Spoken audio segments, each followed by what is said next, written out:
Welcome to Sewing Parts Online, the family-owned business that has been providing quality sewing machines since 2008. Our mission is to help you bring your creative visions to life, and we believe that starts with having the right sewing machine. Quilting, embroidery, serging, crafting, Sewing Parts Online has got you covered. You supply the creativity, we supply the sewing machines.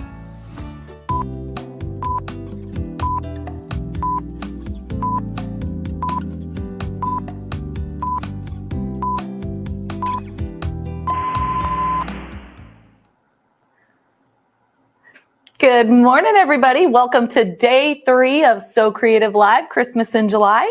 My name is Trisha, and I am going to be your host for this event.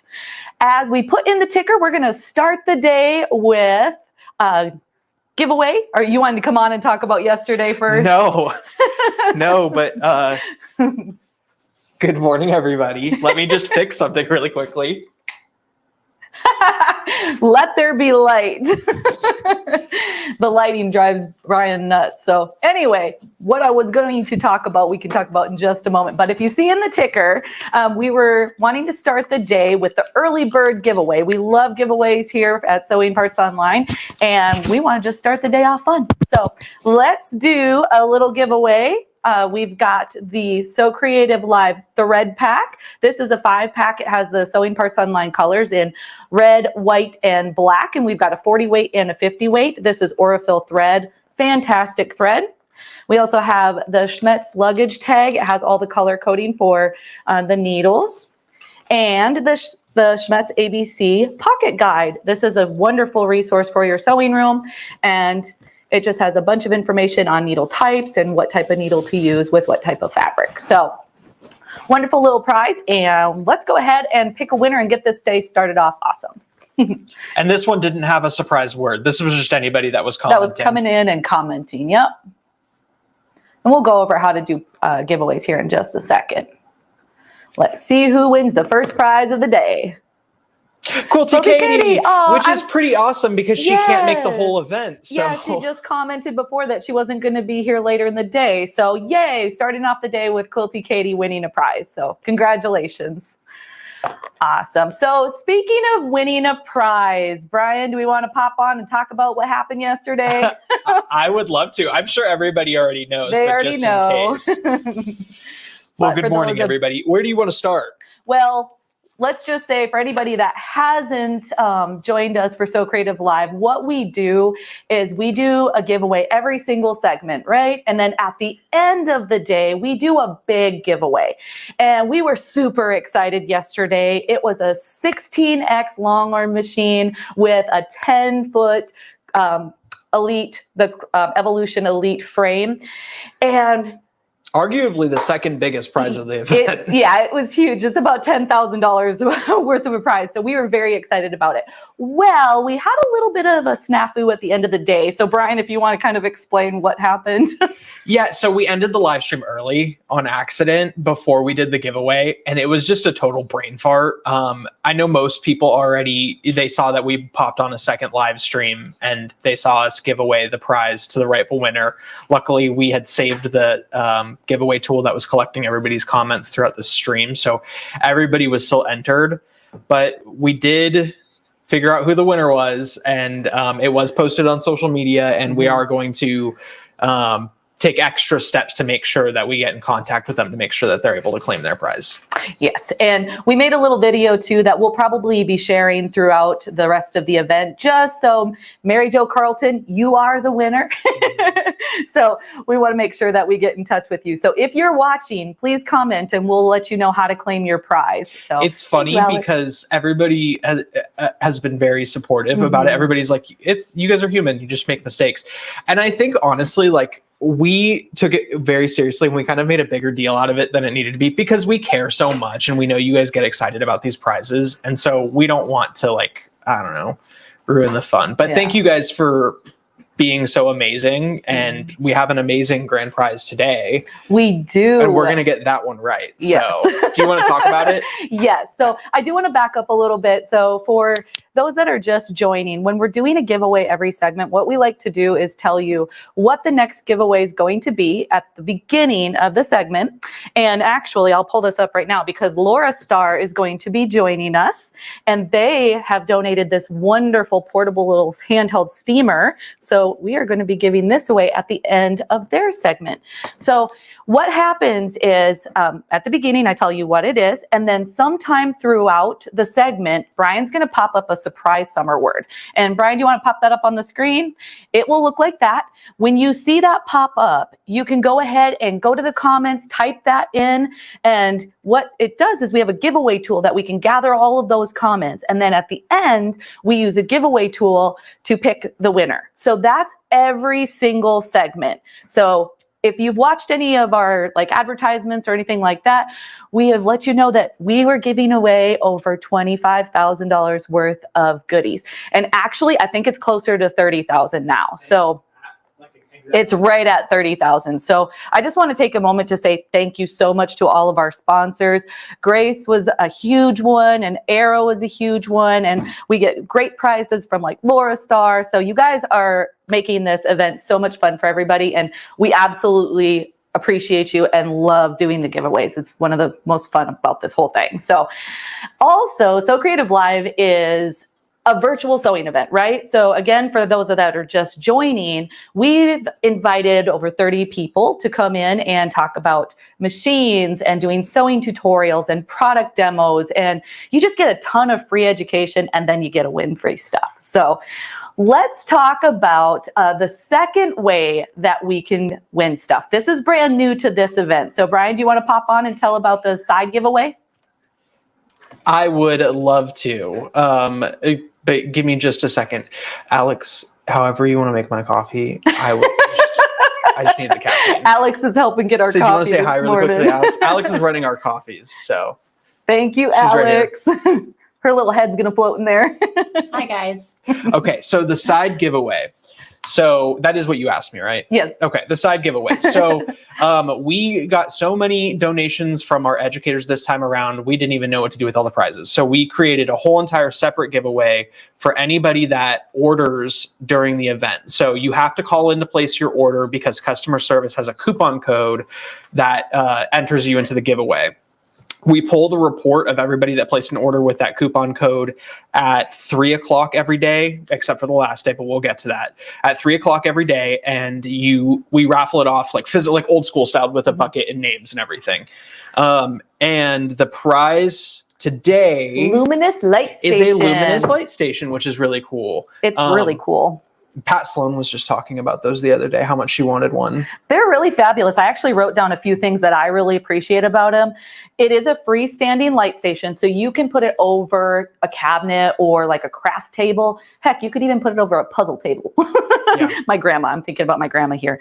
But it also is adjustable, and it has 2,150 lumens per light bar. And I know that means a lot to somebody because we used to get that question all the time in customer service. So I wanted to mention that. Super bright. And then, yes, it has LED lighting too. So it's cool to the touch and it's not going to heat your space. So super awesome. So thank you, Grace, for donating that. So we'll pick that winner at 3 o'clock. And if you don't win, your raffle ticket gets rolled over to the next day. And we just have prizes every day. The final prize for the side giveaway is a Juki TL2000 QI, which is right behind Trisha, if you want to point it out really quickly. Boop.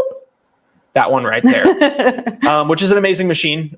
So if you don't win today, you will get rolled over. Just make sure you place your order by 3 p.m. If you place your order after 3 p.m., it goes to the next day. Mm-hmm. And we will pull the winner for the last day around noon or so because the day is shorter that day. Yep. And then again, we do the giveaways every single segment. So then we have our final giveaway at the end of the day. And today that is going to be the Bandicoot. Super excited about Bandicoot. We love Arrow Furniture here. So we actually have a segment at the end of the day going over some of their new cabinets as well.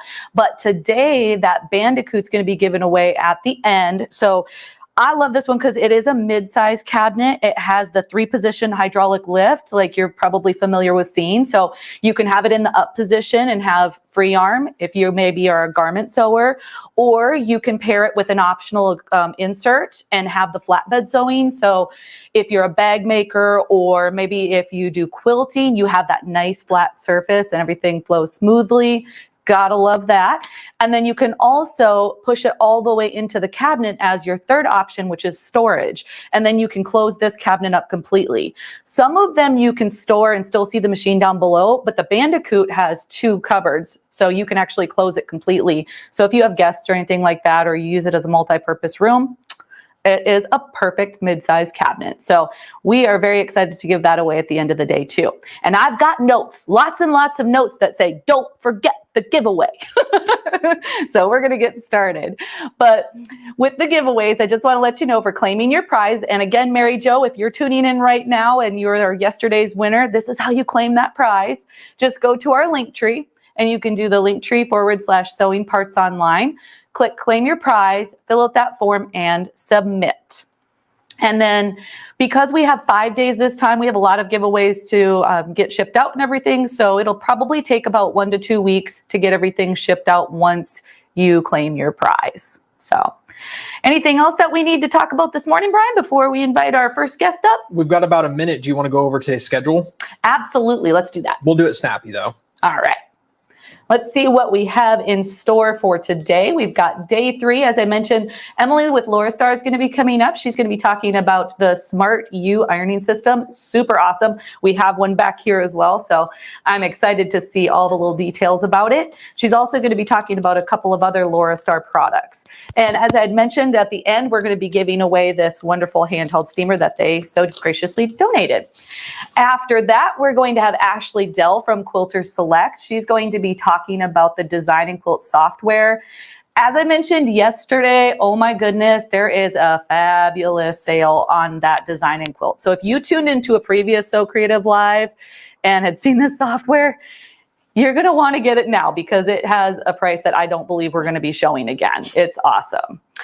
Kimberly Benefield, she is with Northwest Pepper. She's going to be coming on and showing us how to make your own shoes and quilted garments. She's awesome. She joined us for our So Inspired podcast, and she just is such a talented lady. So I'm very excited for her segment. We have a little surprise. This one is a surprise a friend. We made a little video. That's going to be kind of short and sweet, but we hope that you can tune into it because it's going to be a lot of fun. We also have a new guest, Trish Price. She is with Everyday Stitches. She's going to be talking about some of their trendy quilt patterns and their template. And then we have Team Grace coming back, and I'm excited about this particular segment because it's going to be an affordable alternative to using a long arm. So if you've been kind of looking into getting a long arm machine, but you're not quite ready to do that, we've talked about the Cutie, which is that quilting frame, right? It's the tabletop frame. We're talking about pairing it with a domestic machine and the Sure Stitch regulator. It's actually Sure Stitch Elite Stitch regulator. Say that a few times, right? And so that's going to give you the opportunity to turn your machine into having stitch regulation. So very, very cool. Stacy Louie is going to join us from So Steady, and she'll be talking about the basic tables and the accessories that come with that or that are available. She was going to be here on day 1 and talk about the Wish 2.0 table, but since she wasn't able to make it, hopefully we'll be able to touch on that as well. And then we also have a demonstration on some Arrow furniture. As I mentioned, unfortunately, Arrow was not able to join us this time around. However, they provided us with some great videos, and I've written down some notes so we can look at a couple of new cabinets and some of our favorites, and of course, wonderful specials. So I think that about covers it for the day. It looks like a jam-packed day, and we are excited to get started and pull Emily up. Are we about ready for Emily? I think so. All right, let's do it. Good morning, Emily. Good morning, Trisha. Good morning, Brian. Good morning. How are you doing today? I'm doing awesome. I wish I would have planned accordingly for the beach, though, because Brian's got We've got you covered. Well, this is Emily's first time being here. So, Emily, would you go ahead and just tell yourself or tell everybody a little bit about yourself? Absolutely. I'm Emily Dunlap. I am with Laura Star, and I am a passionate quilter, sewist, embroiderer, and this is a product that you're really going to benefit from having with all of those things in your studio. Awesome. Well, as I'd mentioned, this is Emily's first time being here. So Emily, I just want to let you know that if you need me, I will be in the background and I can unmute sometimes. So if we have some questions, I will let you know what they are, okay? That's awesome. If any kind of participation, I love any kind of questions as I'm going through this. So, all right, sounds good. Okay, so everybody, again, my name is Emily, and I am so excited to be part of the SewCreative Live Christmas in July. It does seem like it's a really jam-packed day, so I'm glad to be starting with Laura Star. Laura Star is a Swiss engineered and designed product. We make premium ironing systems. We've been making ironing systems since 1980, so for over 40 years, and we make a really nice quality product. So something that's really unique about Laura Star is the steam that we create. Check out how powerful this is. So hopefully you can see that powerful steam through the camera. It's a dry steam, it's twice heated. It's not gonna spit or drip on my fabric, and you notice it didn't burn my hand. I do not recommend doing that with any other ironing system or steamer, but Laura Star steam really is pretty magical. So here's kind of how we start out. We've got a large capacity removable water tank. So I love this. I can remove this, take this right to the sink, and fill with regular tap water. Now, if you've got a well or a water softener, then we recommend a bottled spring water. But either way, you're not going to be refilling this over and over. So that water goes down into the boiler here, and you can't see on the camera. You'll have to check out some videos later. But there's a boiler attached to this. That water goes in the boiler, creates a really fine steam. That steam travels up through my hose here, and it's heated a second time as it exits the iron. So that molecule of steam is shrunk down even smaller. It's really fine, so it's not going to spit or drip on my fabric, and not going to burn my hand. Our steam is also hygienic. It kills 99.9% of germs, bacteria, dust mites, fungi, lice, bed bugs, all kinds of gross stuff, but even odor-causing bacteria. So that little handheld steamer that Trisha showed you, that Iggy that's going to be given away, that has the same hygienic, powerful steam, okay? This is my Smart U. It's my top-of-the-line system. It has the board included. Our lift products that we're going to be talking about later as well have that same powerful steam. So we really have a wide selection to get into that really powerful steam. But let me show you some of the things that the steam can do for you and how this fan works. And I'll talk more about features here in a little bit. But if I pull the board cover back, what's unique about the full system is that I actually have a fan built into the board. So as soon as I touch the handle of the iron, that fan is going to activate for me. So you may not be able to see it on camera, but let me show you that in action. Because if I've got a lightweight silk garment, for example, that fan is going to draw the air down immediately, but I can press the button on the front of the iron and it changes the direction of the fan. So now you can see I've got a cushion of air created here, okay? So just with that powerful steam, if I hover that over my silk garment, I'm going to be able to remove those wrinkles. Check this out.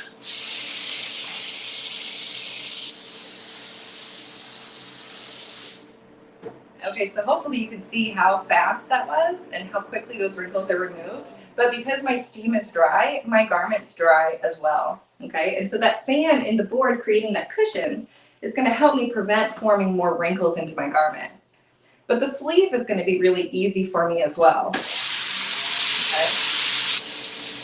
So just by having that steam go through the sleeve, my wrinkles are removed really quickly.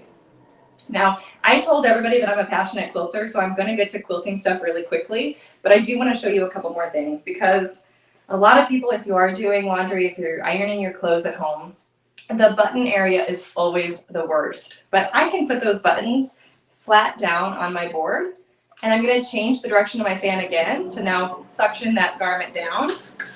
And even with the silk, I can press and steam on that fabric, and that button area is perfect, okay? So we've got a really gentle but powerful steam that can remove odor-causing bacteria, remove wrinkles really quickly. And so I think that's pretty phenomenal. And again, I will get to quilting soon. I saw there were some comments, I can't quite read them, but I know Trisha will share. But what about a men's shirt? What about a cotton shirt? Let's see if we can get this in here. So I've got a standard size board. It does collapse really small and it's portable, so I can store this really easily. But I like having the full size board because that fan is going to translate throughout the whole board, okay? So if I have that fan pulling up again, we can see I've got a nice cushion here throughout the whole way. And now I can steam and press. And again, that fan is creating that cushion, so I'm not creating more wrinkles in my garment, okay? That fan is also cooling that steam extra for me, okay? Because with the men's shirt, we do want that pressed, but that fan does activate the whole length of the board to really help us out, okay? So here's a little story time, because I am a quilter. And what I used to have to do when I would prepare fabric for a quilt, I'd have to get my whole gallon of best press, soak one layer of fabric at a time, remove the wrinkles with my iron, but then I'd have to find somewhere in my studio to have that fabric dry, okay? And it might look clean this morning, but I shoved a lot of stuff out of the way. So again, when I'm taking that much time to remove wrinkles from my fabric, even before I'm cutting, it's a long time. So let me show you what the Laurastar will do, because I've got 4 layers of quilting cotton here, and you can see it's quite a mess, okay? But without any spray and start or best press or any kind of product, even through multiple layers of fabric, I'm able to really quickly remove those wrinkles from the fabric. I can reposition quickly, I can hit all the layers I need to, and if my fabric does puddle or pool on the floor, it's not going to re-wrinkle because the fabric is dry. It's not wet, okay? So I'm able to immediately use this fabric, immediately remove those wrinkles, and get to doing the fun stuff that I really like to do. And again, that fan is in the board. It's pulling the air through the fabric. So it's drying my fabric. It's removing all of those wrinkles, okay? Emily, I just have to interject and say, so far we don't have questions, but we have a lot of wows, amazing, this is incredible. So just wanted to let you know that. Thank you. I'm glad to hear that, because I think it's pretty amazing too, but I haven't even shown you my favorite things yet. So stick around for a couple more minutes. And again, then we're going to talk about some features too, because so far what I'm showing you, we're going to be able to accomplish with my top of the line Smart U, but also we'll be able to accomplish with that lift option, okay? So there's options for everybody. The board is pretty cool with the fan though. Okay, so most quilters I talk to don't use steam when they press their blocks because most steam is wet, it shrinks and distorts the fabric, but Laurastar steam is dry, okay? So I can get a really nice flat press really quickly. That fan is in the board pulling the air through, so my seam is pressed and set all at once, okay? I don't have to turn every single block in my stack over to press the other side. It's really done immediately. The other thing I love about the board is that if you notice here, I'm pressing my seam open, but that fan is pulling the steam away from my fingers. So it's not hot on my fingers. I have total control over those seams, and I really love that. Again, we have that same powerful steam that can accomplish similar results with our portable options, but the fan and the board gives us tremendous advantages, okay? So the other thing that I hear quite often is that, you know, most irons take a long time to fuse any fusibles, and I've experienced this too, okay? But something that we have really nice about the Laurastar is that our iron is 2.2 pounds, okay? I've got a handle that's centrally located, so I'm never putting pressure forward or backward, and I'm also not putting pressure downward. But typically when I am doing any kind of fusible, what I used to have to do is put a lot of weight, put a lot of pressure, count, it's not quite stuck, so I've got to keep working on it. Let me show you how fast this Steam-A-Seam applique fusible piece will go. So just like that, you're gonna have to take my word for it on camera here, but just like that, my Steam-A-Seam is totally fused in just a second with that powerful steam. Whether I have a fusible woven, a poly mesh, a gentle touch backing, any kind of fusible for embroidery stabilizer, or any kind of garment fusible for any kind of garment construction, any kind of interfacing, the Laurastar is going to tackle that fusible really quickly. I especially love any bag makers out there. If you're using that bulky fusible foam or any kind of deco bond, this is going to work so much better than anything that you've seen, okay? So that fusible is really fast. Emily, Yes. I noticed that you left the iron on the board for quite a few seconds, and that's not going to harm anything? So I'm used to my iron. I could leave this on for a while as I talk to you, Trisha. If I've got a whole stack of quilt blocks, instead of making this motion over here, I can leave this on my board, I can press my block, I can pick it up, and I'm not concerned that I'm going to cause any damage. Now, obviously, I do have heat on the bottom of my iron, so if I leave it somewhere for too long, I am going to create a burn. But I'm glad you mentioned that, because I'm going to grab my silk gloves again. Even on the silk, yes, I use that fan, and I just use the power of the steam to remove those wrinkles, but I'm not afraid to press this fabric as well. And if I wanted to leave my iron even on that silk garment for a little while, it would be just fine. Okay. So use use your discretion as you get to know your Laurastar. But I've got a really nice durable board cover here, as well as just a really great iron. I haven't talked about features yet. It is sitting here on a silicone rest.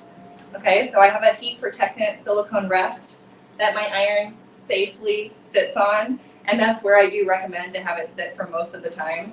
But I'm glad you caught that, because yes, we're gonna be just fine right here for a little while. So I'm looking in my basket here if I want to show you anything else for a minute, and I do, because I showed you that I remove wrinkles from my fabric, and so I really eliminated using a best press or a flatter or any kind of starch, okay, to remove wrinkles. So I've retired that product. If I still want to stiffen fabric, then I can absolutely still use starch as well as my powerful steam, okay? But the other thing that I've retired in my arsenal is my tailor's clapper. You know, that wooden block for getting those really flat seams and kind of taking that heat and drawing that out of your piecing. I've retired that because the Laurastar replaces that for me. So here I've got, if you can see, little quarter circles. So they're pretty small here. And just really quickly, I can get that quarter circle pressed, and it's really flat. So again, the fan's in the board, holding our fabric through, or holding our fabric down. It's pulling that steam through the fabric. It's pressing and setting our seam all at once. And the weight of the iron really does the work for me. So I've got a really flat press, even with curved piecing. Okay, so retired my best press for those wrinkles and retired my tailor's clapper to get those really flat seams. So that saves me a lot of time, and I just get phenomenal results every single day. But what I usually show with this little sample is pretty cool too, because really the steam that Laurastar has is the magic and the power. If I'm doing my binding and I just have the heat of regular iron, unless I hold that iron in place, that fabric is always just gonna pop right back up. I'm sure you all are, relating to that, because you're always holding your iron in place, counting a few seconds, continuing to go along with your binding. Okay, but if I take the same amount of time and I use the steam from my Laurastar, hopefully you can see this on the camera, but look at the difference. I've got a really flat press over here, and this is kind of what we're used to with our fabric popping up if we're not holding it in place. So that crisp crease can save us a ton of time and just give us those great results. And we don't see that with any other product besides the Laurastar, okay? That is so cool. Emily, we do have some great questions from our viewers if we're ready to do a couple of those. Let's absolutely, let's fit some questions in. There's a lot I haven't talked about. So, Awesome. Well, Elaine is wondering, do Laurastar ironing board covers fit other boards? So this is a universal board cover. So if you like the quality of this board cover and you like the lines to help measure, this is a great option. Something else that I know we also have This is my 19th anniversary. I know you'll be talking about specials later, Trisha, so I'll hold off on that. But they fit in most boards, but they are really nice and durable. So for example, when I'm doing ironing on other board covers that maybe aren't quite as durable, I'll get those burn marks from the grate. If you know what I'm talking about, it'll burn, especially on my darker fabrics. And so this board cover is just really a great option to avoid that. Yeah. That is fabulous. Elevated is asking, she's saying that her back hurts and she's wondering if it adjusts in height. She's nearly 6 feet tall. It does adjust in height. So let's see if I can show you in camera here. So I can raise my board, and I'm about 5'7". So I can raise my board here, and I can lower my board even out of the camera. So I can sit next to my board if I'm doing paper piecing. I love this option. But I've got quite a few board height options. And as I mentioned earlier, it also does fold up and collapse, and it has wheels, so it all tucks away really nice as well. Okay. And that actually leads right into Sir Robin the Chicken's question. He's asking, how many height positions does this board have, and how compact does it fold up to? You know what? We're live, but let's fold it up if you can see, because I think it's a pretty good thing to do. Let's see what we can find out, because again, I haven't talked about some of my favorite features, but I can swing in my iron rest, and I actually have a place to store my iron right here. It's a tool storage compartment, and I can even store my iron while it's hot. My steam cord holder, which was one of my favorite things here, I can remove that and lay this horizontal. When I collapse my board, I do want it in the highest position, okay? And then I can simply tilt this forward. And look how narrow this is. So it's on wheels. So I can take this wherever I need to take it. But it's about 12 inches wide when it's all compact. The boiler and everything here, which Trisha, I'm sure you'll link more things so they can see more detail here. But the boiler and the water tank are all stored vertically. Well, that is handy dandy. Thanks for doing that. Yeah. I know I'm a visual person, so I appreciate it too. All right, we've got a couple of more questions here. Regina is asking, what type of water do you use?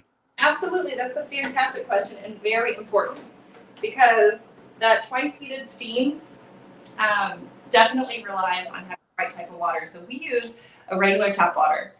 If you have a well or a water softener, then we recommend a bottled spring water. Okay, so we never use distilled water in our Smart U and our lift options. That is very convenient. Pamela Tinkle is asking about the warranty on it. Yeah, so with Laurastar, you've got a standard 1-year warranty. We do have a 10-year certified repairable product. So Laurastar is committed to, for at least 10 years, making the parts needed to repair, replace, maintenance. And that's really the beauty of Laurastar, because unlike other irons that break and just go in the trash, these can be repaired and maintenance. And I think that's pretty phenomenal. Awesome. Pamela is also wondering, is there a bundle deal on the board and iron, or are they sold separately? That's a great question. So if you're asking about the Smart U is a full system. The board, the fan, the iron, the boiler, everything that you see here comes as one product. It might be a good time to bring in another product briefly though, because our lift is one of our this is our entry-level lift portable generator. So this can be used with any ironing board that you already have or any ironing station. And I've got that same powerful steam. I've got that removable water tank as well that uses regular tap water. So this, again, can be used with any ironing board. The Smart U is our full system. So I know that Trisha and Brian are probably going to be talking about kind of packages and deals in a little bit here. Yeah, they are definitely fabulous. And as we're on the Smart U, Beth is asking, so is this a smart iron? Can you explain that? Absolutely. So again, my goal for any time I've got a captive audience is I want to share kind of what the system can do for you. And I hope that we were all impressed, removing those wrinkles, getting that flat seam, getting that crisp crease. I didn't talk about any features though, okay? we're all jumping ahead and I love it. So the Smart U is being a smart system. This is what this means. As soon as I touch the handle of my iron, that fan is going to activate. There's no on-off switch. There's no foot pedal to press. When I'm touching that iron, the fan is working for me. So again, I can change the direction of the fan with the button on the front, but there's a sensor in the handle that makes that smart so that we can always have that fan working for us. There's another feature specifically on the Smart U that's pretty smart as well, and it's called the Send Steam, okay? It's one of our steaming features. So if I activate the Send Steam, I don't have to press the steam button at all, which that's something I didn't talk about. I don't press the steam button at all. When I move forward, it steams, and on the backwards, it heats.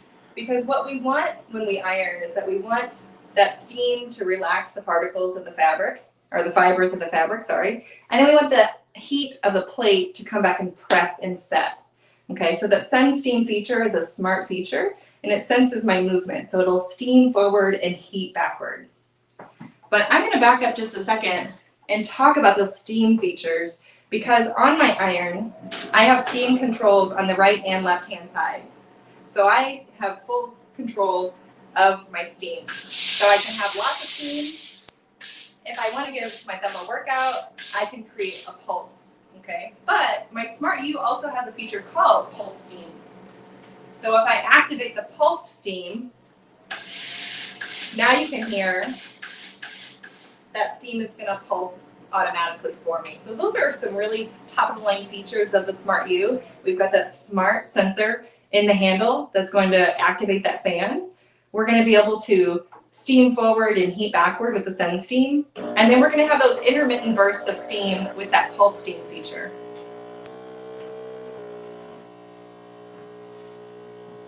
I found a couple more questions here for you, Emily. Karen is wondering, if you do need to do repairs, do you need to send away for repairs?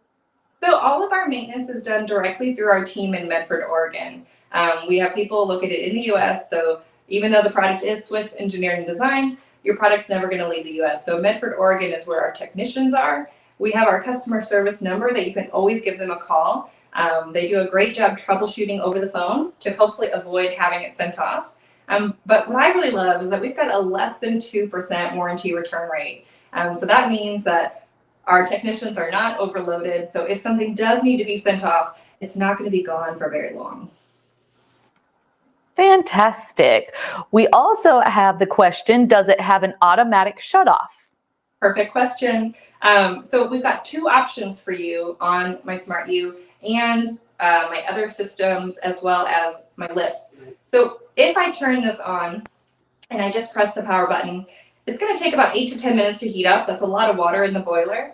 And then after 10 minutes of inactivity, we do have a great security feature. It automatically shuts off. But for most of us that are watching, we want another option. So we are absolutely able to override that automatic shutoff.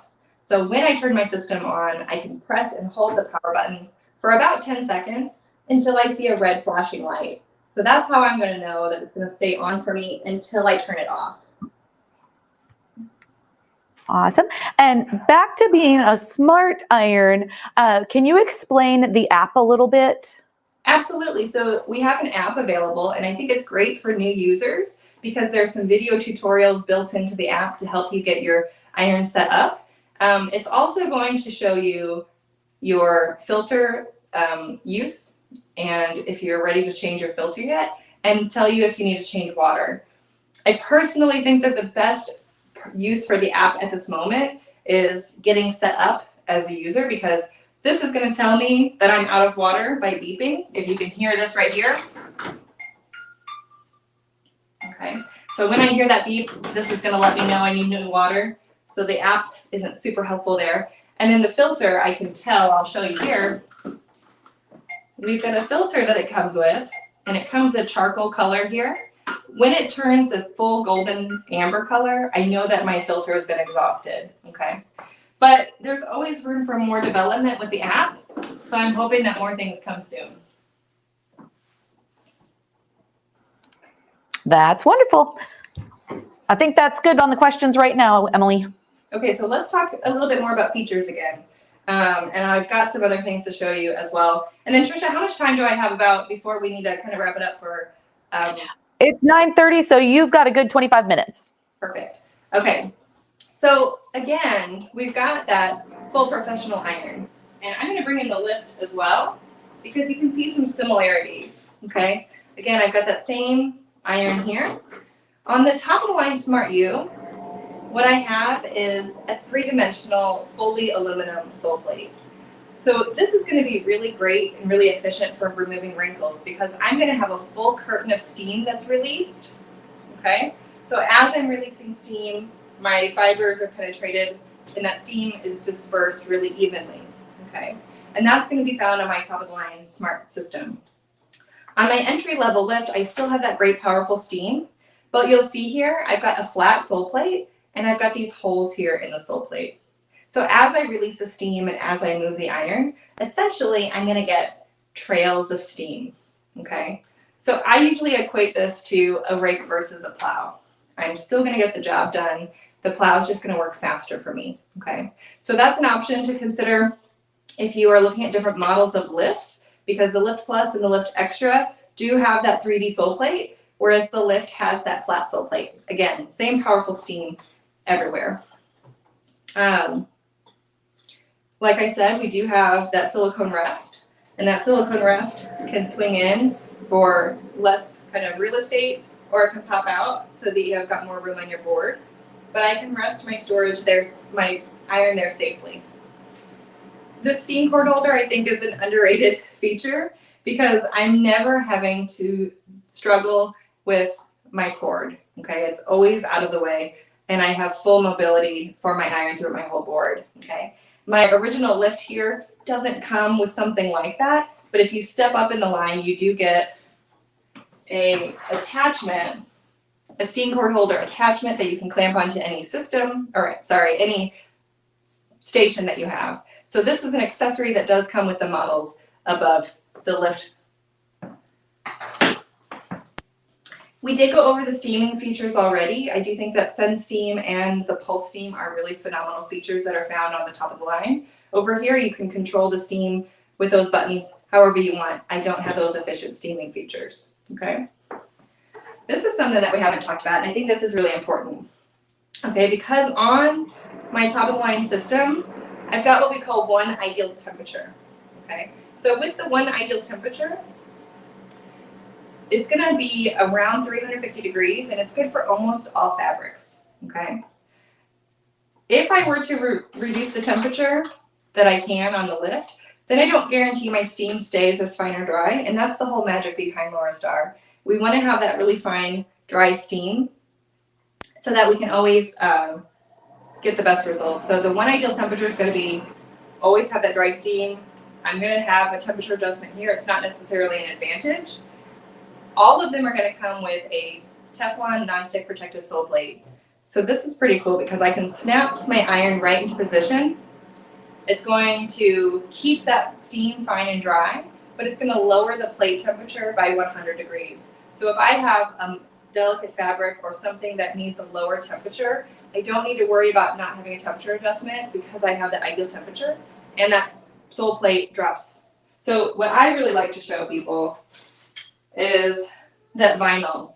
So my nieces, they love the glitter vinyl pouches, but if I listen to a tutorial online, it's going to say, get your hairdryer out, heat the vinyl so that you can relax it so that you can turn that pouch inside out, okay? Because I've got this Teflon nonstick sole plate, I can put that directly on the vinyl without damaging my plate and not sticking. So I can warm up and heat that vinyl, and I can have that malleable, and I can make that pouch, and that is going to be really safe for me. And again, that plate comes with all of our irons, especially if I've got this vinyl roll and it's in a drawer for quite a while. I'm going to have an issue. So again, my eyeballs are as big as saucers right now. What did you say, Trisha? I said my eyeballs are as big as saucers right now. Hard to see, but this is what I think people are really pretty impressed by. Again, you would never, ever take your iron and put it directly on a piece of vinyl or any kind of like glitter you know, cork, any kind of thing that we use pretty often in the like decorative bag things. But yeah, the vinyl can be heated up really, really well.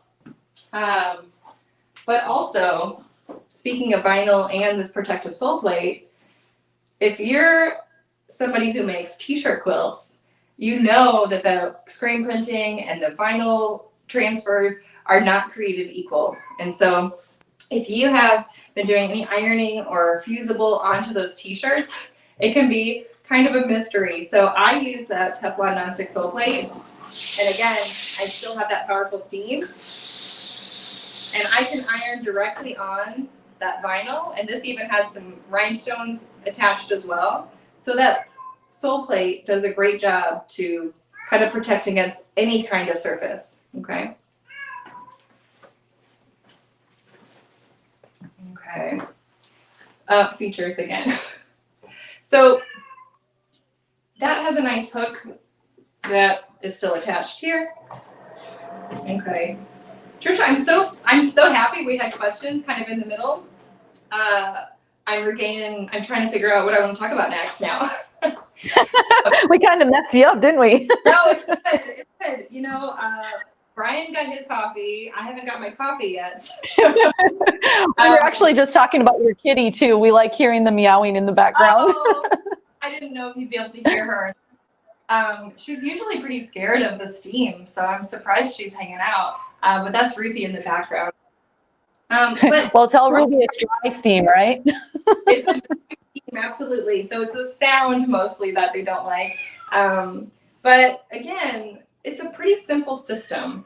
We've got that sensor in there that gives us a lot of advantages. The fan, I think, probably through the screen doesn't give it justice, but that fan pulling the air through and blowing the air up gives us lots of advantages. Again, when we blow that air up, I can remove wrinkles from that silk blouse without creating more wrinkles. But if you imagine if I had packaged quilt batting, right? I can hover that steam right over that packaged quilt batting as that fan's blowing it up. I can remove the wrinkles. I can keep my batting soft and lofty, and I'm not having to press on that batting. So that fan's a really great advantage for that as well. Having that fan pull the air through for the vacuum mode, it's going to hold my projects in place. It's going to press and set my seams all at once. It's going to dry my fabric. It's going to pull that steam away from my fingers, so it's never hot on my fingers. So I just love those advantages too.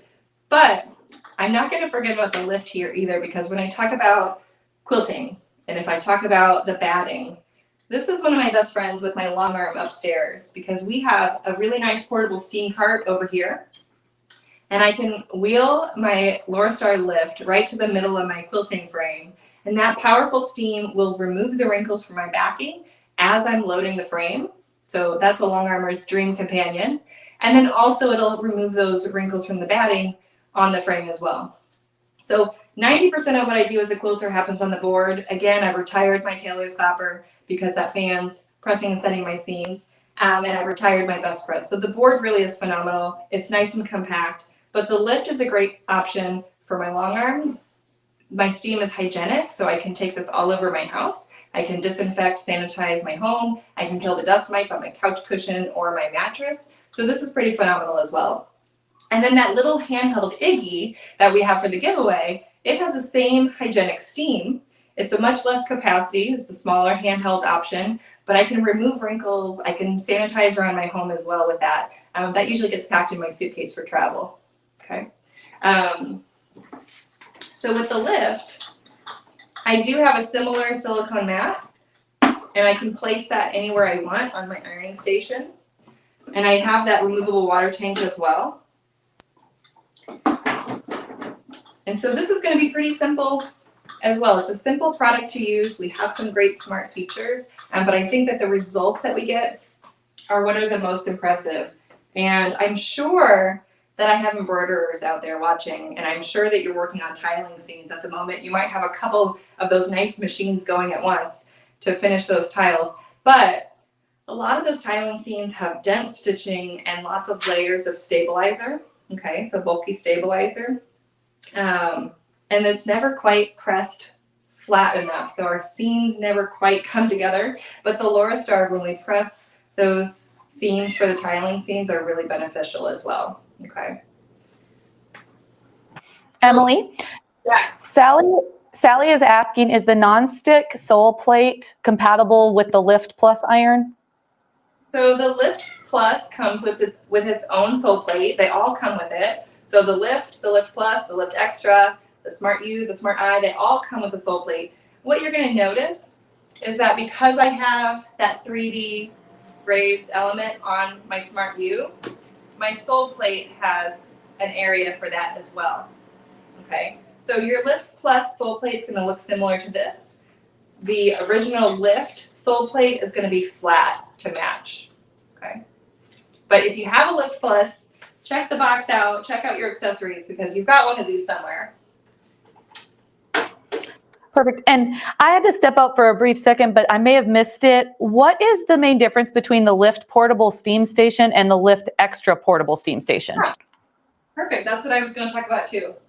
Okay, so with all of our products, our Smart U top of the line just comes in black. Okay, but with our Lift and our Lift Extra, they come in a couple nice colors that you can choose from.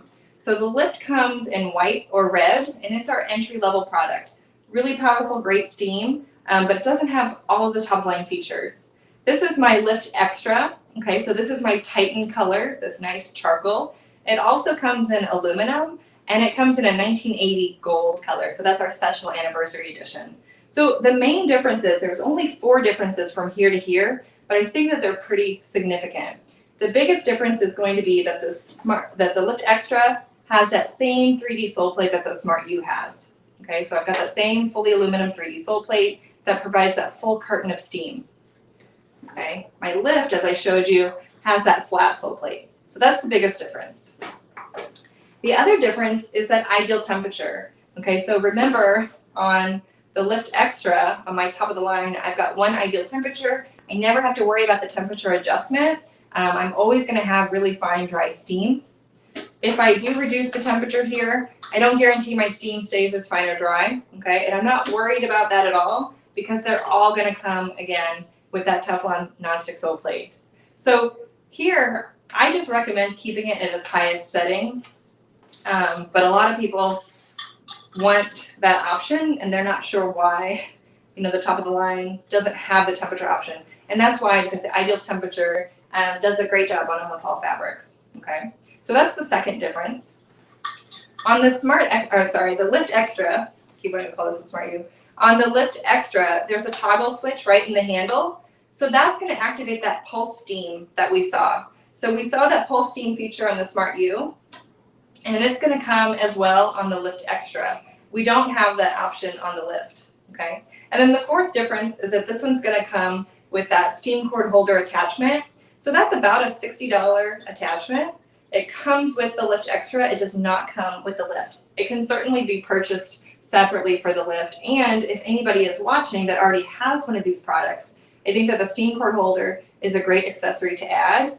I think that the steam cart that you probably can't see in my studio here, the steam cart is a fantastic accessory to add to any of our Lift models, okay? So both of these have that dual shut-off option, okay? They both seem like wonderful products. They really are. They are, and we've got a Lift Plus as well. It falls right in the middle of these two options. So the Lift Plus is going to have that great pulse steam feature. It's going to have that great 3D sole plate, but this element here is a different material. It's a plastic component instead of the fully aluminum. So the fully aluminum is always going to heat more consistently, but that Lift Plus still has that great 3D option for you.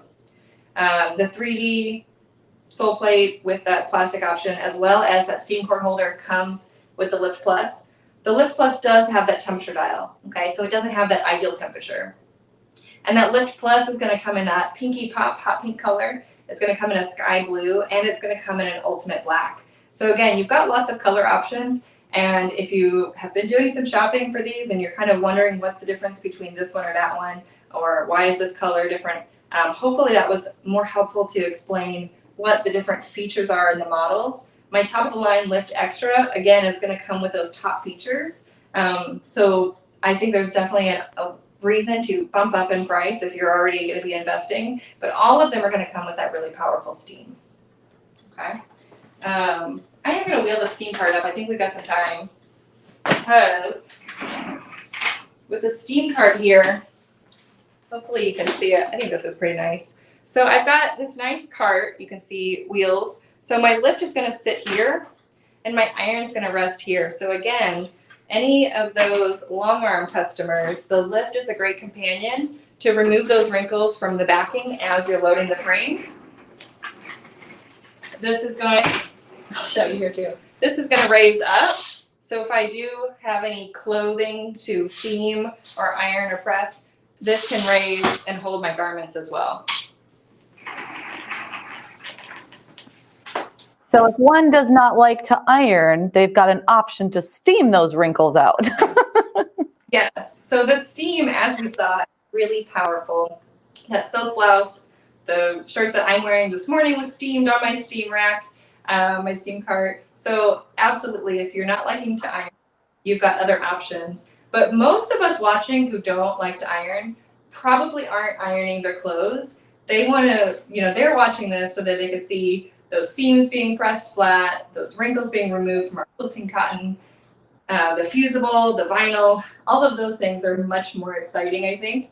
But yes, there are definitely some options for you.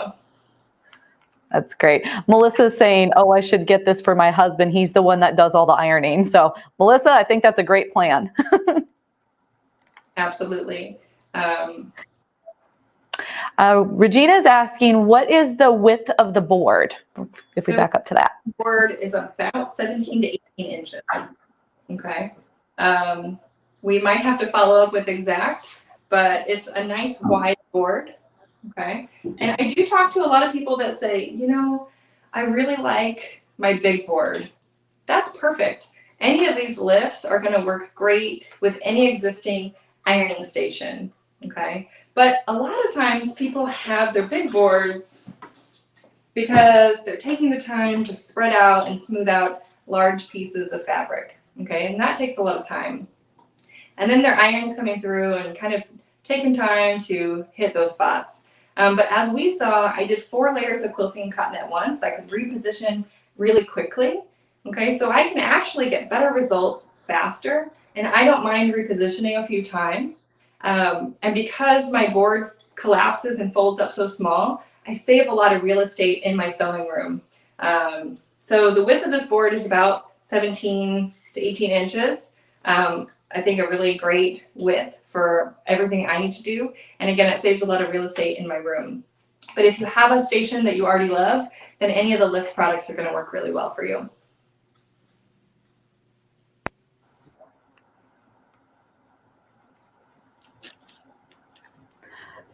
Well, I am impressed. And as I had mentioned before, we're looking at all of these comments. Everybody's just like, wow, wow, wow, such a nice setup. And as I had mentioned before, we have it set up here in the corner here, and we've had the opportunity to use it a couple of times, but now I'm like ready. I want to use more, use it more. So it's great. Yeah, there's a lot of different techniques that I could share. The vinyl, the embroidery scenes, the piecing, anytime I'm prepping, any kind of garment construction. And so I know that as you continue to use it, Trisha, I know that you'll fall in love with it as well. The vinyl, though, was just like, when I said my eyeballs were as big as saucers, I'm sitting here going, what? Yeah. What?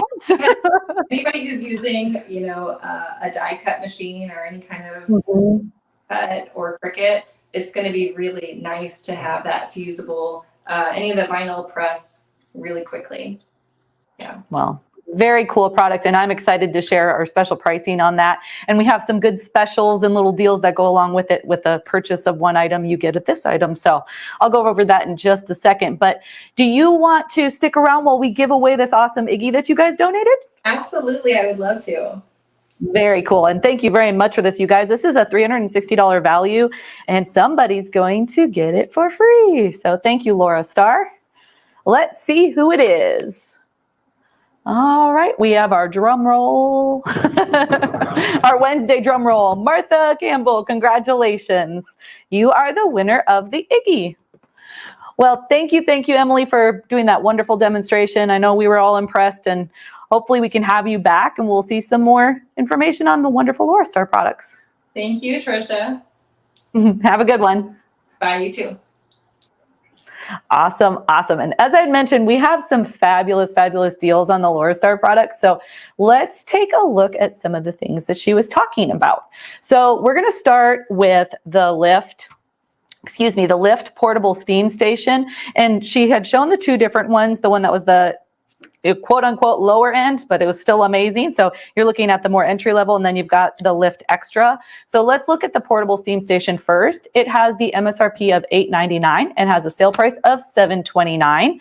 So in addition to getting some fabulous event pricing, you just call in and you're going to get an even better deal than what's displayed on the screen, but you're going to get a great deal. And with the purchase of the Lift, you can get the free 3-pack of the anti-scale cartridges. So right there, you've got a $100 value that you're saving on. So wonderful time to get one of the portable steam stations. The Lift Extra, as Emily had mentioned, it has those 4 features in addition to what the first one had. It has that same sole plate as the Smart U. It has the ideal temperature. It has the pulse steam option, and it does have the steam cord holder included with the Lift Extra. So with the MSRP being $1,199, we have the sale price of $9.99. But if you give us a call, we have our event pricing and we can get you an even better deal on that. With the purchase of the Lift Extra, you get a free 1980 anniversary edition cover.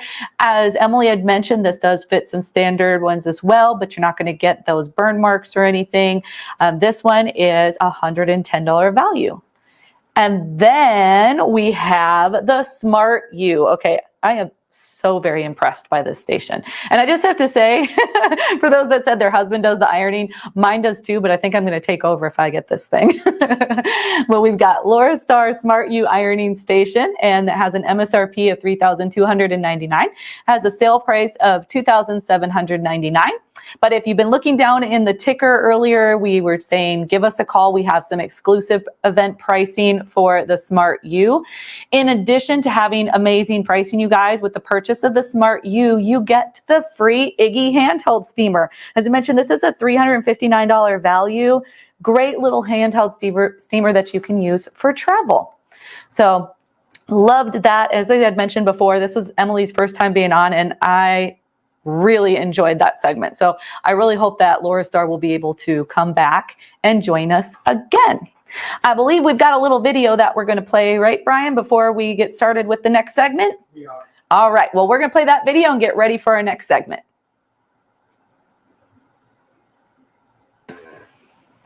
Okie dokie. Okay. We're going to start. Yay.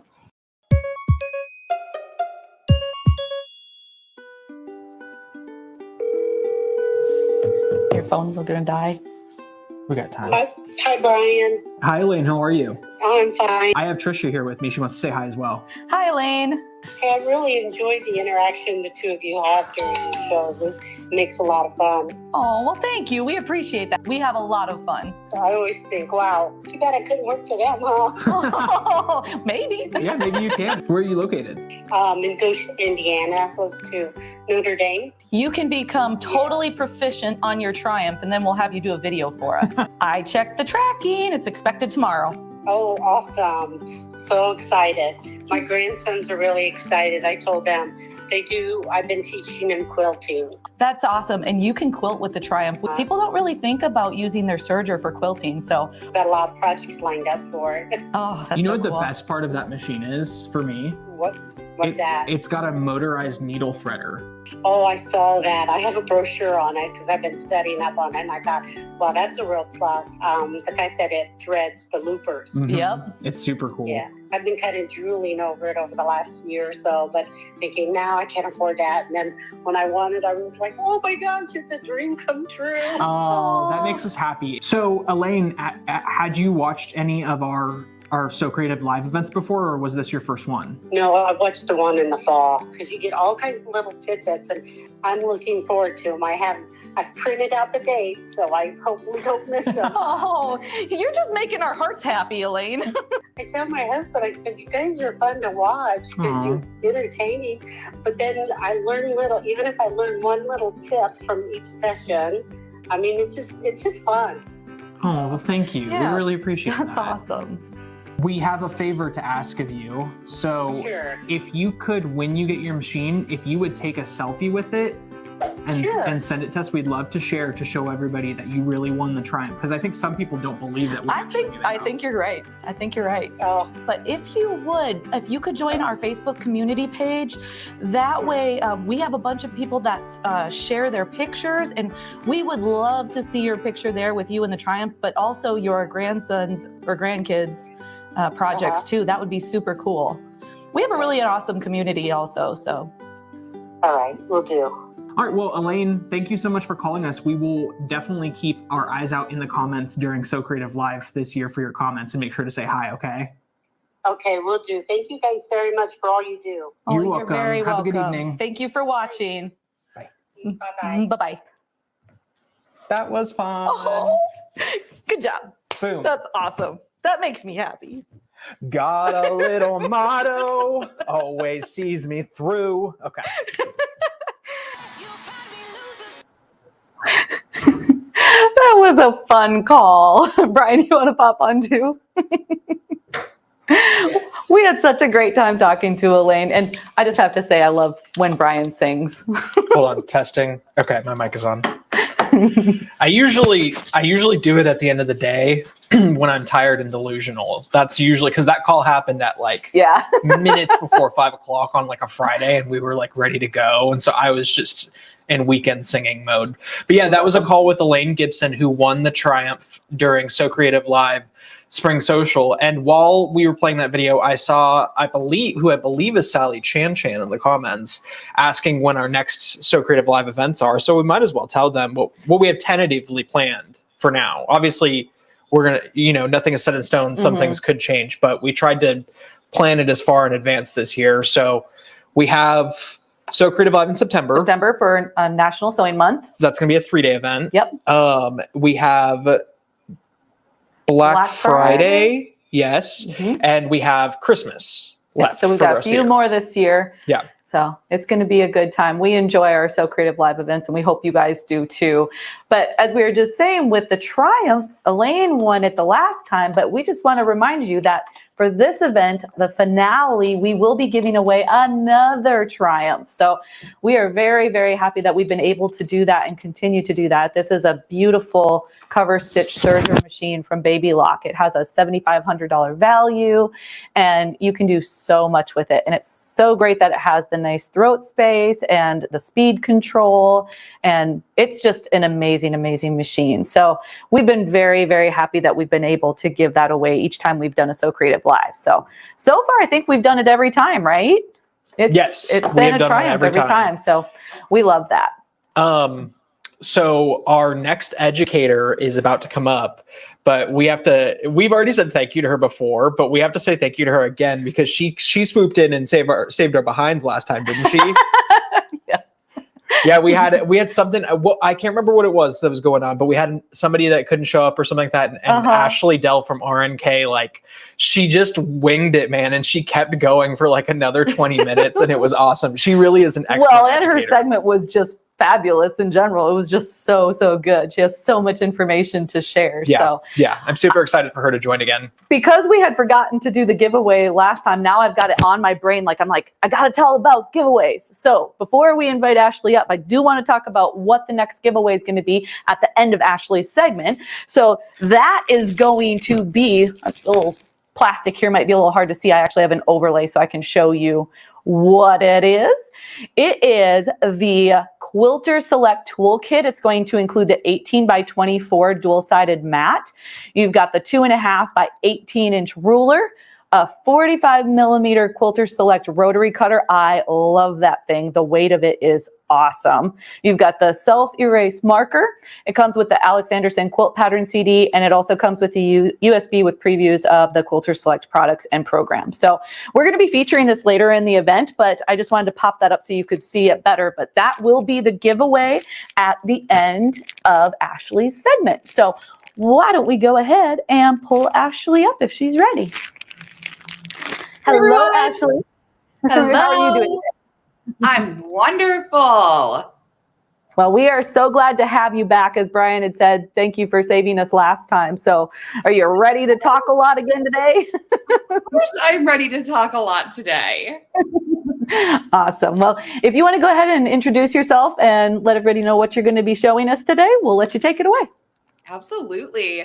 So, hey everyone, I am Ashley from R&K Distributing. So we've got Quilter Select, Floriani, and Embellished. Those are our brands.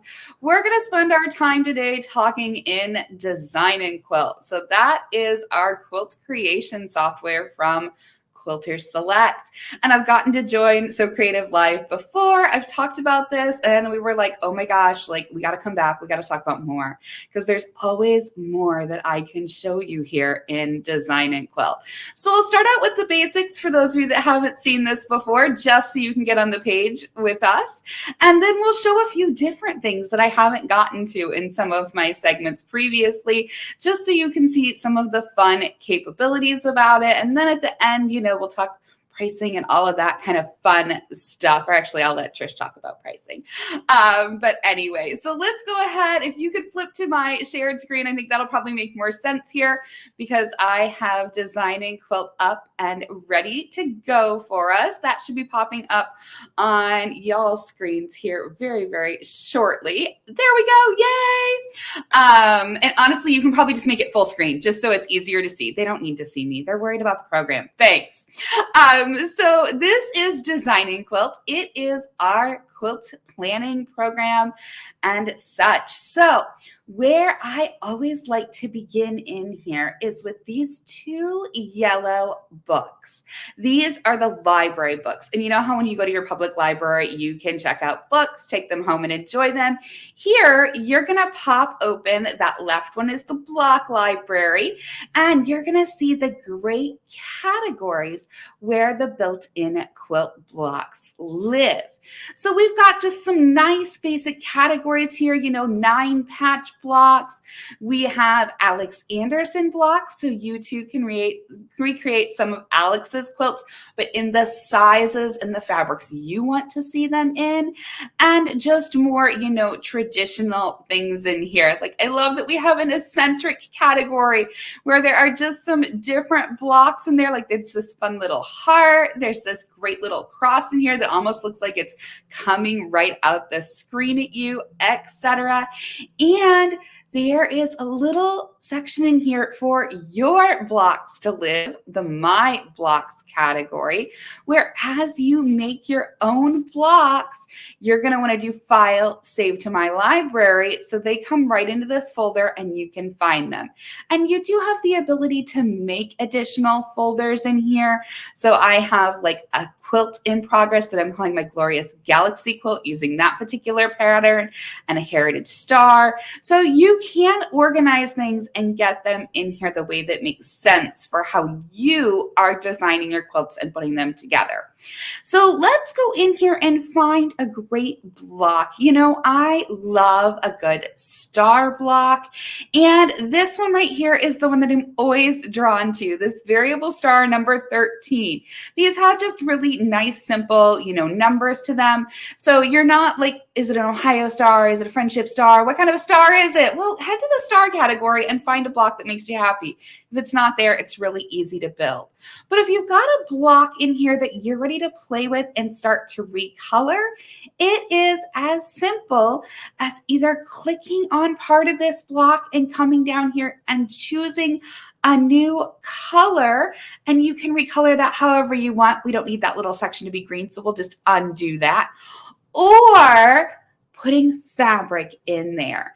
So if you come to the bottom left-hand corner of the screen, you have a pop-up palette here.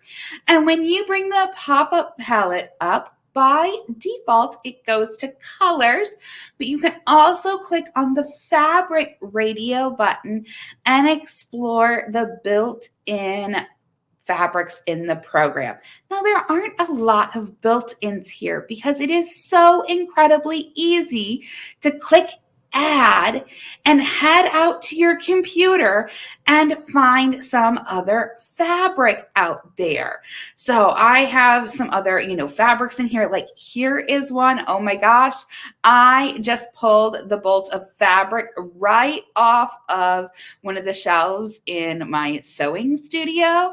Maybe you are going to borrow that bolt while you're still at the store because you're not 100% sure if you're ready to use it or not. And lots of times you can even just download a whole collection of swatches right from the manufacturer's website. So I can click on this one that I want to play with. Oh, well, I can if my mouse cooperates. Well, we'll go to another category and come back and see if it's going to let me. Anyway, I would be able to bring this in, use the edit here, and go ahead and move that around. And I apologize. I'm not sure if the batteries are dying in my mouse or if my computer is just a little tired. I'm in Knoxville with all of our other educators this week. But let's use one of my built-ins or a set of fabrics that I've already added here. You know what? Let's go into here. Let's go Tulip Pink today. Why not? Because Free Spirit puts all their swatches online and they're super easy to just go download. And then you've got a whole section here. And my favorite is just to click on a swatch that I want to use as part of my block, right click on it, and then do add to design palette. When I click this add to design palette, it is going to pop in the top row of colors here. So let's get some more in here. So that way, these are just like the regular colors that are down below, and I can start to add them to my block. Oh, you know what? Let's get a black and a white here just for perspective. Yep, I've even got some of those new fabrics that aren't even out yet already added in here so I can start to plan what I'm going to order in new fabrics. So now that I've got some color selections down here, I could click on part of my block and I could just go down and grab one of those colors. But if I really love the way that this is already like colored and the way that the block gives me, this shape appearance of those intersecting lines, I could click on a part, right click, and I get this great pop-up menu where it'll let me select the same thing in my block by color and shape, by color, or just by shape. And you know what?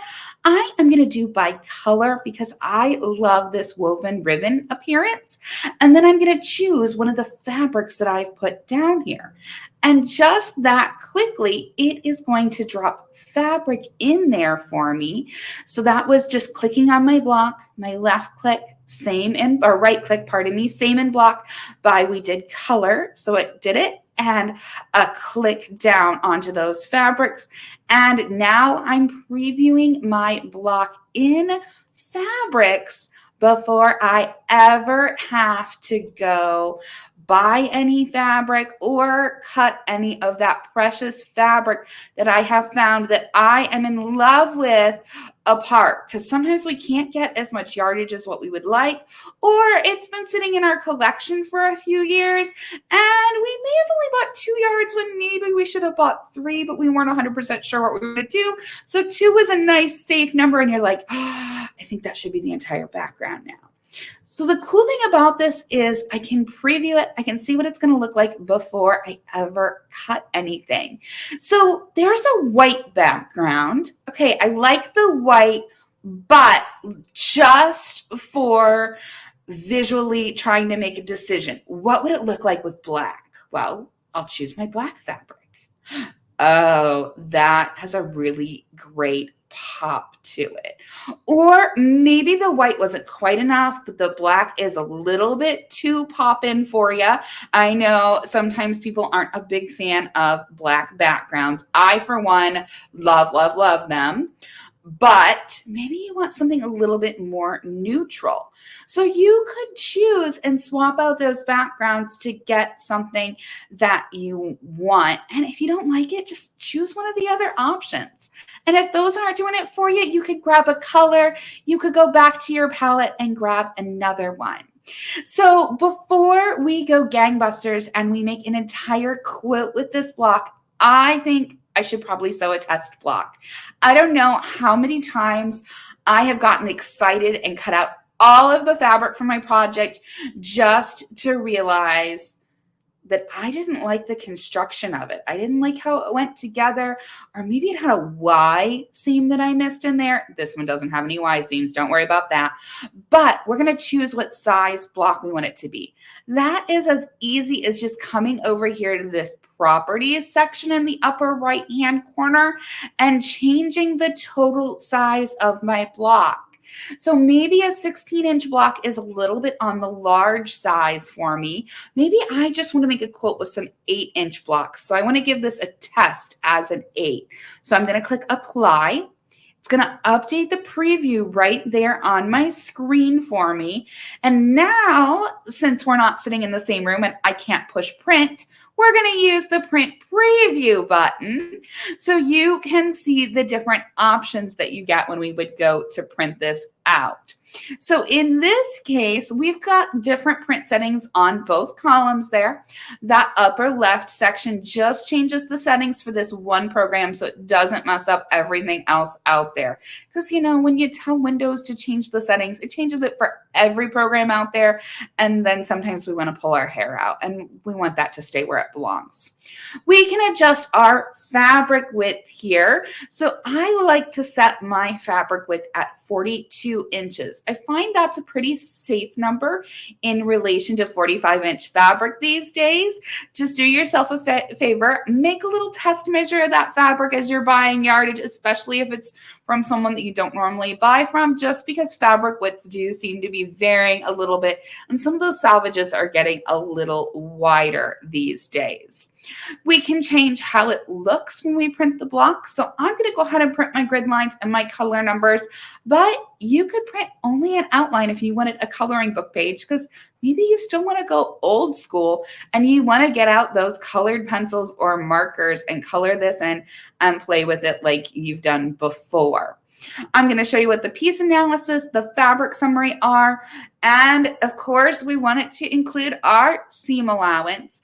I, coming from a garment background originally, truly appreciate that I can change my seam allowance, because some days 1/4 of an inch is just not quite enough for my brain to be super confident that I'm going to get accurately pieced things. So I can change this little number here to be 3/8 of an inch or even 1/2 an inch. And it's just going to adjust the size of my pieces so I can sew with a seam allowance that's going to give me comfort and more accurate piecing, because I'm just not super confident in my 1/4 inch seam allowance. Just make sure that you use the same thing for the entire project as you're going along. That's also a really great way to help someone who's not a quilter get more confident in their piecing, to give them a little extra space in there as they go. We've got a whole section on foundation piecing that we're going to skip just for the moment. We're going to do cutting directions, but if you had some odd size pieces, you could print yourself actual size templates. Okay. So page 1, this is the great overview of what this quilt block is going to look like. We have our color numbers on here, so that way when you print this out, you can help yourself as you're laying it out in comparison to your swatch page. Yes, you get a little swatch page a little further down here. This second page is your piece analysis page. This is the page that I recommend you print, especially as you're working on blocks that have lots of pieces, different shapes and sizes, pardon me, to help keep you organized. Lots of times I will print this out and I will cut those little pieces apart so I can pin them to my fabric stack or clip them on there with one of those little clippy doos. So that way it stays right where I need it to be. And I don't have to continually remeasure, especially when I have triangles that are in the same fabric and that are very similar sizes. And my fabric name's a little long here, so I could shorten that up and I would get my size to pop back in there. All right, continuing down, here is my fabric summary. So this is that swatch sheet that's going to tell me how much fabric I need to go retrieve from my collection, buy at the store, order online, etc. to make this. Since this is just one block, nice small lengths, 1/4 and 1/8 of a yard. And this is telling me it's based on 42-inch wide fabric with that 1/4 inch seam allowance that as quilters we do enjoy. Our next pages down are going to tell us how we're going to play fabric Tetris. So essentially how we're going to cut all of that fabric down to get the pieces we need to make our blocks to put together our quilt. In the end, we're on a block right now, but it tells us how to do that. So we're going to cut that strip of 5 1/4 inch. It says by 42. Remember, I told it my fabric was 42. You do not need to cut your fabric to 42 inches wide, but cut that 5 1/4 with the fabric strip. I'm going to cut a square from that. I'm going to cut it diagonally in both directions to get 1/4 square triangles. I'm going to save my leftovers to cut a little smaller strip and then subcut some squares to get the pieces that it is showing me on here. And this is going to walk me through all of the fabrics for my project, however many pages it takes to get through what I have going here.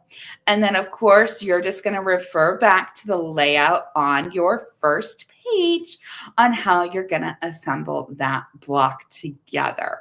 So that was for my 8-inch block. If I didn't want an 8-inch block and I had wanted, a 12-inch block, I would have just changed the size over on this right-hand side to 12-inch and apply.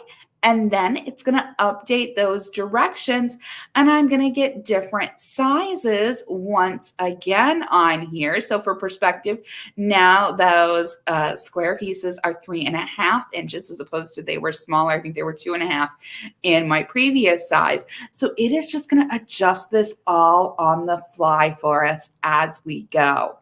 Now, I know not every possible quilt block is going to be in here. So we've got some really great tools for you to build your own. We have these 2 little purple squares here just to the right of your libraries, the Easy Block Creator and the Advanced Block Creator. The Advanced Block Creator has that circle in the middle because, curves and circles, that's a little more advanced piecing to start with. So we're going to start with our Easy Block Creator. I love this. It's like digital graph paper that I can just change from being rectangles or square shaped to like 1/4 square triangles and apply and get, the basic shapes that I want to use as I go. This 1/4 square triangle layout is the one that I use most commonly just because then I can go triangles up, triangles down. I can merge them together in parallelograms and other things like that. I'm going to make this grid a little bit smaller just for us to play with. Let's make it a 4x4 grid and I'm going to apply and it's going to shrink down my block size here. And oh my gosh, it's not quite big enough on my screen. So let's make it as big as what we can by double clicking the magnifying glass. And then, the magnifying glass, it's stuck right now. I can't get it off of my mouse. I find the biggest thing that people get stuck on when they're first getting started is you choose a tool and you picked it up and you're like, okay, I use this for the job. But then whereas in our sewing room, we usually put it down and we pick up the right tool, in software, sometimes we forget to click the button for the right tool to pick it back up again. So I need to pick up my piece select tool here, this little purple block with the cursor on top of it so that I can start to select parts of my block that I'm playing with. And I am just going to make a square in a square block. So I could select individually, or I could hold down Control on my keyboard, which is what I'm doing right now here to start to select this corner. And then I can either come up on the toolbar and choose these little overlapping purple squares to unite all of those little triangles together. Or I could make my selection a little bit quicker using the lasso piece tool. And you are just going to right click, and then you can let go of the click, drag across your screen, left click again. I'm sorry, it was left to start, not right. Left, click, let up, drag to a new place, click, move, click, and then your final one is going to be the right click to close it. It is going to select everything that was completely inside of there, and then I can go back up and unite it again up here, or I could do that quick left, right to close, and then I could right click on the selection and get that little pop-up menu, and now I could unite my pieces together. So what happens if I inadvertently get something in my lasso selection that I don't want? I've got some extras in there. Well, I could just redo the lasso, or I could change back to my piece select, and I could hold down Control, and I could maybe just get rid of those couple of pieces to make it quick, and I could unite together what I needed then. So since I told you I was going to make a square and a square, let's just go ahead and get that center there all taken care of. Right to close, unite using my button. So there I have made a super quick square and a square block. Now I need to fill this in with some color or some patterns. We're going to use color just for ease of time here. And let's do some red around the outside out here. And that'll just give us that really bright pop. And I keep going over here to the side. You know what? As soon as you use one of those colors the first time, it becomes part of the top row. So if you remember to go back to that top row, it's going to be there and be easy for you to go ahead and play with. So I've got my brand new square and a square block that I've made here. I told you want to save that to your block library. So we're going to go File, not just save, not save as, but you just made it. So save to your library. When I first got this and I was playing, I did not even see that save to library option there. I can't tell you how many blocks I lost on my computer because I just kept doing save and save as, and they were saving somewhere random. I didn't know where they were. So save it to your library so you can find it again. All right, so square in square, S&S is just what I'm going to call it for right now. I am going to save it. And now if I pop to my libraries and go to my blocks, guess what? We now have my S in S block, my square in a square block that I can play with. If you're not going for just straight angles, of course, the advanced block creator is going to be where you're going to want to go. This is just nice, big, open graph paper, so it's not bisected into anything that you must stay within. You can just click, hold, and drag and get those lines wherever you want them. I don't even have snap to grid turned on right now, so it would let me put lines wherever I want them. So I can, get a line there. I could come in and get an extra one in here. Well, maybe I wanted this to kind of sort of like snap to that little point in the middle so it would stay there. I could right click on my rulers here and just real quick and easy turn on and off my snap to grid, snap to guidelines, and even access the grid settings so I can change them. So there are lots of things that are just a super easy right click away as you're trying to find something. I'm not going to go ahead and turn it on just because we've been building our block without. And you know what? I am going to go ahead and add one more little option over here. And then I'm going to change some of these lines. So I'm going to grab my block edit tool here now. And I'm going to grab this new one that I put in, and I am going to make it a little curved piece over here on the side. So now I've got some little triangles. I've got a funky kind of odd apple core going in there. You know, we trimmed off part of it. We bit off part of it, however you're looking at it on there with my little circle.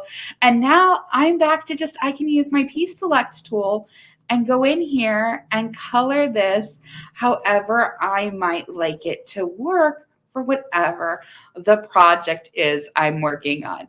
So I know that one there is just kind of random, but lots of times people are asking me, Ashley, how do I make that perfect drunkard's path block? Because that's a really nice curve, but that isn't the perfect circle that I want to make my drunkard's path block.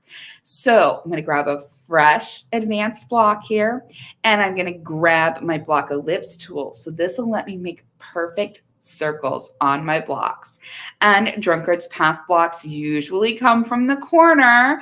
So I just click, hold, and drag, and now I can get that wherever I want it in relation to my lines. And when I let go, it bisects my block into two halves there. So now I can color this. So I've got this nice sunshiny bit here. I've got, oh, let's go with a nice dark blue. That'll give us some great contrast. And now that's going to give me that traditional drunkard's path block look. So I can go ahead and play with it. Save this to your library, get it exactly where you want it. The cool thing is you've got the ability to make all the adjustments and get things exactly where you'd like them to be before you go ahead and build a quilt. So let's build a quilt with these. So I'm going to use my new quilt layout option here. So these little kind of blue tools in here are our quilt layout ones. We're going to grab a new layout window here. By default, this comes in with 8-inch blocks, 4x4, 1-inch sashing, and 2-inch mitered corner borders. I don't know about you, the mitered corner border is not the default border that I reach for. When you click on that border, it pops the borders right up here in the properties section, so you don't have to go hunting for it. And it's just a quick drop down there for you to change what style of border you want. So blocked is honestly probably my favorite look. It gets me those great little cornerstones in the corners. And of course, you could adjust the size of that border as you were going. If you don't want sashing between your blocks, it's as easy as just clicking on the sashing, and you can make the adjustments to the sashing here in the grid section of the properties. Just change those to 0x0 if you want to get rid of it, or if you want to just change the size of it, do that too. Apply, and in this case here, it's going to go ahead and drop that out for us. And then you just choose your empty block square, and you head right to your block library and grab the blocks that you want to use. So I'm going to go into my blocks here because I pre-colored us some blocks. So we're going to use this cool log cabin block. This is one of the built-in blocks. I just filled it in with some fabric to make it quick and easy for you to see some cool color variations. And if I was going to make like a 1-block wonder quilt where I was just making one block and I was putting in everything, I could just Control-C copy or use my copy and paste options up here in the upper left. And then I'm just going to right click in this case so you can see you could have copied that way too. You can paste, and of course you can still use your keyboard shortcuts. The nice thing about using this right is I can paste to all blocks, which will fill in the whole quilt, just the row, just the column, or every other. So I'm going to go ahead and fill the whole quilt in so we can see what this would look like. Ooh, that is a lot of color and rainbow. Well, what if we like twisted or turned these blocks a little different direction? It's kind of easy just to use the rotational tools and give it a little twist. And sometimes we're inadvertently guilty of doing that as we're laying our quilts out. We've given them a little twist and we didn't necessarily intend to. So that one's not terrible from a perspective of, okay, well, I've got all the blocks made. Can't I just like lay them all out on the floor and play with it? Yeah, but then you have to have made all the blocks first. But I'm willing to bet that there's not very often that you take that block and you actually sew it backwards. So you could see what it would look like if you flipped the block left to right. But here, it's just a click of a button, and I can mirror my block left to right or top to bottom using the button right next to it. Look what happened when I flipped that one left to right. So cool. So if I go left to right on every other block, so I'm just holding down control and selecting every other one, and then I'm using that left to right, that flip horizontal option to mirror them. I have a whole new quilt layout there. And that is what was hanging out behind me here on the chair. I'll show you that after I'm done sharing my screen. But now I've got this layout and I can go ahead and fill in my borders. So I could select off my border bits here and I could get some fabric in there. Ooh, there's a nice solid gray border, but I put those cute little cornerstones in there. So let's go back and select just the cornerstones from our border. And you know what? I'm going to make them shocking pink there. I love pink. That might be a little much. Maybe green in this case, because green versus this kind of thing. Ooh, I like the green even better. So now I'm ready to go ahead and maybe make my quilt. Maybe I've already made my sample block. Maybe you're looking at this and you're going, okay, Ashley, that's great. What size quilt does it make? In the top toolbar, the little window of the program, it tells me this is going to make a 36 by 36 inch quilt. And you're like, okay, that's a little small. It's not going to work out so well on my bed. How many more blocks do I make? Do you want to make more blocks, or do you just want to take those blocks and do you want to make them bigger? What if rather than making them 8 inches, you made them 16-inch blocks? Now, with just a quick click and 16 and apply. Oh my gosh, now we're making nice big blocks. So we still have the same pattern. I haven't, exponentially increased it. I'm just making bigger blocks. And it's a 68-inch, square quilt. If I wanted to get more, rows across here on my quilt, I grabbed my piece select. I need my block select tool there.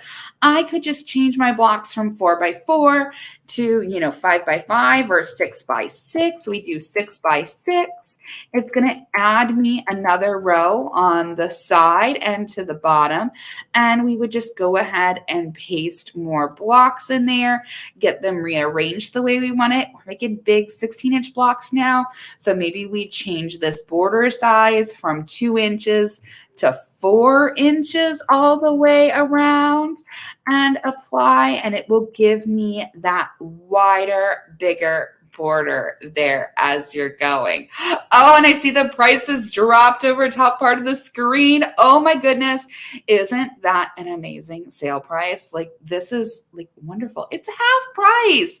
This summer is the perfect time to add design and quilt to your quilting toolbox so you can make not only simple layouts like this, but more complicated quilts. I just made a sampler quilt not that long ago. Okay, so the second library is the quilt library. That's going to be where you save your quilts. And here we go. This was great. I made a bunch of different blocks and then I laid them all out together and I kind of made some extra blocks to fill in to get this cool little center medallion feeling going in there. And then just to carry it with me, I made it in a 4-inch block. This is a 6-inch block on the screen, which makes about a 40-inch quilt. But again, I could just change that size there and suddenly have a different size quilt to go. And I don't have to make any more blocks or discern a new layout. And you might be going, wait, Ashley, are those blocks on point? Absolutely. There's a quick little checkbox here in the properties section to take you from having your blocks that are, just across as you go to on point, and it's going to give you a totally different look and feel to what you're doing. So for me, I started with this basket block in the middle, and I was like, it's a basket. It's got to go on point. So went ahead and did it. So I know lots of times they talk about making these and getting the directions, but there's a whole nother part to quilting, right? There's the actual quilting of the quilt. Yeah, having the great list of everything that I need to go procure. Oh my gosh, there's more options this time when we look at this. So big things that come in now is your piece layout rows. So it gives you little previews of what the individual blocks are going to look like, as you piece them together. So 3x3 might be okay if they're blocks like this, where I think the most complicated one has 24 pieces to it. But if you've got blocks that have, 32, 48, 64 pieces to them, you may want to change those as you go. Okay, I want to print my full quilt. Grid lines, it's your choice. You're going to get grid lines and color numbers in the pages that show you those individual blocks. Do you want to print the quilt information? Lots of times I uncheck this. It's kind of overwhelming. I'll show you. I'm going to print my piece analysis so I know what all those pieces are, what shape, what size they are when I go them. I want my fabric summary. It's because now I'm making an entire quilt and I need to be able to procure fabric for the entire thing. I want to know how to cut this one. Those are pretty simple shapes, so I'm confident I can cut those out with my rotary cutter without extra templates. I've got my piece allowance, and of course I want to see how the individual blocks are going to be pieced together, so that piece layout and the block layout of how the blocks are going to relate to one another. Yep, you can even check this little box here and type in a pattern name. If you are a pattern designer or you want to design your own patterns to share with your friends or sell, whatnot, you can add a name of the quilt right on here. So overview on page 1, what our entire quilt is going to look like. And I love it without the lines in there, so I can kind of start to get that feel of what it's going to be like pieced together. Next page down. Okay, this is that information page that I told you I might be turning off, because never have I ever bought a pattern that told me I need to cut 633 pieces before I ever get going. It might be a little discouraging sometimes when you think about the things you've pieced over, time, and you're like, oh, there had to have been thousands of pieces in that quilt. So you can skip this page if you want. It's just one of those check options, but I like that it tells me my block size and my finished quilt size, just to help keep that forefront in my mind. We go on to that piece analysis. So we've got all those great little sizes there. And yep, I already had those filled in with fabrics, and I saved them just as the default name that the manufacturer had, so I know which colors I'm procuring. Oh my gosh, 2 pages for the piece analysis. 3 pages for the piece analysis. So many pieces for this particular quilt, but turns out super cool. Here is my fabric summary. So 1 sheet of paper in this case, 3/4 of a yard for my background, and between 1/8 and 1/4 for my other colors. Oh, look, 1/2 a yard on one of those. Oh, because that's my borders there too. So you would work through that, and now here we go. Here is how we're going to cut, what we're going to do. And that's where I say, it shows you that you're cutting 96 and 16 and 8 and 12 and 12. Go back up 2 pages, 3 pages, whatever, to those piece analysis pages. Use these, cut these out into little squares so that you can clip them right to your fabric pile, and you're not trying to remember which are the ones that are 4 7/8 or 5 1/8, because they're pretty close in size. So just go ahead and mark them when you cut them. And of course, it's going to walk you through however many pages it takes to do that entire thing. So of course I don't have to cut it all at once. I can cut it as I go. Here is the piece layout. So this shows me those individual blocks, and look, it's got the color numbers on there. So I know which colors I'm pulling to make my blocks. It's going to go through all of them for me for however many pages I need. There is that epic basket block there. And then when we get to the block layout, this last page here, it's going to tell me where each one of those blocks needs to go in my quilt, so that way they relate to each other the way that I had planned for them to be.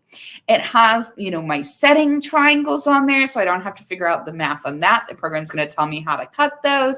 It's got my border pieces, so I'm not going to run out of fabric and not have enough to get that cut, because nobody loves running out of fabric when you get down to the borders. You're like, oh, I made it so close to the end and now I don't have enough fabric. Because I don't know about you, I'm guilty about just putting that border fabric aside and not even cutting it until I'm ready to put it on, because I want to make sure that, you know, I'm cutting those strips the right size for what I need. But that will allow you to preview the entire thing there. And you know what, Brian, can you put me back on the screen for just a moment? Because I have the quilt. So this is that quilt that I was just showing you, but these are teeny tiny little 4-inch blocks instead of the 6-inch blocks, or 8 or 12 or 16 that you might want to put together to make a bed quilt. I left the border off of this one just because I was like, you know what? It is plenty big this way. And I actually really love these little 4-inch blocks. You know, it's just a great way that I can show it. And it's not so big that I can't get most of it on the screen, so you can see it when we're virtual. And if I ever get to encounter you somewhere in person, it fits in my suitcase really well too. But you've got it, the top piece. I long armed this one. How did I figure out what design to put on here? Let me show you how design and quilt will even help you plan that long arming portion, or even quilting in your embroidery hoop, and how we can do some more embellishments. So let's head back onto the design and quilt screen here. And this time we have our quilt up here. I'm going to go ahead and leave the border on here, because if I was making this bigger, I would want the border. And we are going to take a snapshot of our quilt. You don't have to know how to take a screen capture in Windows. We have a little snapshot button right up top here next to the print preview window. So you're just going to create a snapshot, quick click, and now it wants to know where we're going to save this on our computer. I'm just going to give it a super general name because I'm not looking for this long term. I just want to be able to show everyone how this works. So 345, it's going to save it as a BMP file for me. So lots of great information there.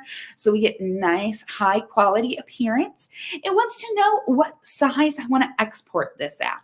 Well, I actually do want to save it the size of my quilt, and I want to crop the background out of it. Like, I don't need the white background there, just need the quilt. So we're going to go, okay, and it is going to save that. Now, I can close this window because we're done with it. And I can go ahead and close our fun little log cabin one here too. Now we don't need to save that. We made lots of fun changes. Oh, we'll leave that there in case we decide to play some more. And I'm going to grab a new screen, and I am going to bring that quilt we just made in as a backdrop. So we're going to come down along the left-hand side here, grab the backdrop tool, and put our quilt 345 into the background here. Ooh, okay. So there's that great preview of our quilt, how it's going to piece together and it's going to look. And now I can start to audition embroidery designs or long arm file designs right on top of this. Because if I go open and I head out to my computer and I figure out where all of the designs live. I know they're all over on our computers. I just want to show you all the different file formats that we can read here. So we can read lots of machine embroidery file formats. We can read those computerized long arm file formats. We can even see SVG and FCM files going along with your digital cutters and other image formats. So if you've taken a picture on your phone of that quilt top you've pieced, you could email that to yourself, get it right in here, resize it, and start to go ahead and play with it. I am going to use this little hexagon quilting pattern here, this diagonal plaid, and I am going to go ahead and open it. And it's going to open up in its own window because I have the ability in here to use, like my stitch tool and see where all those stitch points are, make adjustments, etc. So not only am I planning my quilt, I can also make adjustments there. We'll just get that back onto our screen where we want it. If you had a little stitch point out of place or something like that. But we just want to see what this is going to look like on top of the quilt. So I'm going to go with my regular selection tool. I'm just going to select it. I'm going to copy it so it's on my clipboard. So I can use my little copy button there. I'm heading back to the picture that I have. And I am just going to go ahead and paste this right on top. All right. So selection and paste. There we go. So I have to unselect it. So right now it is this big hexagon motif. And those blocks, they're only 6 inches. If I just kind of hover over the top here, I could have like an entire block in there. That is just way too big. So I'm just going to rescale right here on the thing. It scales it down for me. It even adjusted my stitch count there because if I wanted to save this as an embroidery file, I would need it, scaled size-wise for my machine embroidery. Our long arms usually do their own like stitch count based on what you tell it. You can change those on the fly from basting to quilting, and sometimes you quilt a little tighter. Lots of times I quilt at 10 stitches per inch, but every once in a while I go up to 8 if I've got something that's not super fluffy or I'm just in a rush and I need to get it done. Stick with the 10 to 12 for your regular quilts though. Wall hangings, sometimes you can go a little bigger. But I can take this pattern now and I can use my repeat sets option. So this little repeat button up here, and I can click on it and it's going to show me how those would start to relate and get into one another. So I'm going to drop the horizontal distance down in here. And we will kind of seamlessly connect those together like we would want. And I think there's a lot of space between the rows. So you know what? I'm just going to go ahead and drop out some of that vertical distance too and make it so those rows like have that great interlocking look to them. All right, so there we go. So right now we would output at 13.9 by about 10. Our quilt is like 40 by 40. So we have to go across and across and across and across. And oh, we're going to give one more just for extra and several rows down here. I'm going to go one extra just because we've got the top bottom offset. So there we can preview what that quilting design might look like. I haven't had to go to my quilting machine yet. I'm still playing here in the software. I'm in the planning stages. I don't even have to have cut any of my fabric yet. So I'm going to go, okay, and it is going to update that. Oh, I may have gotten a few too many repeats there, but that's okay. It gives us a great way to preview it. So, okay, that's what it might look like with these little squares at this particular size on this quilt if it was in black thread. Now, I know there's that super scientific way of picking thread when you are deciding how you're going to quilt with a long arm or quilt in your embroidery machine. And that is you take the spool of thread, you unwind some, and you just pull it across the top. And you are like, okay, do I like it or not? Well, here I can just choose a thread color down at the bottom, assuming I've selected my design. I can choose a thread color, and in real time, I can preview what this is going to look like in a bunch of different colors. And I can even zoom in and say, okay, you know what? Do I like that red on my white background, or my gray background? What would it look like if I put gray across everything? Because I have the gray background. Oh, now that gray like melts really well into the background. Okay, you can see it a little bit on some of the lighter colors. It pops just a tiny bit on the dark. All right, what does it look like if I scroll over here a little bit and I get that like center medallion kind of in focus a little bit? Is that going to be too much thread on there? I don't think so. I'm really thinking that gray is going to be the way to go. So you get that ability to like preview that quilting design right on top of the quilt in color, kind of those ideas of what your threads would be. By default, these are the Quilter Select, but I'm going to tell you there are a whole bunch of different thread charts built in here. So if you are quilting with something else or embroidering, look at all of those options you have to look at colors from various manufacturers and choose that perfect color of thread for your quilting based on what it is that you are working on and doing. You don't have to actually have the spool of thread in your sewing room. You can virtually give it a little preview there as you go. And as we know, your quilt isn't going to be complete until you put a label on the back of it.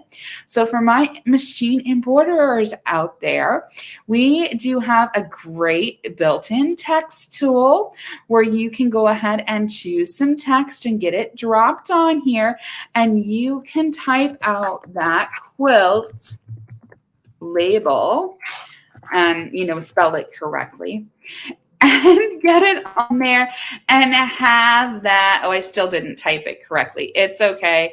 It's I don't know, what is it? It's a Wednesday. We're just gonna go with it.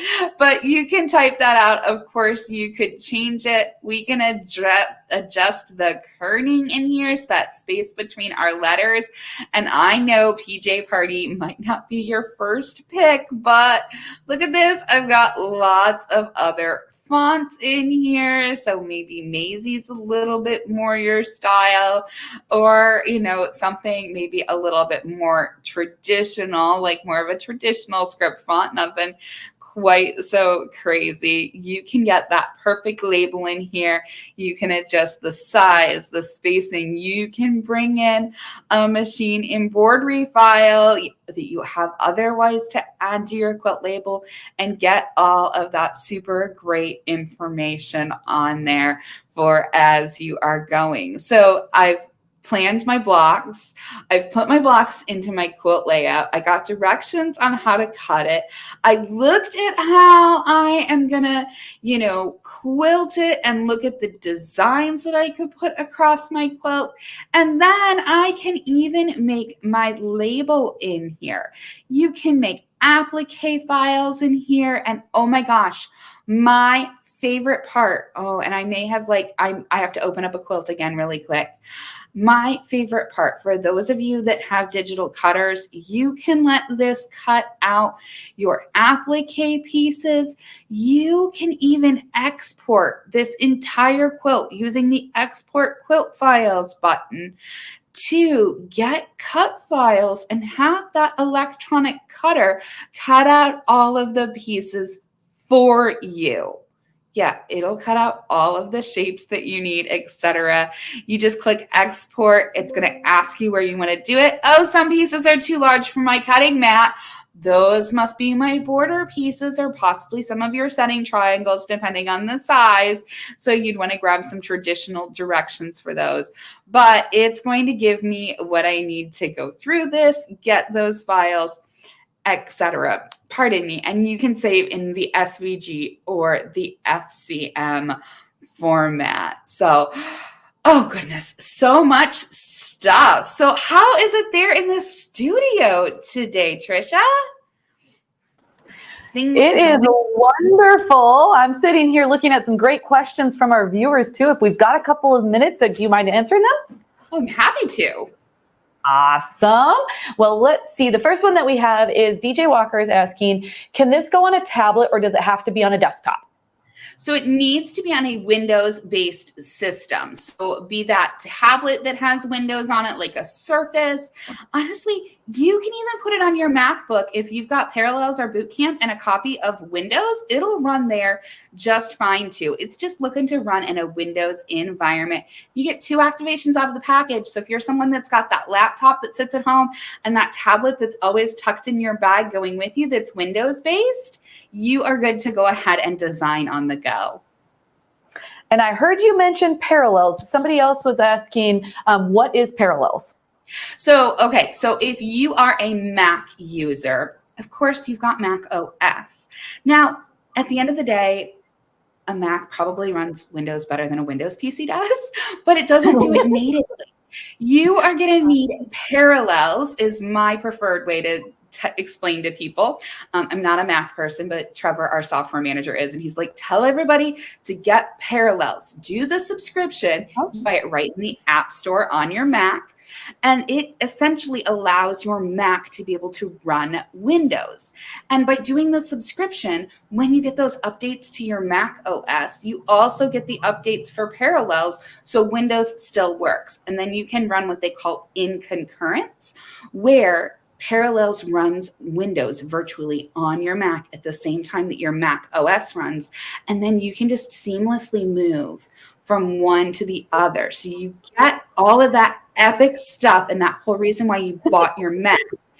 But you are not like left out in the Windows game. So you can still run your Design and Quilt and your other Windows-based programs that don't natively work on Mac. Nice. Very cool. Also, you had said 2 downloads, correct? So you get 2 activations for you personally. So if you have a laptop and a desktop, a laptop and a tablet, you are good for that. That also means if you only have one computer and that computer dies and the activation gets tied up in there, you just have to go get that CD case back out, download the program again, and type in the activation code. And I'm going to tell you, when you get the CD case, yes, it's a CD case. There's no CD inside. There are directions on how you're going to download. Yes, you've got yours close at hand. There are directions on how you download that. So that way you are getting the freshest copy right off of the R&K servers. It's a pretty small file. It was less than 250 megabytes last I looked, so it might be under 300 now. But super quick and easy. And do you have the booklet there? Can you show them the little printed booklet? Do you have a booklet? I don't have the booklet. My booklet up too. I'm traveling on the light side in the hotel room. We're at educator training, so everyone else is downstairs in the conference room. I'm like, I gotta go upstairs and Zoom, guys.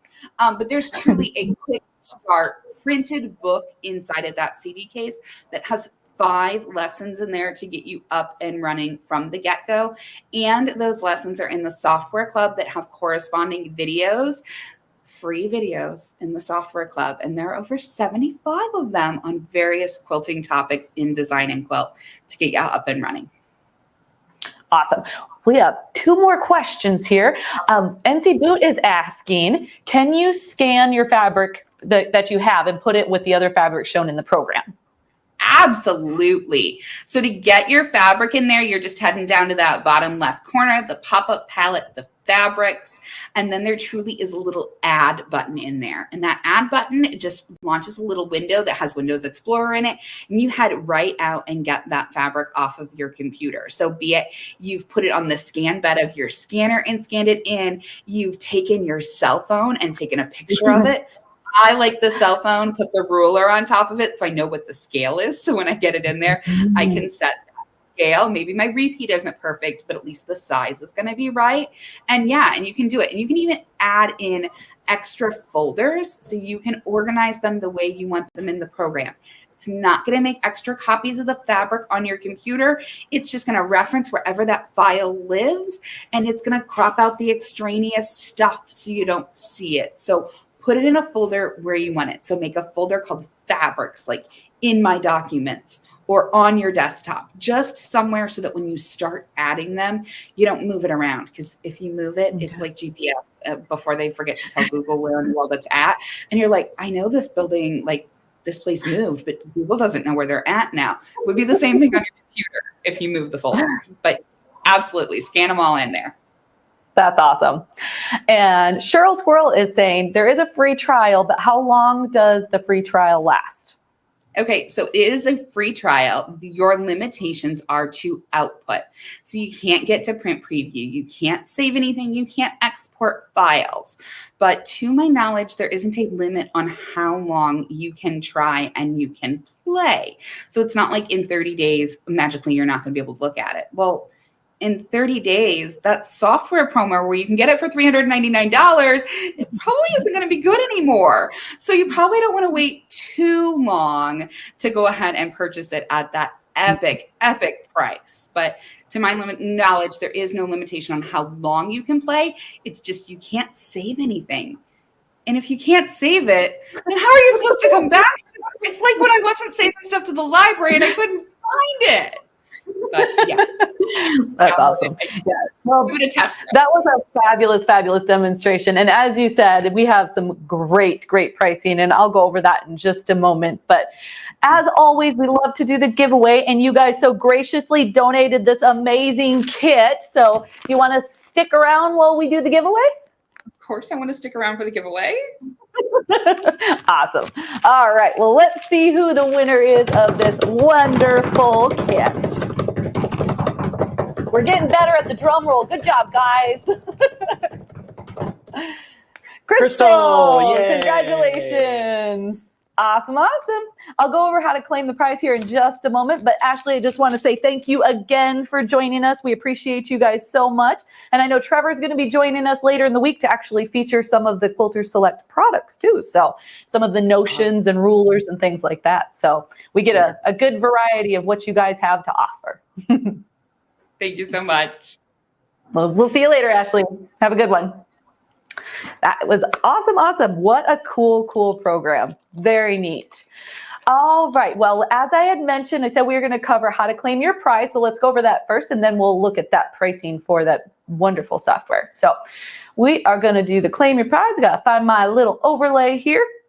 You just go to Linktree/Sewing Parts Online, click claim your prize, fill out that form and submit. You can also go to Sewing Parts Online/SewCreative Live. That's our event page. You can just click on the giveaway button and there's a section to fill out the form there as well. So let's take a little peek at that pricing for the Design and Quilt software. How awesome was that? It has an MSRP of $7.99 and it has a sale price of $399.99. That is incredible. As Ashley said, half off. So right now, I know somebody had asked, does it qualify for special event pricing? If you want to give our customer service a call, they can check their sheet and see if it does qualify for the additional extra pricing off. But because it's half price, I'm not 100% certain, but they will help you out. And again, we are going to be featuring the Quilter Select Toolkit later on in the week, and our friend Trevor is going to be joining for that. I'm just going to pop that up really quickly to show you again what's in that toolkit. We've got that 18 by 24 dual-sided cutting mat, the 2.5 by 18-inch ruler, the 45 millimeter rotary cutter, and you've heard me talk about it before. Brian and I absolutely love this rotary cutter. It has such a nice weight to it. It's always in our studio here. The Alex Anderson quilt pattern CD and a USB with some previews of the Quilter Select products and programs. So a really fun kit. That was our giveaway, but you can also get it for an awesome price of the $109.99. And I believe that has the special event pricing as well. You want to talk about the side giveaway? The side giveaway? Yes, we sure can. It is the Luminous Light Station. So when I say side giveaway, you may be wondering what that means if you're just popping on. So with the side giveaway, if you call customer service and place an order before 3 p.m. today, you are automatically going to be entered into that side giveaway. We're going to pick the winner at the end of the day, or I should say 3 o'clock. And then if you place an order after 3 o'clock, you're going to be entered in to the following day's giveaway. So that's just a little thank you for everybody that is placing an order. That does not include the giveaways that we're doing every segment like I just did with that toolkit. So speaking of giveaways, for the next segment, I'm going to show you what we're going to be giving away at the end. Here, let me just make sure that I do have the correct one. Yep. So we are going to do another one of these bundles. Can you tell that we like these? They're such a great resource. We've got the Schmetz ABC Pocket Guide. So this is going to give you all that needle information that you're needing from Schmetz. It's going to tell you all the different types of needles, the different sizes. On the back, you can pick what material you're using, and it'll tell you what needle to use there as well. Always have it by me in my sewing studio.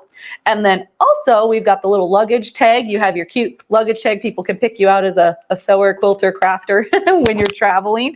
But it has a cool color-coded chart that explains all of the colors on your packages of needles. And then, of course, the SewCreative Live thread kit that we designed with Aurifil. This is a 40 and a 50 weight in the Sewing Parts Online color. So you're going to get the black, white, and red. So that's what we're going to give away at the end of the segment. In order to get eligible for this particular giveaway, during Kimberly's segment, we're going to have that surprise summer word pop up in the screen. And Brian, do you mind popping that up so anybody that's just joining knows what we're talking about? That example one. It'll look like that. It'll just have a fun summer word. Once you see that, go to the comments, start putting it in, and then at the end, we use a giveaway tool that will collect all of those comments, and then we pick that winner at the end. So I think we are just about ready to invite our next guest up. Brian, am I getting a thumbs up? Thumbs up. All right, well, let's bring on Kimberly. Hello. Can you hear me? I can hear you great. How are you doing today? I'm good. How are you? Fabulous. So everybody, I've had the pleasure of talking to Kimberly before. She has joined us for our So Inspired podcast. She's awesome. We also met her at QuiltCon, and we found her by seeing her awesome shoes. No, but anyway, Kimberly, do you want to introduce yourself and tell everybody a little bit about yourself? Sure. So I'm Kimberly Benefield. I kind of started out this journey as a quilter. Primarily, I started at the end of 2015, and then I recently have kind of started to explore other ways to take, what I've learned in quilting into like other areas. Like I've sewn in the past, like garments. I'm fondly remembering the costumes that I made for my kids as a part of my, initial journey. I found a local quilt guild that was really supportive and inspiring. And one of the big things is everyone was posting on Instagram. I was like, wow, I never thought of that. So I set up a separate profile, which I call Northwest Pepper, primarily because I live in the Pacific Northwest. And I like to consider myself a little spicy, I guess. We would have to agree with you, and I like it. Thanks. Branding, yeah. So that's kind of how I ended up here. And, I'll talk as I walk through the specifics around the quilted garments, and then more recently the shoemaking. I'll talk more about, kind of how the journey and how the two converged. That sounds excellent. Well, I will be in the background. If you need me, just let me know. I'll unmute myself. If we have questions, I will let you know, okay? Okay, sounds good. Thanks, Tricia. All right. Okay, so Brian, I'm going to share my screen. For the most part, I have a presentation, and I did include little snippets of video because I thought it'd be good for you to kind of see some things in action here. So hopefully I did reduce the sound so I can just kind of talk through those segments. If not, bear with me. So I'll start out specifically speaking to quilted garments and how that started. Of course that happens. I took a workshop with my local quilt guild, like I mentioned previously. And the workshop was with a woman, Sandra Johnson.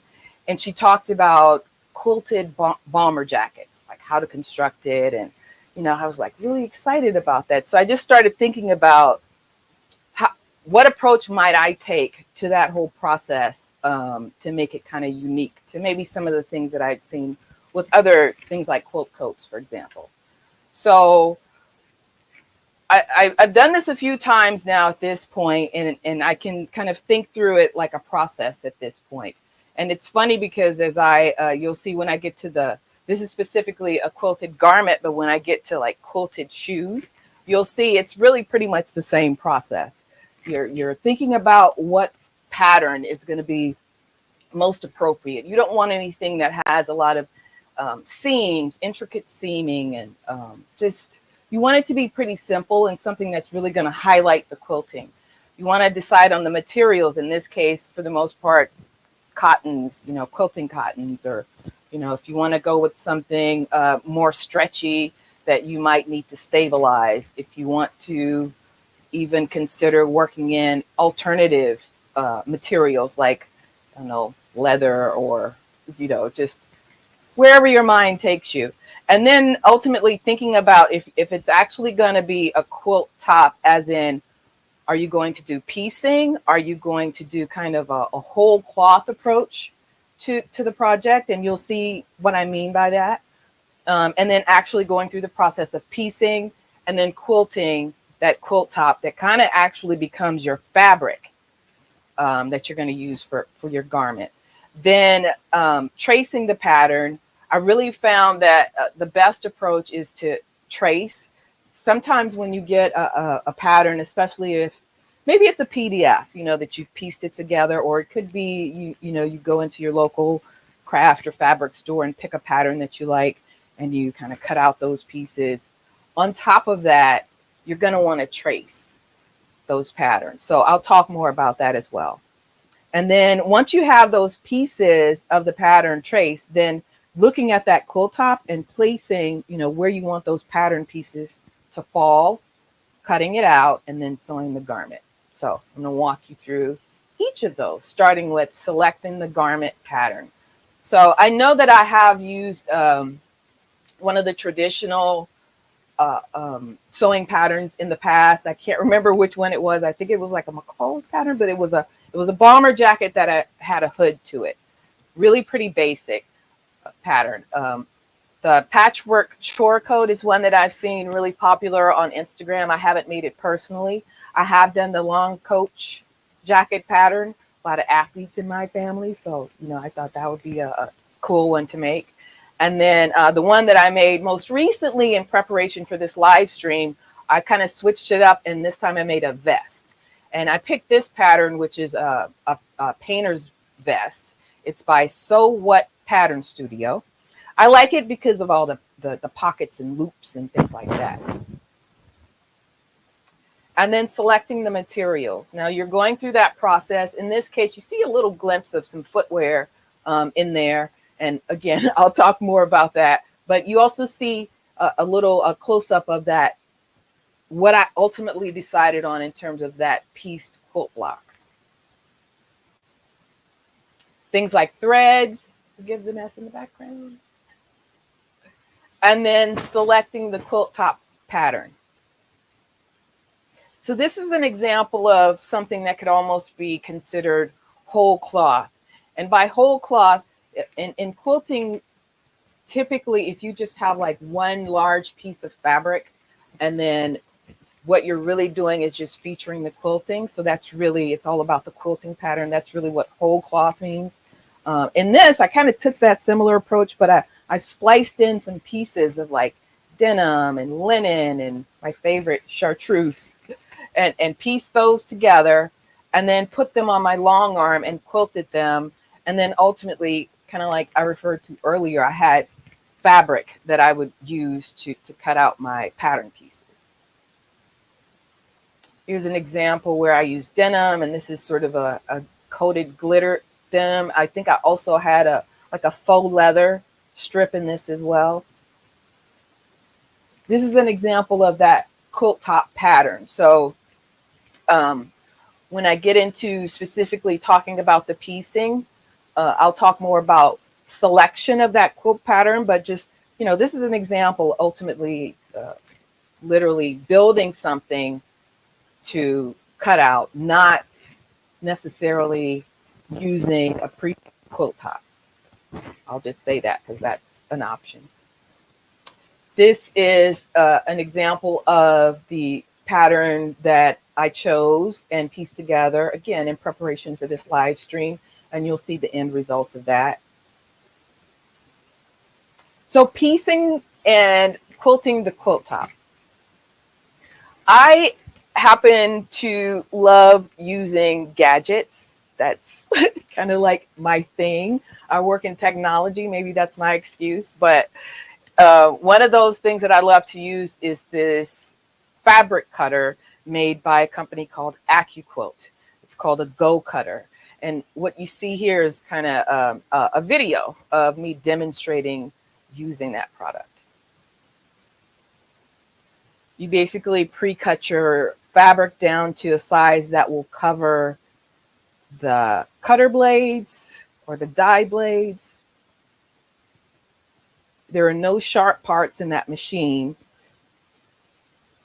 And you have this little die piece, excuse me, with a mat you remove, and you kind of see there where just by going through that machine, it pre-cuts all my pieces.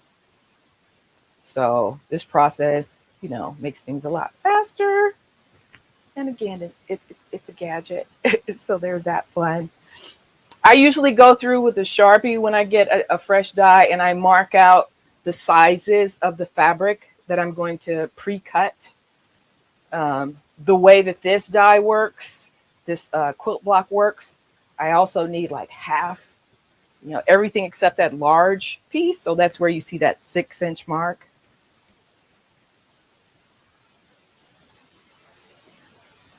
And then organization is going to be really important throughout this process. So I like to use just kind of like, what is this? Maybe batting covered, or you could cover something with flannel. I'm a big Amazon person, shopper. So of course I found these display boards or design boards on Amazon just in a pack, and just, you know, little alphabets to line things up. So if you recall, on the little die board I showed previously, I had each one of these pieces had a corresponding letter. And so this is the associated diagram, kind of showing you how to cut things. If you know you're cutting light and dark and you want this, it's called the spider web effect. And so as I'm going through and piecing it together, it helps me to not get things, especially because one of the things I love about these tools is it kind of pre-cuts these notches in the pieces. So when it comes time to sew them together, that whole process is easier. Here I'm kind of showing multiple examples of piecing. And using I've heard much this week about this as a favorite sewing machine, and it is definitely, I'd have to say it's mine. I keep trying others, and yeah, you know, if I need fancy things like zigzags or whatever, or I don't know, buttons, buttonholes, taper stitches, things like that, I may choose another machine, but just the speed and reliability of this. In my case, this is a Juki TL 2200 QVP Mini. I think that mainly means it came with like a walking foot and free motion feet, things like that. Anyway, so there I am with my, and my favorite stickers all over it. Just kind of going through the process of piecing them together. Another thing that I find really helpful in this process, which you see here, is this seam guide. So with this machine, there are these little screw holes there where you can attach different accessories. So I have it, I have this seam tape there, which is also a very helpful tool. So I clearly see my 1/4 inch mark. But then also having this guide there just really allows me to power through. I mean, these pieces aren't very big, but you could imagine something like, 2.5 inch strips that are, the usual 43, 44 inches long. This is really going to help you speed along and help with your precision.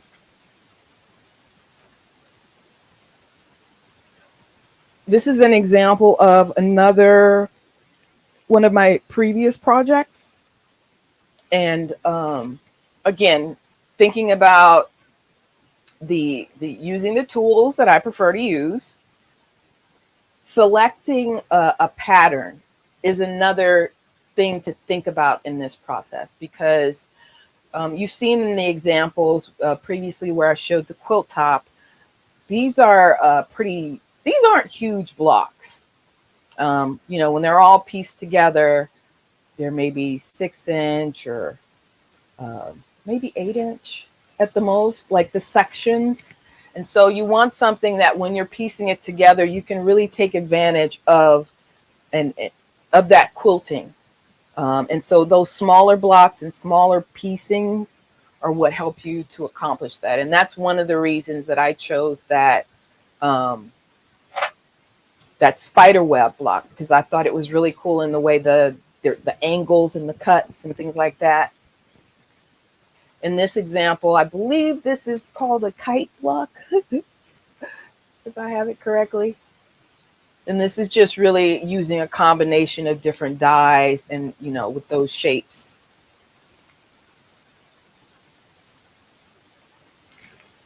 So this is an example of my quilting process at this point.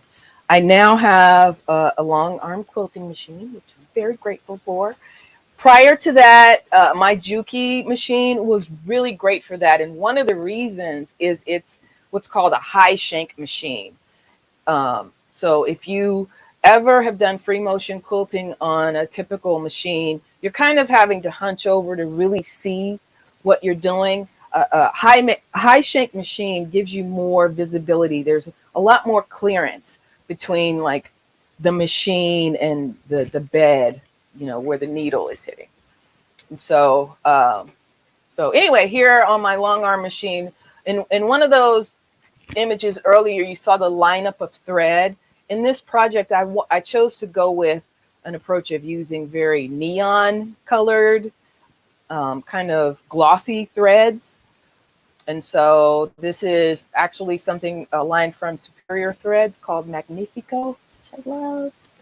And I really like the effect that it had, especially on that dim, and you'll see the end result. This is me coming back in, long arming, again, that spider web block. And one of the things that I like to do when I'm thinking about these projects is not just taking the typical approach of having a pieced quilt top and then cutting out my pattern pieces.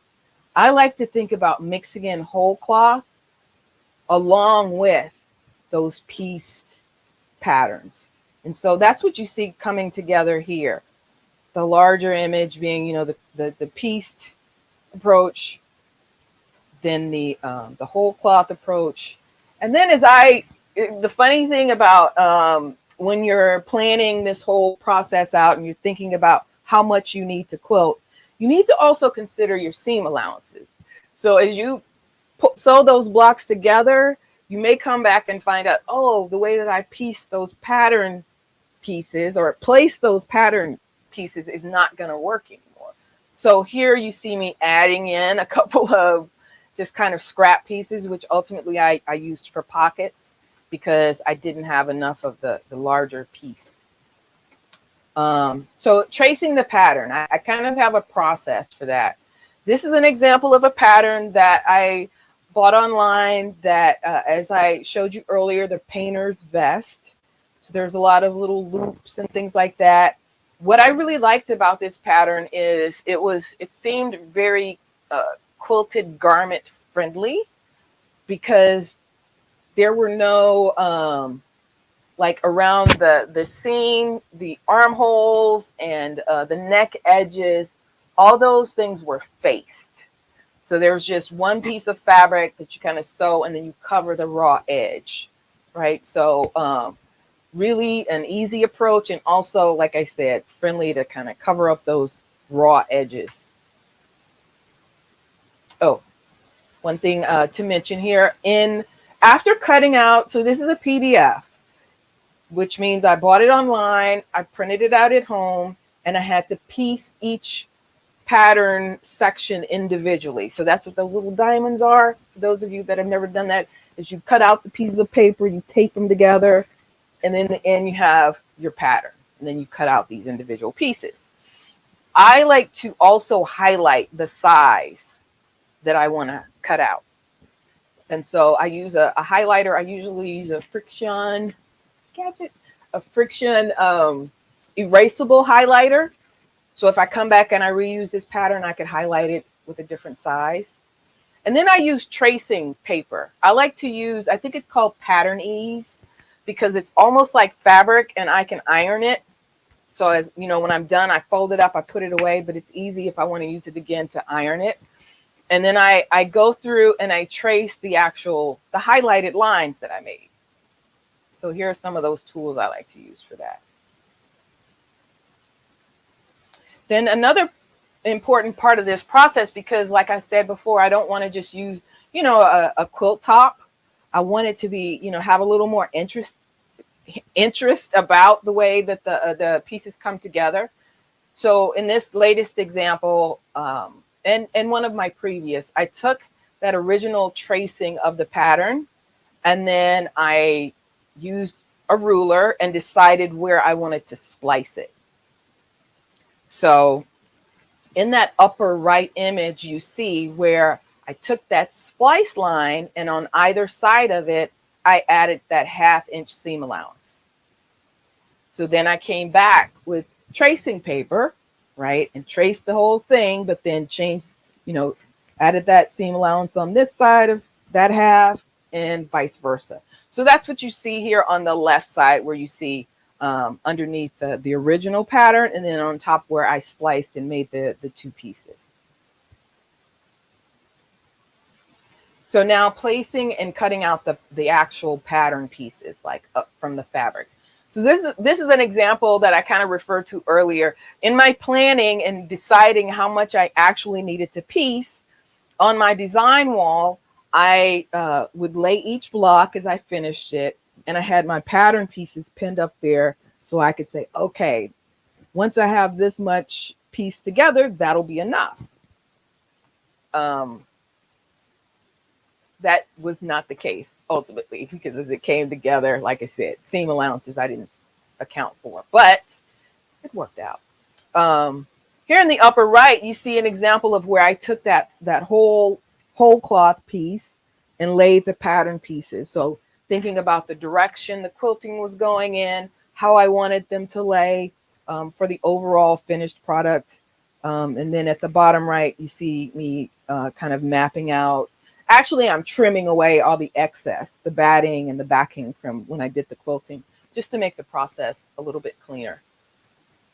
Here I am doing doing the same thing with a different project, taking those pattern pieces, laying it over where I have my quilted top, and then ultimately, you know, cutting out those individual pieces. Oops, placeholder. Okay, so we'll just get into sewing the garment. So here you see those actual individual pieces that I've cut out.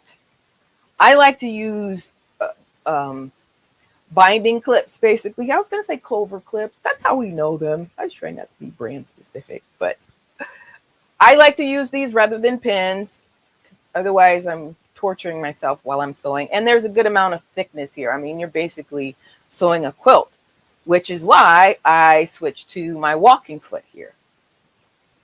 So just going through, and in these examples, what's happening is I'm sewing together those splices. So where I took that original pattern and I decided where I wanted it to kind of have this cut, that's what I did. And then once I cut it, I took it to my serger, finished those raw edges, and did some top stitching. Looks like I came in credit. But again, you can see how that seam guide really comes in handy in this process. So here I am showing you an example. I like to always, you know, I like creative, sure, approaches to thread color.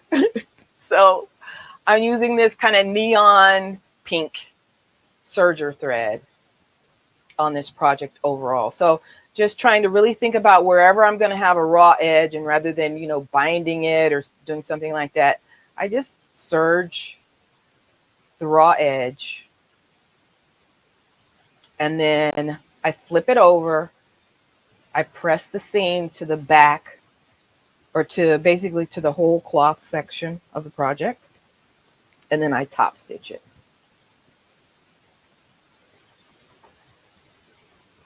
So this is an example of top stitching. And another example of why the walking foot is really great to use for this project. So for all my top stitching, I'm just using the right edge of the presser foot as my guide.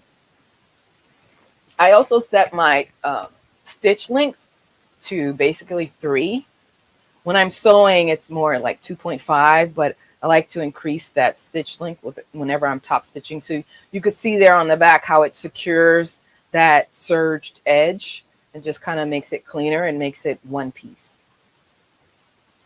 So there you see the spliced pieces brought together. You see the example of where I put that ruler and decided where I wanted to slice both the front and left sides, and then the back side as well.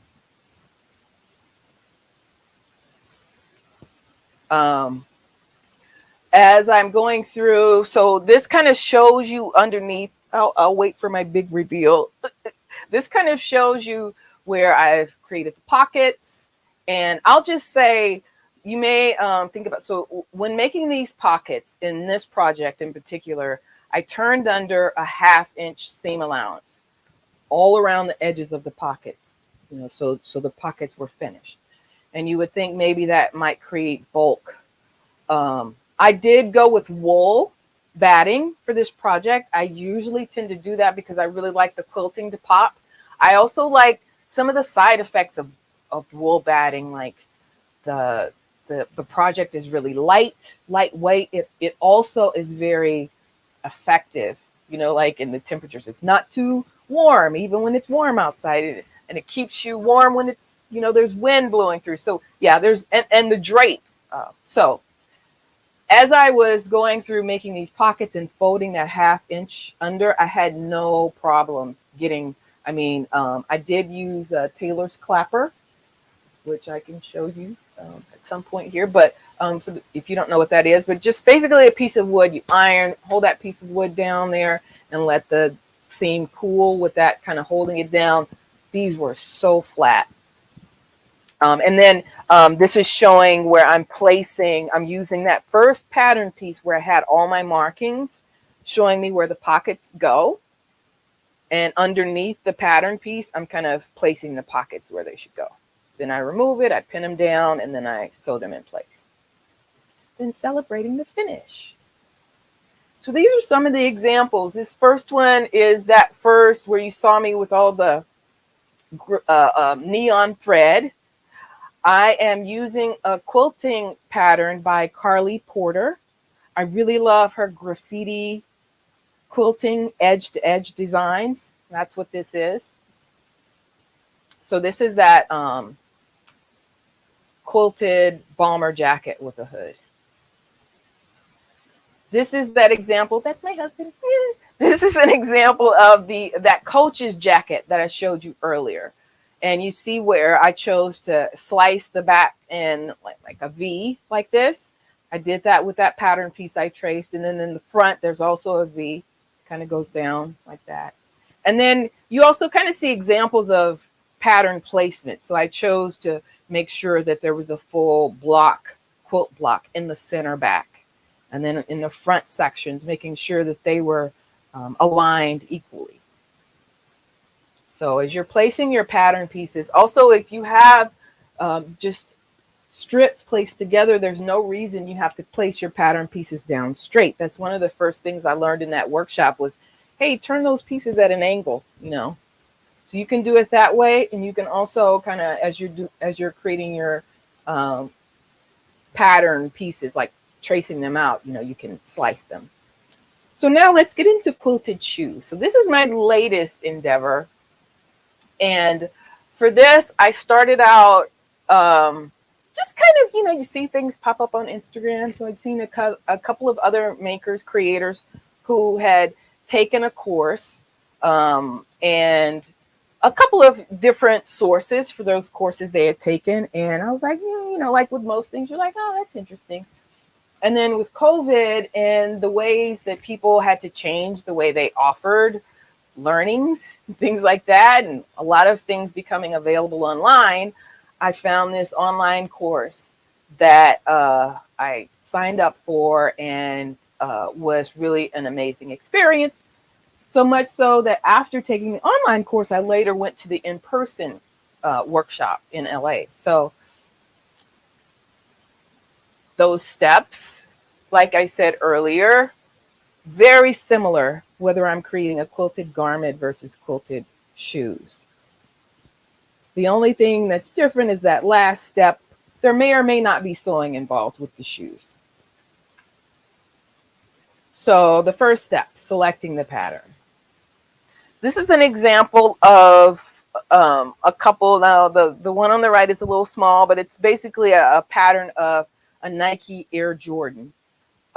In going through this process, I learned that, I was like, how in the world can I actually make Air Jordans and that be okay? I mean, I worked for Nike for several years, but I'm like, I don't know that it's really fun and interesting. But I learned that through the process, what you're doing is you're taking an original pair of whatever the shoe, and you're basically deconstructing it and reconstructing it. So you're not like creating your own knockoff or something like that. You're like, definitely the sole of the shoe is going to be that original, because that's just kind of like the footprint of it all.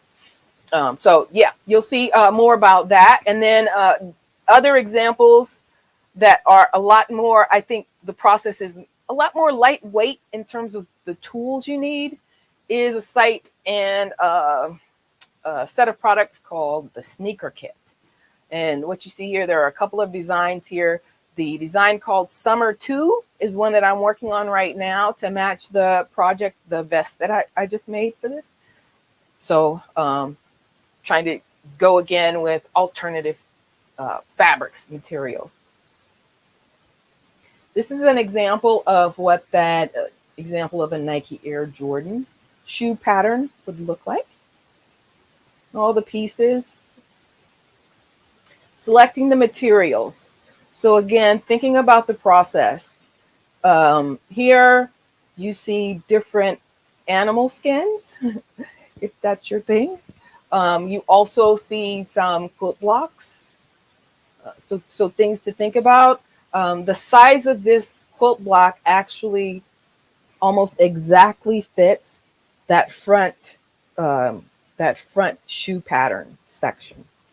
So this was a really nice choice, but a part of what you get in that sneaker kit that you can buy online, look them up. A part of what you get is a sole. So, and you can select the color. I think it's white, black, and gumshoe. So, choosing that gumshoe sole, I had to take a look at what it looked like and which colors were best, and etc. Here's an example of where I took pretty much a whole cloth approach. I used an Allison Glass fabric in the background there and just quilted spirals, and then a combination of different typical shoe leathers. One of the parts of the process that I think is important to call out, is waterproofing. So as I'm going through and learning this process, understanding so what this is basically a waterproofing type material. It's like a gel. I used it previously in doing some bag making projects, and so that's why I was like, oh, this would be perfect for shoes as well.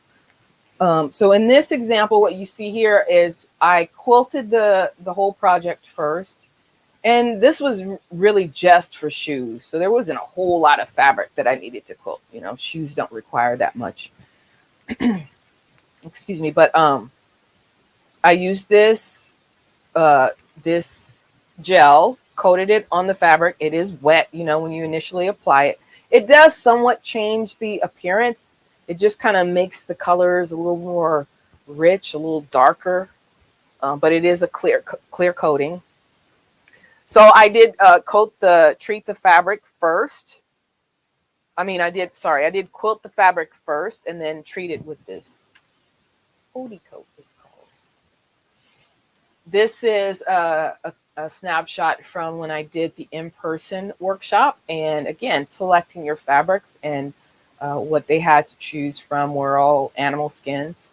I chose a selection like, I think this would be an interesting combination of colors, materials, etc.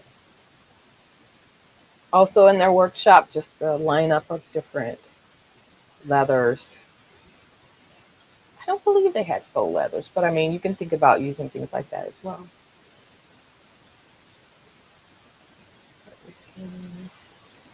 And then selecting the quilt top pattern.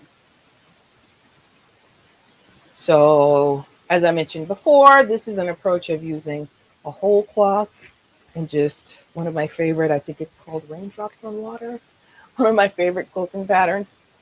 And, you know, thinking about what thread color I wanted, so that orange kind of dips in and out based on the prints. Smaller, like the kite block, kind of gives a 3D effect. The spider web block, like I mentioned, and these are individually 6-inch blocks. It's hard to see it with all the prints happening here, but if these were just solids, it would almost kind of have a checkerboard effect with like a bullseye in the middle. But I was really, again, going for, when I cut out my pattern, what's going to give me the most movement. And if I had some large scale quilt blocks where maybe, you know, they were just like half square triangles, and, you know, you lay those pattern pieces down, you don't really get much change. And then piecing and quilting the quilt top. Pretty straightforward, assuming you're using, you know, all quilted materials here. Again, this is for the shoes. Tracing the pattern. And aside from tracing the pattern in this example where we're talking about shoes, as well as in the example where we could be talking about clothing, you're gonna first cut out those individual pattern pieces. So it's kind of like, sometimes that can feel really tedious because you want to get to sewing right away, but this is such an important step in the process to help ensure accuracy, because these patterns are very specifically drawn to go together in a very specific way. So I just remember going through with the shoemaking process and just setting aside, like, okay, with the online course too, this is kind of how it was. Okay, this week you're cutting out your pattern pieces. So you're not like, oh, okay, I'm going to start sewing right away. So you see here, in cutting out those pieces, because of the materials I may be using, there are little notches, like little holes cut in, because then I can insert a pin there and draw those little tracing lines. Whereas, you know, with typical patterns, like for garments, you just have the lines and then you use something like tracing paper and a wheel or something like that. So that's slightly different about using this approach. And then placing and cutting out the pattern pieces. So here you see just kind of like the end result of going through and thinking about, here's my quilted fabric. Where do I want the center of that toe section to be within this fabric? This particular print kind of alternates between colors. So I thought it would be cool to have it alternate on each shoe. So you see how one side of the quilting pattern is blue or cool. The other side is warmer. And the same with the toes. So that was a part of, you know, that was a very intentional part of the process. If you're going with something like a leather, you want to mix that in, then thinking about, where you want those colors to play. In this case, with the logo, I went with more of a glittery leather, which you can't necessarily see as well here. But yeah. And if you're working with shoes and thinking about that process overall, it really helps to have either like a coloring book kind of printout of the shoe, or sometimes there are apps. There was a new app that I was able to use in the workshop that I went through that kind of gave you different shoes, and you could pick colors, and things like that are really helpful. And so you may do the same if you're looking at your quilted garment as well. Maybe start to sketch, and think about how you want the colors to play. In this case, yes, these are leathers, hair-on leathers, crocodile as well, because I really wanted that experience of just kind of like trying different materials and kind of seeing the end result and what things to avoid. These are the cutout pattern pieces from the class, the actual in-person workshop. The section in the middle is the lining. Sometimes that's something you have to think about in this process. Here you see me laying out those pattern pieces. You see on my bottom left an example of like a coloring book page of the shoe that I'm working on. But also at the bottom center, you kind of see a hint of that application swatch book is what it's called. I'm not sure where they are in the process of like having it be, fully available, but that was a really great aid in me kind of deciding where to place the different colors. And then constructing the shoes. So I thought it'd be good to show you an example of the machine that I use, not for all projects. So like the sneaker kit example is kind of like a nice way to kind of start into the process and not require a lot of the tools that you might need. But this is an example of what's called a post-bed industrial sewing machine. And the foot that you see there is called a roller foot. And it's useful because when you're sewing on leather and need to navigate corners and things like that, it really helps you to be able to pivot a lot easier. So yeah, another gadget alert. Here's an example of me using that machine, just kind of working on a practice piece. And, because I'm just learning this machine, anytime you have an industrial machine, the power can be very intimidating because, it's meant to go fast. It's meant to just go through lots of layers. So this is just me working through a little practice piece and like, how do I pivot things like a point, sharp curves. So just a part of that learning process, which I think is important, especially any machine that's new to you. Just before you start and dig into that important project, to take the time to really practice and get comfortable. It's also a good way to avoid maybe hurting yourself.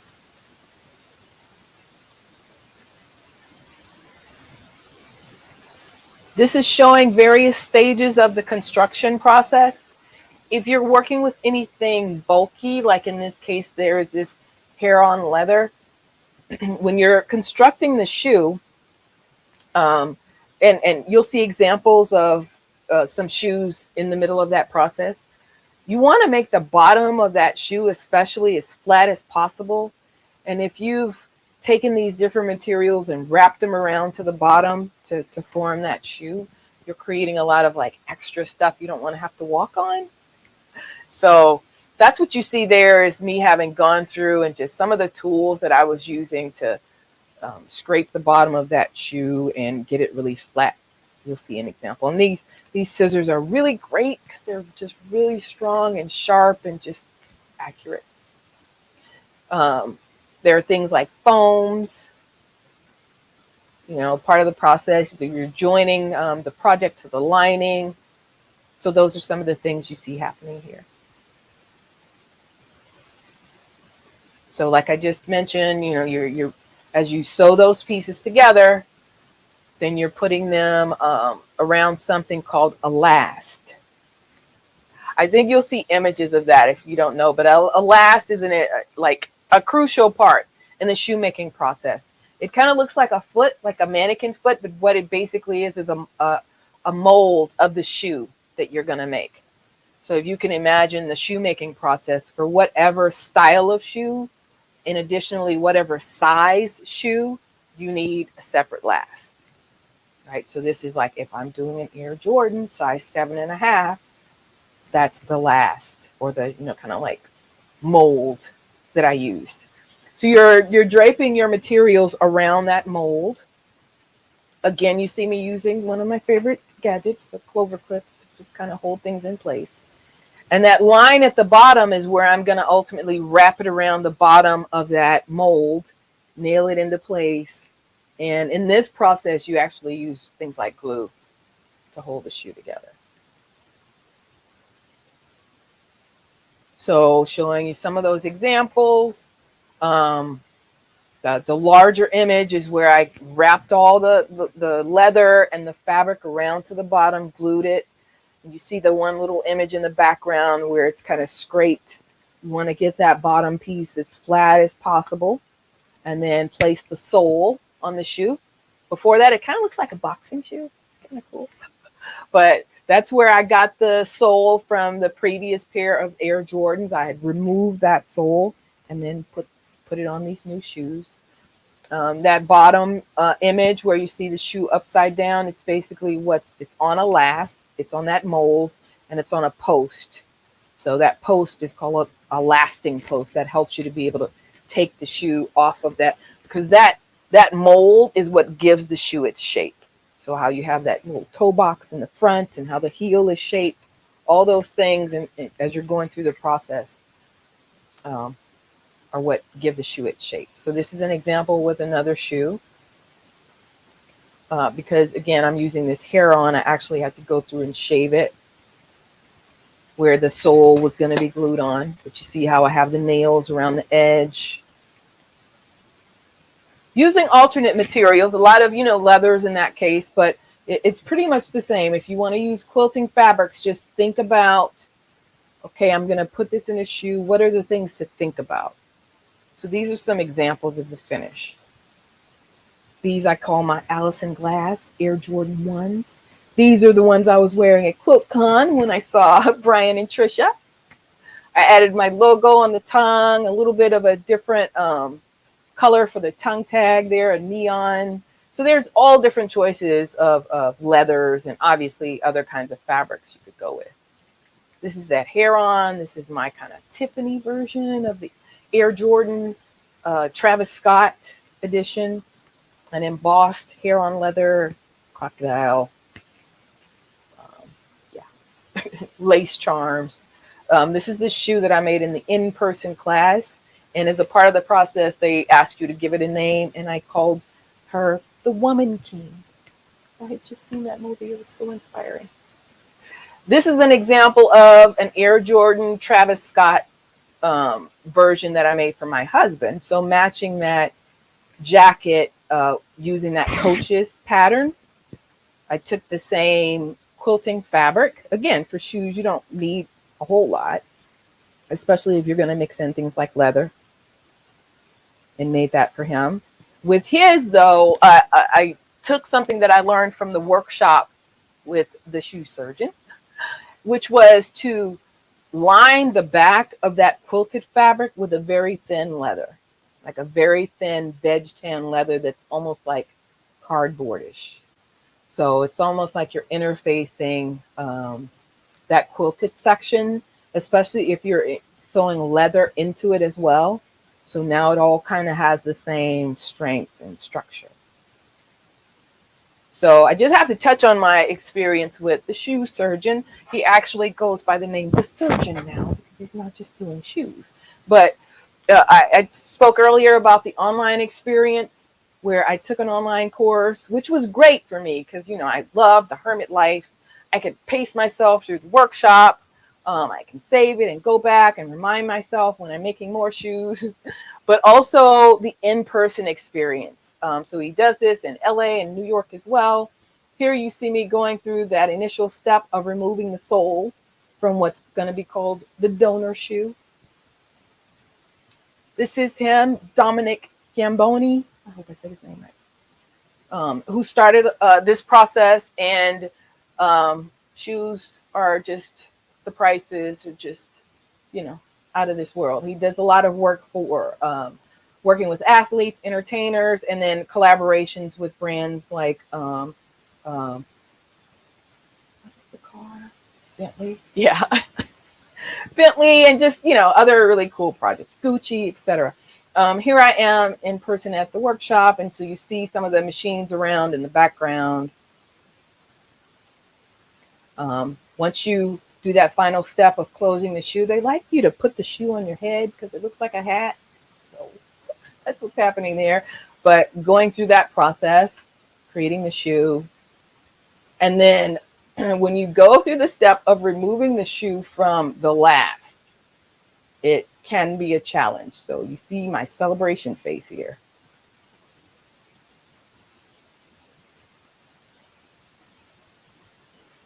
And then this part was really cool.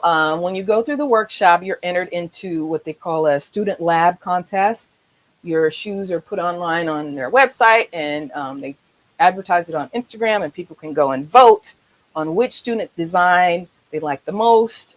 Then they do a limited run. They, as in the Surgeon Academy, create a limited run of this custom shoe. They may tweak it a little bit and put it for sale, out for sale. So that was what happened. Mine won the design challenge, which was really cool. I was like, happy tears.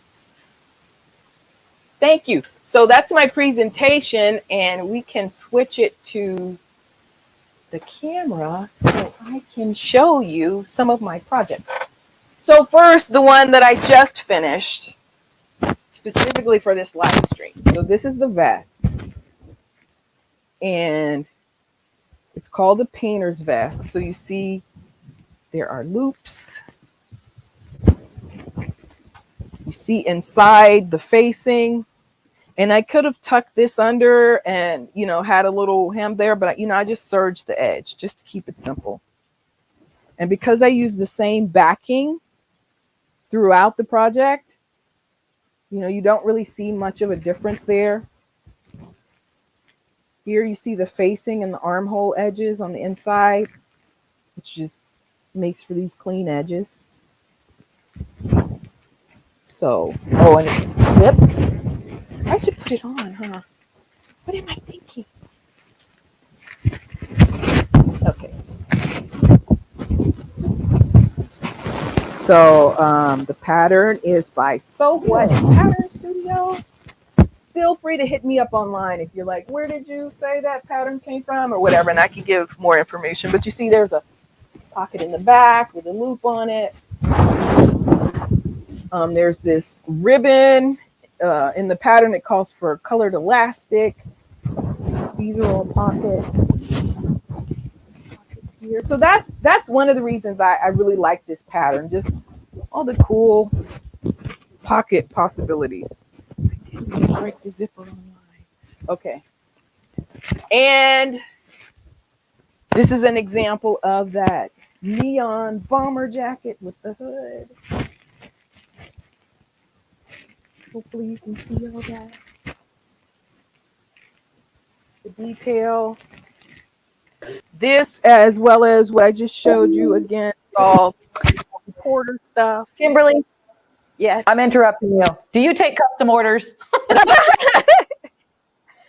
I mean, we're over here like, oh. Girl, that bomber jacket is amazing. I love the vest too, but you put that jacket on and I'm like, oh, that's awesome. That is so cool. Oh my goodness. Very, very awesome. I like that you did the matching shoes for your husband's jacket. Yeah. You guys, I told you all that she is so incredibly talented. I wasn't lying. So yeah, that's the one more thing that I didn't bring up, but one more thing to think about is bags. So like I mentioned, I've done a good amount of bag making. So this is an example of a quilted bag. I mean, all this is a pattern by Annie, but the foam, basically batting that you use in these bags is beautiful when you quilt it. So yeah, this is, the quilting may not show as well, but yeah, so all those possibilities. So yeah, I think that's it. Well, you covered a lot of information. That's why I'm like, we do have a couple of questions I want to pop on and ask her before we go. Yeah, let me take a look at these questions really quick. Actually, one was regarding bag making. Becky is asking, do you use that machine for bag making? I'm assuming she's talking about the Jack machine. Yeah. Yes, that is another very good use for that machine. It doesn't necessarily have to be that brand, right? But yes, just a post bed machine is great for bag making, and there are different sizes of posts. So, you know, if you're doing those gussets and things like that, you know, it's great for that kind of stuff. Yeah, and I know we had touched on, you have the TL 2200 QVP and the mini, and I actually ended up getting the TL version for bag making as well. So in that one, that's a semi-industrial machine. That's a good one for it as well. So oh, go ahead. I was just showing, if you can't see this, this is a roller foot. So just like I had the roller foot on the industrial machine, this fits on my Juki machine. Nice. So if you're doing, you know, those tight corners and stuff, great. Great pivoting. Now, this one came up quite a few times. Where'd you get your shirt? I need to start making them because I can't find it online anymore. Oh man. Well, when you joined us for the Sew Inspired podcast, we had talked about making shirts too, like all these inspirational quotes and everything. You're just going to have to make the sewing machine one. Yeah, I know. I like seeing people in person. It always throws them off because they think it's, you know, like DC Comics or something. Like, oh wait, that's a sewing machine. I thought so right away, and then I was like, oh wait, no, it's a sewing machine. Yeah. That's cool. We've got Naomi asking, when using that Odie coat, the gel coating after quilting the fabric, does that waterproof the holes created by the needles? Yes. So that would be, you know, that was my thinking initially and why I did it at that point. I'm also working on another shoe project to match the vest, like I mentioned before. And this one is using the sneaker kit. So it's really simple. I don't need a last. But I'm going to have this front section. It's kind of like a sandal. So I put Odie coat on it because you have these raw edges with the batting and all. You get the idea. So I put it, especially in these corners, anywhere where there was going to be raw batting. And then with this pattern, you punch the holes, pre-punch the holes where you're going to sew it into the sole. So yeah, I did add it for that. Nice. Do you do any hand sewing really, where you're really having to push it into the shoe? Not if I can help it. So I know that I've seen from some of my friends that they had trouble with this pattern, and I think it was because they didn't pre-punch the holes, maybe. So, gotta, you know. So as I'm doing that, and then with the sole itself, I'm looking for my little. I have this big, you know, hole puncher that has different sizes on it. But then along the bottom of the shoe, I used a pointed awl to pre-poke. So as I'm going through and sewing, the holes are already there. That's so awesome. So now if you're doing a workshop, what's the time frame? I'm just kind of thinking, how long does it take to make a pair of shoes? So the workshop that I did in person was 4 days. Okay. And they were full days.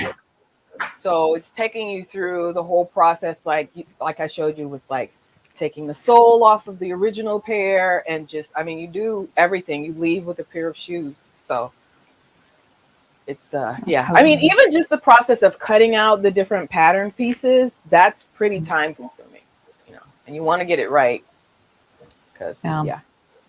You want your shoes to look as spectacular as yours. I also love the tongue color that you chose on those that we had seen at QuiltCon. That green just so fun. No. It's also And like thinking about the materials, you know, it's a precious material, right? So you gotta like be really precise and be very careful because it's the special one. I have to share Tammy's comment. She was saying, thank you for sharing these tips. They're such great tips. So awesome. that was so awesome. Wonderful, wonderful. Well, I just have to say, you know, we all enjoyed that. We had so many great comments just saying this is amazing. So I know you had mentioned it before, but can you let everybody know where they can follow you? Because I know they're going to want to. Yes. So I have a website. I am in the process of writing a blog about this process, which I think will be helpful. So it's Northwest Pepper, nwpepper.com, and then NW Pepper on Instagram and Facebook, and now Threads. That's where you can find me. We got to get on Threads, you guys. I gotta post more, just in general. It can be hard sometimes, but no. The other thing I was going to mention, you may have heard me say before, for viewers here, that I had said Kimberly had joined us for our So Inspired podcast. So her episode should be coming out in a couple of weeks. So you can keep an eye on that as well. And we'll share that on all our platforms too. So Kimberly, thank you so much. Do you want to stick around while we give away this fun little bundle here? All right. Let's do that. Okay, let's give away some fun stuff. Here we go. Off we go. My drum roll's gone. Carol. Congratulations. It was quiet in anticipation. All right, Carol. Well, congratulations. And again, Kimberly, thank you so much for joining us. We will definitely have to have you back again. Yes, thank you. It was fun. You have a good day. Okay. You too. Thank you. That was so great. You guys, we've been seeing so many awesome comments, and we appreciate all your feedback. So you guys, if you want to keep letting us know what you want to see, that'd be awesome. And if you could do us a favor, like, subscribe, share, get the word out. That way we can keep getting all these amazing, amazing educators. As I said, Kimberly, she's on Instagram. It's like you find all these amazing people. And I just have to say, I'm a little overwhelmed by the inspiration and the creativity of everybody. I'm sitting here in my head going, I want to learn this. I want to learn that. I want to learn that. So I'm definitely going to have to go back and watch all these segments because there's just so much cool stuff to learn and make and be a part of. So very, very fun. We've got a few minutes before we are going into the next segment. So while we're waiting on that, I'm just going to go over a couple of things. If you have won a prize, which congratulations, Carol, to the one that just won. We're going to talk about claiming your prize. You can go to Linktree/Sewing Parts Online, click claim your prize, fill out that form and submit. And you can also go to our event page, which is going to be sewingpartsonline.com/SewCreative Live. There's a little giveaway section there. You can just go on in and fill out the form and submit. So let's talk about our side giveaway. I'm super excited about this. We've talked about it a few times, but this is just a little thank you to anybody that places an order. If you call in to place an order with us, you get entered into a side giveaway. And at the 3 o'clock cutoff time, we are going to take all of those orders and pick a winner. So the giveaway today is going to be the Luminous Light Station. It is a 10-foot luminous light station, awesome for either your sewing space or your craft room. It has LED lighting, so it's cool to the touch. It's not going to heat your space. It also has, I believe I had said 2,150 lumens. And the reason I'm telling people that is because when I was in customer service, we always got that question about lighting. So it means something to somebody, but it's nice and bright. So great, great option. It is about a $700 value. So thank you to Grace for donating that to the giveaways. So again, that is going to be the side giveaway. And we are going to continue to do giveaways every single segment. So for the next segment, we have a new guest. They're going to be coming from Everyday Stitches. What? Did I do the wrong one? Mm-hmm. I did. Who do I have next? We have a video to play. Oh, I have a video. Okay, I was going to announce this, but I will wait for a little bit. We have a little video to play. Do you want me to come on and explain this video? Yes. Okay. Because I'm at a loss for which one it is at the moment. I'm just going to be honest with you. You forgot what we're doing. Oh, that's okay. I know what it is. Yeah. Okay. So those of you who follow or watch the social circle, you participate in SewCreative Live, you may know that I recently made a friend, which is really cool because as an adult, you don't make new friends very often. But I was really excited to make this friend. So you may have seen her, heard me talk about her. Her name is Deb Porter. And a few months ago, we made, what project was it? It was the mushroom. It was the mushroom pot holder.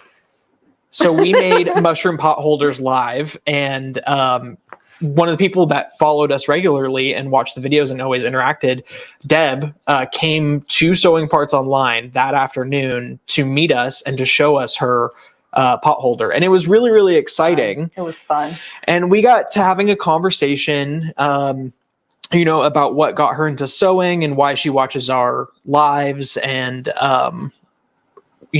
what sewing means to her. And, we felt it was a really good conversation.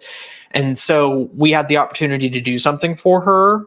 And I think I'm just going to leave it at that. It's going to take me just a second to pull the video up. So give me like 5 seconds, 1 second. And while he's doing that, I'll just talk a little bit about the social circle that Deb had joined us for.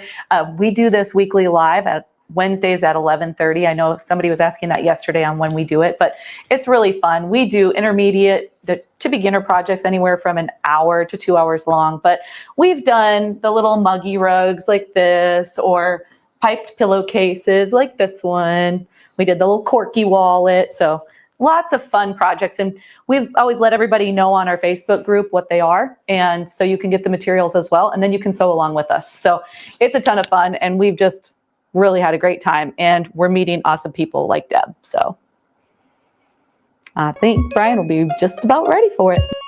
Yeah, you can sit down. I grabbed some little fabric here for you. And then I figure we got the manual and I'll get you some thread and we can play around with it. The manual is there if you want to look through it and see on how to thread it. Otherwise, if you need assistance, we are happy to help. And you said you have the FOF, right? The Grand Quilter and I have the Jazz 2, and then I have Husqvarna Viking, the Sapphire. the narrow zipper foot for the Jazz 2. Did you just do the little snap on? I did. I got it for the Husqvarna, but I think it'll work on both. Because if you do need a narrow zipper foot for the Jazz, it probably will be this one. Okay. Actually, I've got 2 of them here.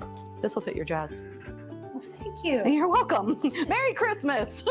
So what got you into sewing? Like, what was your first sewing experience? Why did you start sewing? My kids, because I had a soccer kid, a football kid, a baseball kid, and they all wanted blankets for like the bus ride home. Oh. I made rag quilts out of flannel for my soccer girl. And she loved to curl up with it. The football boy, he wanted something because, at the end of the games, they're just gross sometimes. We made him a football rag quilt, and same with baseball. And my great aunt, she made quilts, so it was always in her living room, dining room. She had taken up the whole room because she did everything by hand. I started making them for donations, for raffles and stuff. So Yeah, we have a family friend that does quilts for everybody's weddings. And I love that. For the longest time, I wouldn't use my quilt because I wanted it to last. Yeah. And then finally I'm like, you know what?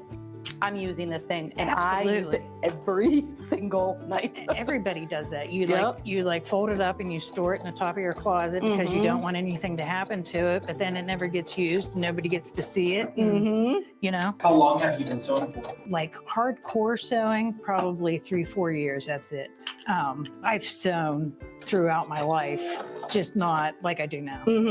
And you said you sew every day, right? I sew every day now. That's yeah. fun. I'm at the position where I can sit home and sew Yeah. every day. But you had mentioned that you had breast or cancer? I had breast cancer. Breast yeah. cancer? Oh Yeah. my gosh. I'm assuming everything's good? Everything's good so far. Coming up on 7 years in June. Oh, That's 24th. So that's when I had my surgery. I had a bilateral mastectomy and I had reconstruction done at the same time. Things didn't go well. It was a mess. I wound up having 15 surgeries. And I just had my last surgery December of last year. Wow. And that was to close up a spot that had still been open. Those were, remember the wound yeah, pictures? yeah. Oh. And so everything healed up on both sides except for this one corner that you saw the picture of.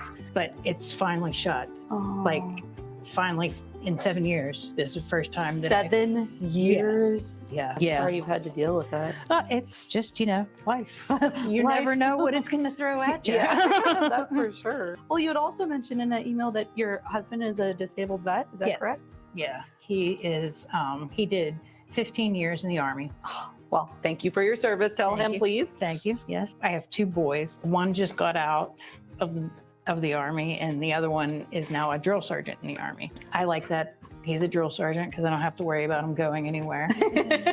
So my youngest that was just in, he got out of boot camp, went to his first duty station in Alaska, and then found out within 6 months he was being deployed. So that was rough. And while he was over there, where they were, wound up getting bombed. And I heard about it on TV. I was at work.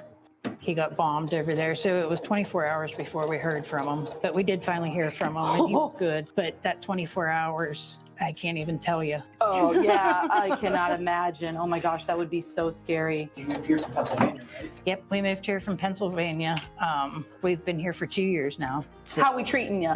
I liked it. I like it. Yeah. My youngest son that was in the military met a girl from Dixon through one of his military friends. She wasn't much for military life. And after being overseas and getting bombed, my son wasn't either. So he got out of the military and they moved to Dixon. She was pregnant at the time. So my oldest son that's in the military I have 2 granddaughters. We never get to see her. Uh-huh. You get to see her like a couple times a year and that's it. And I was like, I'm not doing that. There's no reason. We can move. Aw. So that's how we got. Oh, absolutely. She's like, of course I did. Yeah.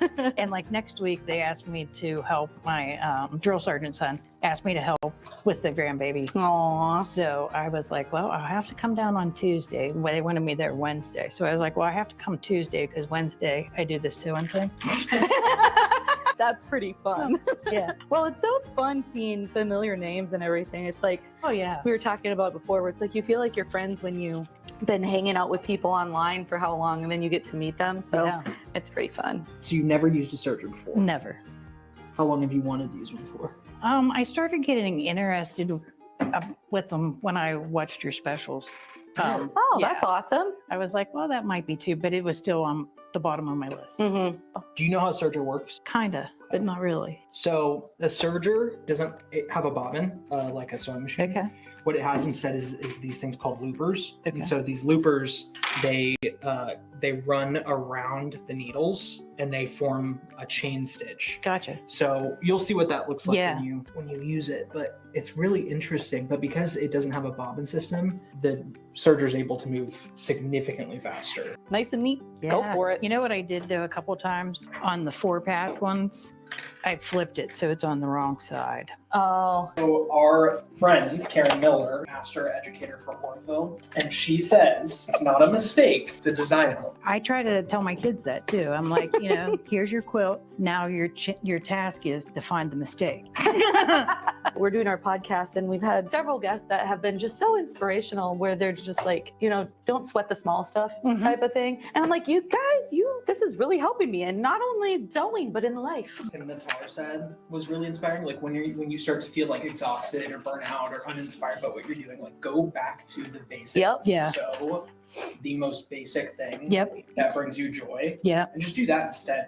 You don't have to always be constantly doing more and more complex stuff. Because I struggle with depression pretty severely. Yeah. I don't show it on the outside. No. I have a pretty Well, strong that's mask. what you do when you. When I'm sewing, it's like my mind is focused on the task at hand. Yeah. And so for It's like quiet time. a brief portion of time, I'm experiencing like a little bit of serenity from those Yes. anxious and negative thoughts. Mm. And we started doing that back here. It's like if we're having a rough day and we will literally just, for the rest of the day, we'll just sew it. And Yeah. it's healing. Yeah, no, I have depression and anxiety from all the medical stuff that I've Yeah. been through. What are some Yeah. projects that you have yet to try? I would like to make a bag. Ooh, I can help you with that. I can help you with that. How's it going there, Brian? It's going.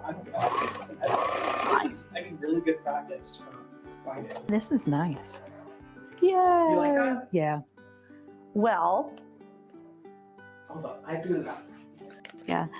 I'm not really feeling these colors, but it's okay. I didn't. That's like the colorful one I did. I was Yeah. like, I should have put like a solid black or Mhm. white. Courtney was doing. Oh my goodness. That's for you. Are you serious? Oh my gosh. You guys. That's yours. awesome. Well, we you hope so that you much. love it. Oh, wow. Thank you for being such an awesome support for us. I know you're and- not a hugger, but Thank you so much. There's always a hug. oh, wow.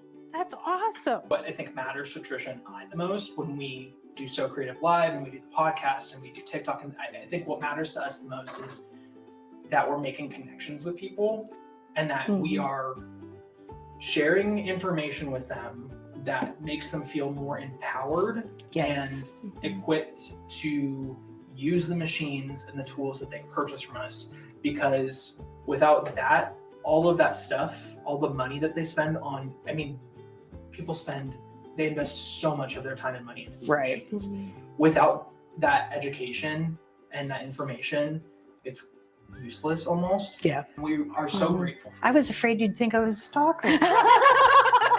No, not at all. Yeah, after you left, we were both like, oh, that makes our heart happy. And he's like, that just filled up my cup. You guys do the same thing for me. Like when I can learn something else, it helps me, you know, because you do get tired of doing the same thing over and over and over again. The things that I've learned in just a few short months of starting to watch it. At Sewing Parts Online, there is a no exclusivity rule. Hey. An inclusive group of people, and everybody's welcome as long as they treat each other kind. Well, that's a good way to wrap it up. What y'all think? I think so. We have Cool. to say goodbye to Okay. Yeah. Oh, yeah. Yep. What are we saying? Let's say We're gonna happy scoot you in. SewCreative Live. You want to say happy sewing or happy sewing? Okay. Yeah, happy sewing is what I always say. On the three then. One, Okay. 2, 3. Happy sewing. I'm getting emotional. Brian, you want to pop up with me too? We had I would love to. such a wonderful time visiting with Deb. That was a really, really great afternoon. But as we had said, it's just awesome to have all you guys making friends with you. And yeah. Well, and the blessing that amazing. came after that, because you guys have been seeing on the Facebook group that Deb and I have been hanging out, but this video that we filmed back after It's been Spring Social. Yeah, it was, April. right after the Spring Social. April or May or something is when we filmed that video. And after we met with Deb and hung out in the studio, I was like, you know what? She's actually really cool. I really like her. And she had gotten my phone number so she could send me text me pictures that night of her seams using her new serger. And we just started talking. And I was like, you know what? You live close by. Like, I wish that I had somebody to sew with because I want somebody to hang out with that enjoys what I enjoy too. And so she texted me, she's like, hey, why don't we hang out at my place on Friday night and just sew together? You can meet my husband and we'll like make dinner. And they did. And like, I went over there and had a blast. And so I've been going back almost every week. And 2 weeks ago, we went to the Quilt Museum together in Paducah, Kentucky, which was just like such an amazing experience. Please go to the Quilt Museum in Paducah. And then we went to a quilt shop afterwards and bought fabric. And then we went to Olive Garden and got really fat and eat 2 desserts. And it was just like, it was really cool to be able to make a personal connection with somebody through this platform. And I just am really grateful for my friendship with Deb and for the sewing and quilting community because it has really helped me a lot. I can't add to that. That was perfect. Yes, but with that said, we are running over on time on our next segment. I think our educators are waiting for us. Okie dokie. So let's go ahead and get them pulled up then. All right. Sounds good. All right. Let's introduce our next ones. Hello, you guys. How are you today? Good. How are you? Very good. I'm super excited to have you guys on. You are brand new to SewCreative Live. And so this is our first time officially meeting. I unfortunately didn't get to do our little meeting together. So welcome. So nice to meet you. Much. Can you tell us who you are and what you're going to be showing us today? Absolutely. I'm Jennifer Dick. I'm Trish Price. And we're Everyday Stitches. Go ahead. So we met at Guild eons ago when our kids were just little. And in 2015, decided to start a pattern company because we've been doing this for so long. And things just kind of flew off from there. Yeah, things really have taken off. So, and today we're talking about quilty trends. Awesome. And before I let you guys take it away, I do want to mention that we are doing our giveaway. So thank you guys so much for sending this. We appreciate it. They have donated a pattern. Here it's called the Glow Up pattern. And they also have the Everyday, the junior template set. So throughout their segment, at some point, you're going to see a surprise summer word pop up on the screen. So when you see that, just put that in the comments. And then at the end of their segment, we'll pick a winner for this awesome pattern and template. But I will be in the background, guys. If you have any questions, just let me know. I'll unmute myself and answer them. And if I see questions from our viewers, I will let you know, okay? All right. Thanks. Thank you. All right. So we're here to talk about quilting trends. Yeah. And the big trend we've been seeing a lot and taking on our business are curves. So we didn't start Curves with are everywhere. Drunkard's path, any kind of curve we've been seeing over and over. Yeah. Our first curve pattern was Newport Sales. This was a few years ago. I think 2019 is when we published this. There's a glare on that, sorry. So we used lots of curves. Jennifer wanted to make a sailboat pattern, and I said only if you have a curve. I have no idea why. And I was just going to make the little cells. I was just going to make them rectangular shape. And Triangle. Hopefully triangles, not rectangle. Oh, yeah. I often say the wrong word, but fortunately I have Trish here to help me out. But she was like, no, if we're going to do this, we're going to make a curve. I'm like, well, I'm out. Because, just didn't want any part of that. Yeah. So Trish engineered it all. And this is what we came up with. And it looks really difficult with those waves. We did a quilt along with this last year or two. We have lots of videos up. And these waves, the curves and the waves just magically come together. It's pretty, we're kind of surprised every time. Oh, yeah. But they do. But anyhow, so that started it all. And then after that, we just kept coming up with more ideas and more ideas. So we did the templates, and people have really enjoyed that because curves are in the air and people can't get enough of them. And they want all different kinds. They don't want just one shape. They want to all do kinds of different ways to use it. So we created this, which was we didn't intend to get in the template business. It just kind of happened. Right. And we just keep making more and more of them. But this is our original template set, which is larger. So it's a really good place to start because it's a super easy curve. You can't really mess it up.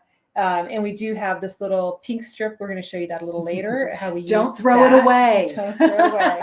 It's very important. It's very useful in all kinds of piecing, actually. Yeah. And in the larger template set, the original also comes with a free pattern, this Chinese lanterns. Yep. And notice we have a QR code on here. A lot of our patterns and most of our curve patterns have this because we have web extra pages which show inspiration photos and links for video tutorials and coloring pages, and you can just scan that. It'll take you right to the page where those exist, or you can just go to our YouTube channel and they're up there too. Right.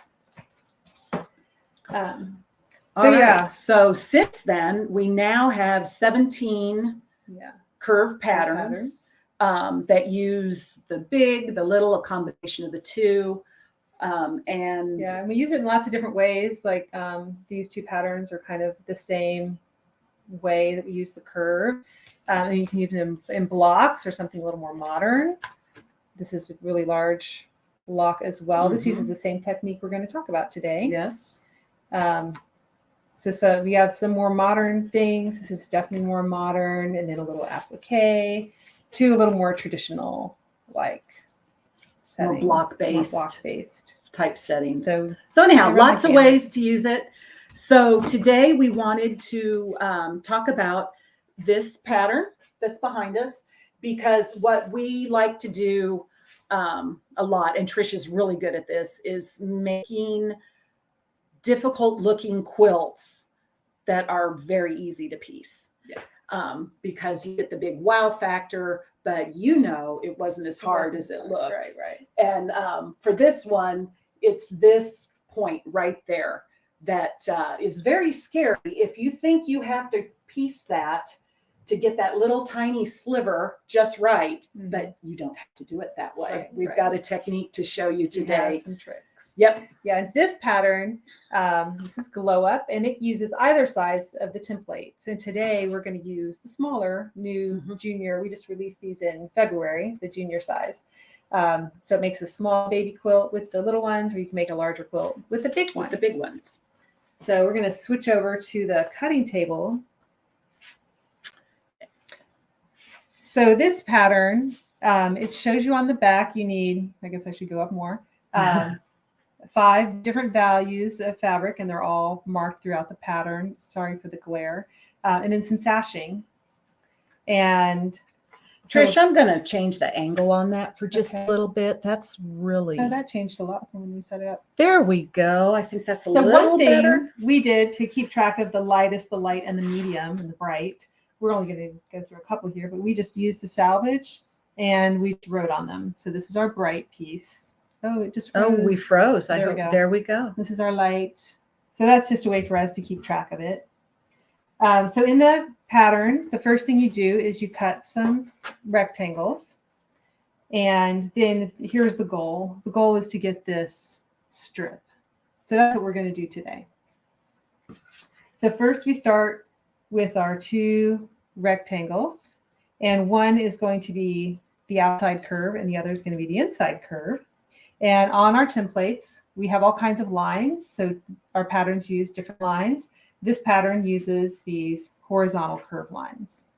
And you just match up with whatever size you cut. So I'm matching these side guidelines up on these ends, and then I just go to the end here. Cut that, and then go to the other side and do the same thing. So all our quilt patterns use some variation of the basic shapes. And within each pattern, we give you the specifics that you need to know to make that quilt.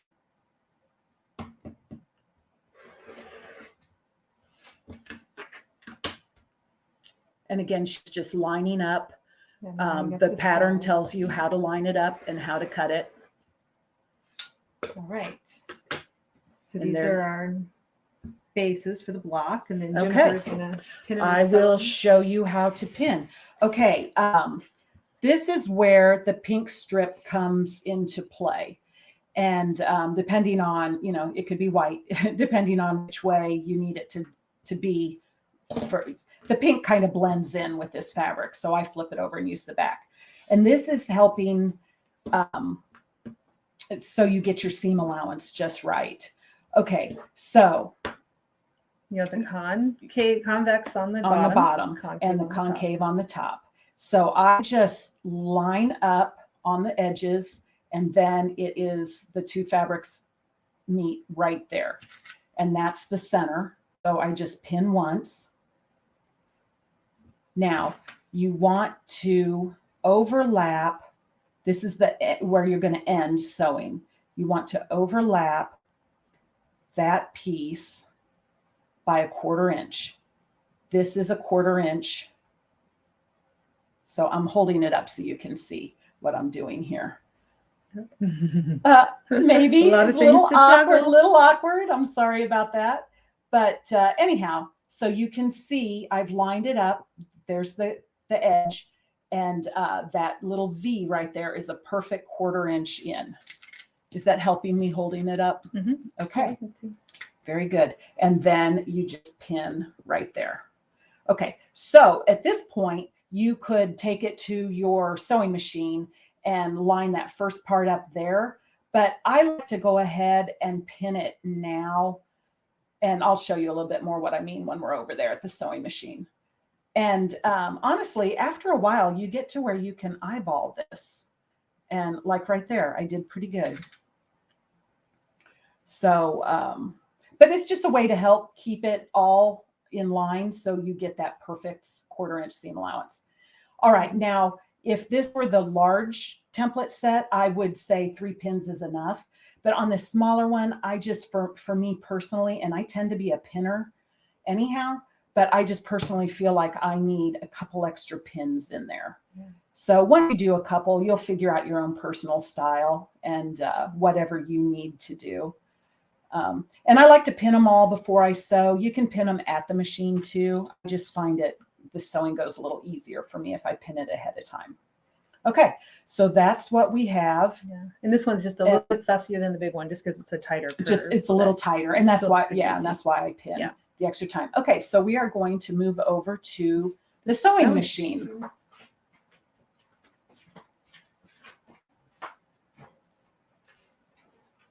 All right, are we there? Yep, we're there. All right, so over here you can see what I've done with another little the strip that comes with the template set is I put it on my sewing machine bed right here. And this is where if you want to pin at the machine, this is where you would do it. You would just line it up like that. And of course I'm right-handed, so I have it angled like this. If you're left-handed, you would have it over on the other side. Okay, so let's get sewing. So the important part is you want to keep your cut edges, of course, you know, it's curved, so you want to keep them so they line up, the top piece and the bottom piece. Yeah, and you're really just worrying about like the 1/2 inch to the inch that's in front of the needle, and don't get too concerned after that. Okay, I am speaking. Can I be heard? No one says you can't. So okay, if you cannot hear me, let me know. And so right now I want this B, I want that to be where the stitch line begins. And then on this side, I want it to be where it ends.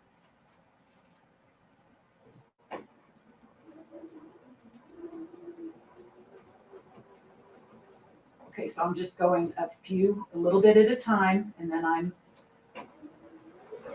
readjusting as necessary.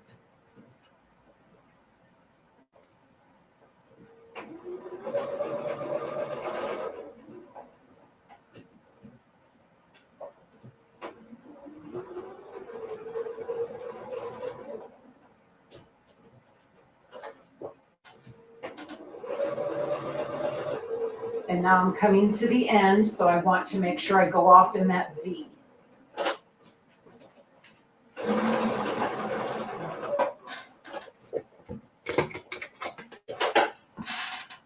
Okay, and that's what you have when you're done. And you can see how it, and there we go. Okay, so now we'll go back over to the cutting table. perfect. So here's Jennifer's seam, and it may look like it's pleated, but it's actually just folds that were caused in the fabric, and those will line up the pleat. There aren't any folds within the seam itself. So for this pattern and all our patterns, we generally tell you if it's pressed to the side or pressed open. I am a side presser, but for this pattern, there's a lot of bulk in that seam. So this one, it's important to press it open.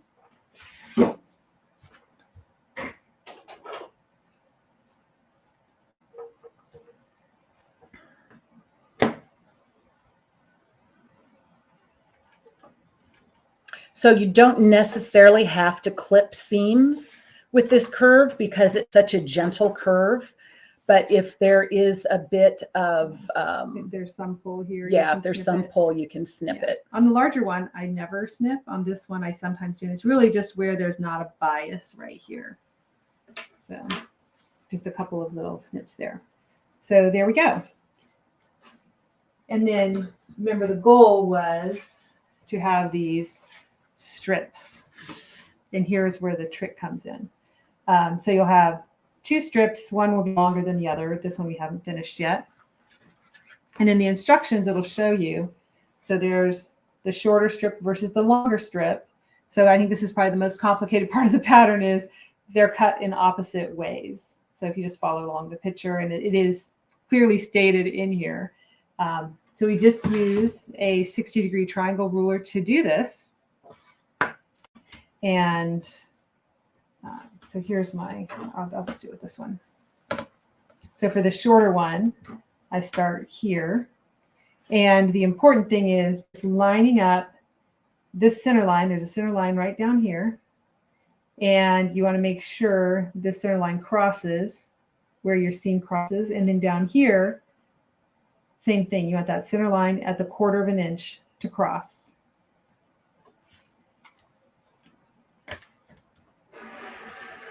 And these 60-degree rulers are so wonderful. They have all those lines and measurements on them.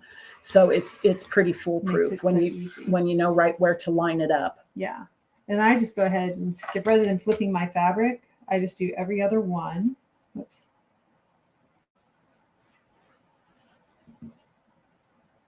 And don't let Trisha's left-handedness throw you off. Okay, well here's my right-handedness. She's actually more Equal ambidextrous. opportunity cutter. I tease her all the time because she draws diagrams for her patterns and they're all for left-handed people. Yeah. So I make her change them.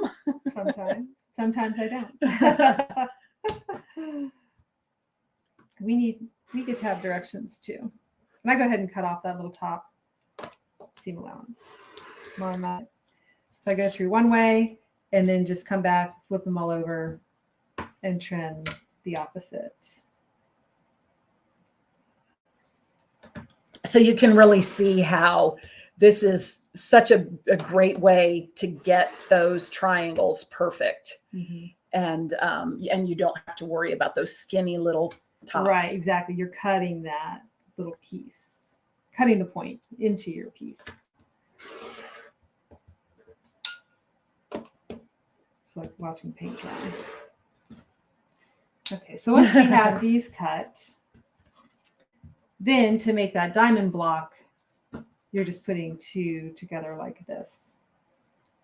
And at this point, I like to cut all my dog ears off just to lessen the bulk. So when you go to piece these together, I do like to kind of peek in here and make sure I have that. So I pin the midpoint first. And I pin backwards, Jennifer will tell you as well. I think it makes more sense. You do you, Trish. and that's the only one I pin. I just let the rest go. But I'm not sure if I'm exactly at a 1/4 of an inch. I guess I could use our little. Use the little. Yeah. All right. All right. Go? All right. I will head over and sew this.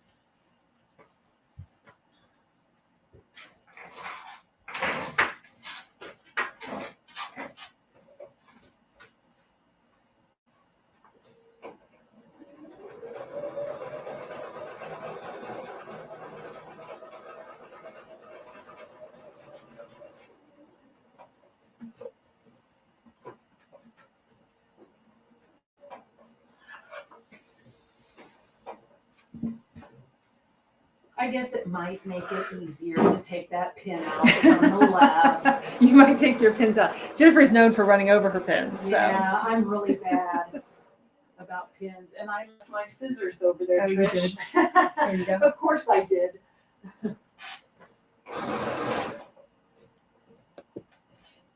All right, you know how it is sewing on demand.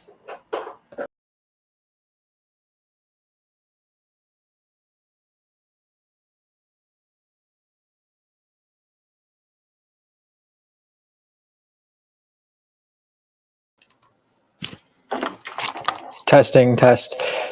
Everyday Stitches, can you hear me? Give me a thumbs up on your cutting table if you can hear me. Can you hear me? All right, I'm going to go ahead and kick you from the studio. All right, folks, it looks like their main got disconnected. I'm going to give them a little bit of time to come back in. Of course, it happened when Trisha stepped away. I'm right here. But she's back, so I'm going to put her on the screen now. Go ahead and start your screen, T. All righty. That's how it happens, huh? I had to use a quick bathroom break. So as they're getting connected again, we are just going to go over a couple of things. No biggie. Let's take a look here. let's talk again about some giveaways. So I had mentioned that at the end of their giveaway, we're going to be doing this awesome pattern, which was really fun. Before I took my bathroom break, I was looking at their pattern, and it does look like a fabulous pattern, easy to follow, and I love this little set. So I'm so glad that they're doing this particular one. So looks like they are popping up in the background, but they should be on in just a second. But while we're getting the thumbs up. Go ahead and pull them up. Let them know they can take as much time as they need. Are we All right. back? Hi, sorry about that. Oh, don't worry. Technicalities. It's all right. It always happens. That's okay. What, Your Brian? other devices are not connected. You're only your main. Oh, there we go. And then the second. Seeing it. Hold on. Looks like we Sorry. have an echo as well. Right, we're trying to fix that. Okay. Yeah, take your time. There we It'll- go. Good. Almost. I think we got it. Nothing like live television, huh? Okay. Is that better? You guys are good to go. Oh, all right. Thank Hold you, on, now Brian. there's an echo. Just a second. Let me. Now we have an echo with that. Yeah. Is the echo just on our end, or can you hear it Yes, too? does. I don't believe we can hear it. We I can't think it's hear just it. on your end. Great. Oh, okay. Good. Okay, perfect. Okay. Phew. So where were we? I don't even know where we lost connection, Jennifer's- but we Jennifer sewed we this. sewed, and yeah. So now And now we're Tricia's just going to press this seam. And again, I'm going to press it open just to reduce the bulk. Get in here. There we go. This is why I don't tend to press open. It's too... All right. And then if you have a clapper, great time to use it. Yeah, I'm new to the world of clappers, and if you don't know what it is, it's just a heavy piece of wood that helps set that seam after you Yeah. press it. Yeah. And I And- found TSA doesn't really like them.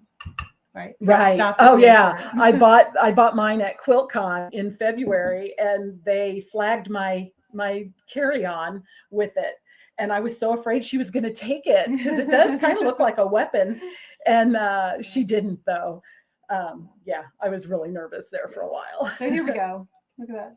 So Perfect. that's the Your block. perfect diamond. And then the next thing you would do is just add the sashing. So we're using this dark purple as sashing. And we actually pre-cut all of the sashing, and all of those instructions are in the pattern as well. So you would just, and now that is just sewing it all together like a normal quilt. Mm-hmm. So I guess switch back to the main camera. Okay. Here we go. There we are. Yeah, so once you have these pieced, you would have long rows this way, and then you would just put them together, Mhm. and there it comes. So we use the same technique in a few other patterns. Yeah, let me find them. Mhm. So this is Honey Blossom uses that same technique. So once you have it down, the world is your oyster. This uses just the smaller template. And then we have Constellation uses the same technique as well. And this uses the large template. Mhm. So we've released that template, got released in February. And we now have 4 patterns. So Glow Up is 1. And then Honey Blossom, again, uses just the little template. And then we have Windy City. So this is a little more traditional. It's probably about as traditional as we go. Probably is. And this can use either, depending upon what size quilt you want to make. And then we have, if you want to go really modern, we have Nestle, which uses both the big and the little template. Yep. So, I guess, do we have All right. any, we just go to questions? Let's switch over here. We do have one. Deborah's asking, how do I intuitively know when the convex edge should extend by a 1/4 inch when sewing together? That's a So, good question. yeah. Very good question. How do you explain that? Our patterns, we always show it. When you do a vertical seam like this, they're always going to have that. And this is just kind of like when you put a, if you put a half square triangle onto a square, you're going to have that same notch effect. The time you don't is in a drunkard's path. It's when that curve comes in at a perpendicular angle. If it's coming in at a 90-degree angle this way, then you don't have the 1/4 inch.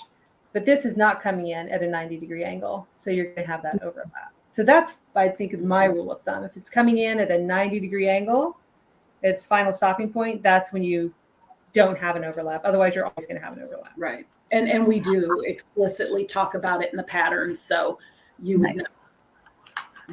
Well, and that's what I was mentioning, like looking at this pattern, it looks very straightforward too and easy to follow, which I appreciate because I like to do bag making and garment sewing, and I've only done a couple of quilts. So when you're using certain terms and stuff, I'm like, what are they talking about? Or sorry about that. Like, if you're garment sewer, it's wonderful. I love hearing it. No, it's awesome. So I'm just trying to gather all the information. So I absolutely love it. So we thank you for sharing this information with us. But do you guys want to stick around while we give away this awesome prize that you donated? I Absolutely. see another question about, is there a particular type of fabric that's not good for curves? Oh, I didn't see that one. Not really. But maybe, I don't know if maybe I a would jump into a batik? flannel, but I think people have. Flannel. Yeah, flannel. But that's, Would batik be too tightly? Well, I think you could you still can with still do it with batik. batiks. We've done it with batiks. Yeah. Yeah, no. So really, no. And especially the horizontal curve like we did today is so easy to do. It's one of the easiest curves to do. Well, you guys are totally right that it does give the wow factor too. Like, I like that a lot. So as a beginner quilter, I'll be like, ooh, I can make it look like it was really hard. Exactly. And almost any of our patterns are beginner friendly, even though they don't seem like they ought to be. Right. We've had people who their very first quilt was one of our curve patterns, and they did great. Yeah, and we do have video tutorials out there. Awesome. Well, we'll definitely have to have you back for another one of these, but let's go ahead and pick a winner. Okay. All right. Where's my drum roll, Alex? See who the winner is. Here we go. Crystal Lee, congratulations. Crystal. That'll be awesome. When we get this sent to you, you'll be able to come back and watch this tutorial and get all the little tips along the way too. Right. So Very good. Well, Jennifer, Trish, thank you so much for joining us, and we'll see you next time. All right. Bye-bye. Bye. Have a great day. Very fun. We have a large variety of their patterns on our website too. So if you see something else that strikes your fancy, you can hit up those patterns. But this one is the glow up that they did. So very fun. Let's take a peek and see what is on the agenda. Are we going to be doing a video, Brian? Or are we going to be going into some giveaways? We're going to be doing a video. All right. So let's go into that video, and we'll be getting ready for the next segment, which is our friend's Grace. Creativity with the Baby Lock Allegro. This is a sewing and quilting machine that is absolutely perfect for both the beginner sewist and the advanced sewist alike.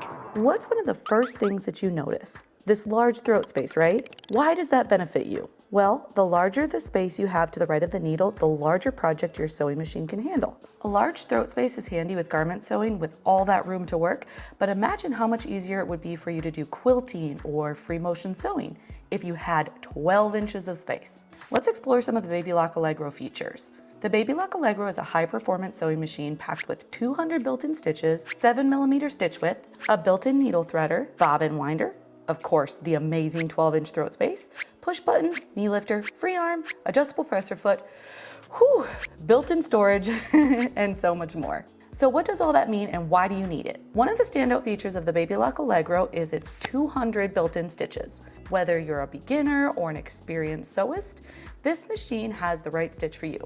With so many options, you'll be able to create a variety of designs, from very simple hems to intricate pieces. The Baby Lock Allegro boasts a 7mm stitch width. You may see a 5mm stitch width or a 9mm stitch width, but it is often argued that the 7mm stitch width provides the most beautiful balanced stitch. Sewing should be an enjoyable experience, not a struggle. That's why the Baby Lock Allegro comes with a built-in needle threader, making it effortless to thread your machine. This feature saves you time and eliminates the frustration of trying to thread the needle yourself. Bobbin winder. The Baby Lock Allegro also includes a built-in bobbin winder. This makes it easy to fill your bobbins and start sewing right away. Fill up several bobbins before you begin your project and you'll be ready to go.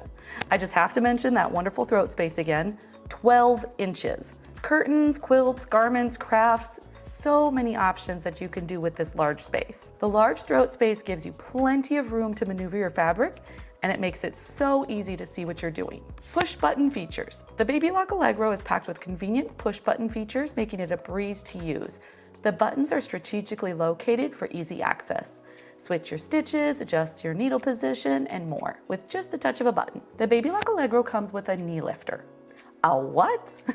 You heard me right, a knee lifter. This makes it easier to manage your fabric, freeing up your hands to manipulate the fabric just so, making your sewing experience more enjoyable, and it helps you yield better results. The Baby Lock Allegro also features a free arm. This is necessary when sewing cuffs, sleeves, and other small circular items. The free arm provides a smooth and even surface to work on. The free arm feature, in my opinion, can be overlooked. The versatility this feature opens up is endless.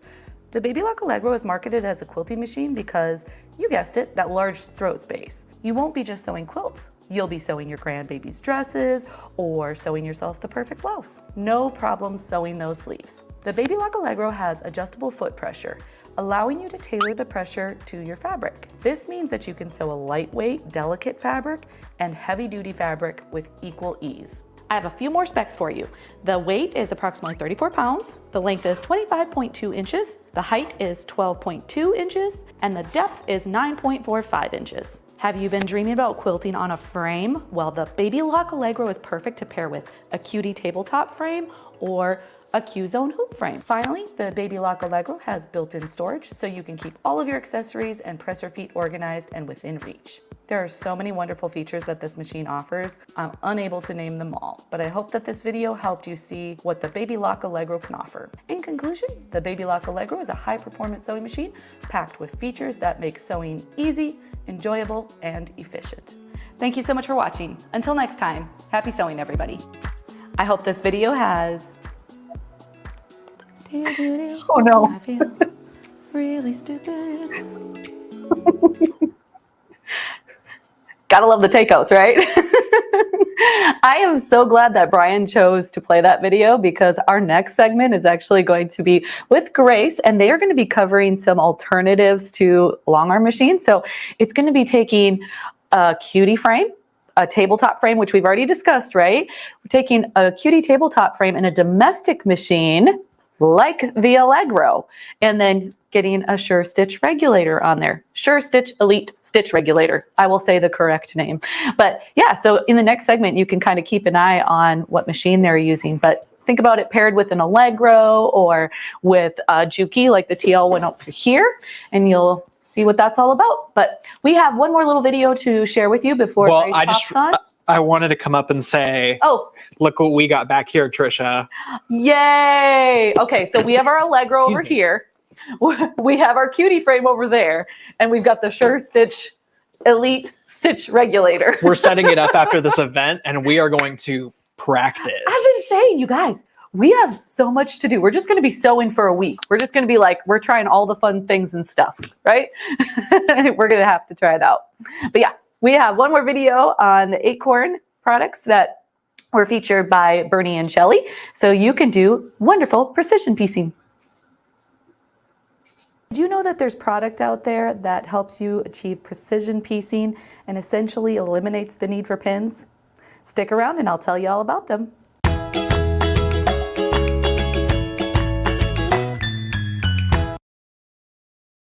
Hey everybody, Trisha here with Sewing Parts Online. So today we're going to talk about the Acorn Precision Piecing products. The first one that I want to mention is the kit. So this little kit actually comes with a 4-ounce bottle of the Easy Press fabric treatment, the 1-ounce bottle of the seam-align glue, and an Easy Press pen. Now this is really all you need to get started with doing some awesome piecing. This little combo seriously is fantastic. So let's take a look at the Easy Fabric Treatment. This is considered a refill as it's the solution that's in the pen, which I'm going to show you here in just a moment. However, it can also be used in a misting bottle and used to treat your fabric. By treating your fabric, although it's similar to starching, there's other benefits as well. This solution strengthens the fibers. It also helps reduce stretching. You can also do several applications if you need more stability in body. Now let's take a peek at the seam-align glue. This is considered a light hold fabric glue. The bottle has a convenient metal applicator so that you can apply a controlled amount of glue on your fabric. Lastly, the kit includes the Easy Press pen. It has a reservoir that holds the Easy Press treatment. It has a reusable tip, or otherwise known as a nib, that once depressed will dispense the solution onto your fabric. This will result in flat, easy to sew seams. Now that we know what's included, let's see how it works. To begin, we're going to use the Easy Press fabric treatment. As previously mentioned, I'm going to use my misting bottle. This works great to evenly apply the treatment over the fabric. Now I'm just going to press the fabric. You'll be able to see and feel a difference. This makes for more accurate cutting and less fraying. Let's move on to the glue. This is the fun part. When applying the glue, you want to make sure that it's within the seam allowance. About every 1/2 inch or so, place a small dot. Place your other fabric right side down and line up the raw edges. Once you have them lined up, grab your iron and press. Lift and repeat. Holding it for 3 to 5 seconds should be sufficient to dry the glue. One important thing to note is this is a light holding glue. If you make a mistake, you can easily pull your fabric apart. It's just enough to hold the fabric stable while you sew. The next step is just head over to the sewing machine and sew your 1/4 inch seam allowance. Once you have sewn your seam allowance, set your seam. Press your seam towards the dark fabric, open it up, finger press, and then just press it with the iron. This is where the last part comes in. I'm going to grab the Easy Press pen.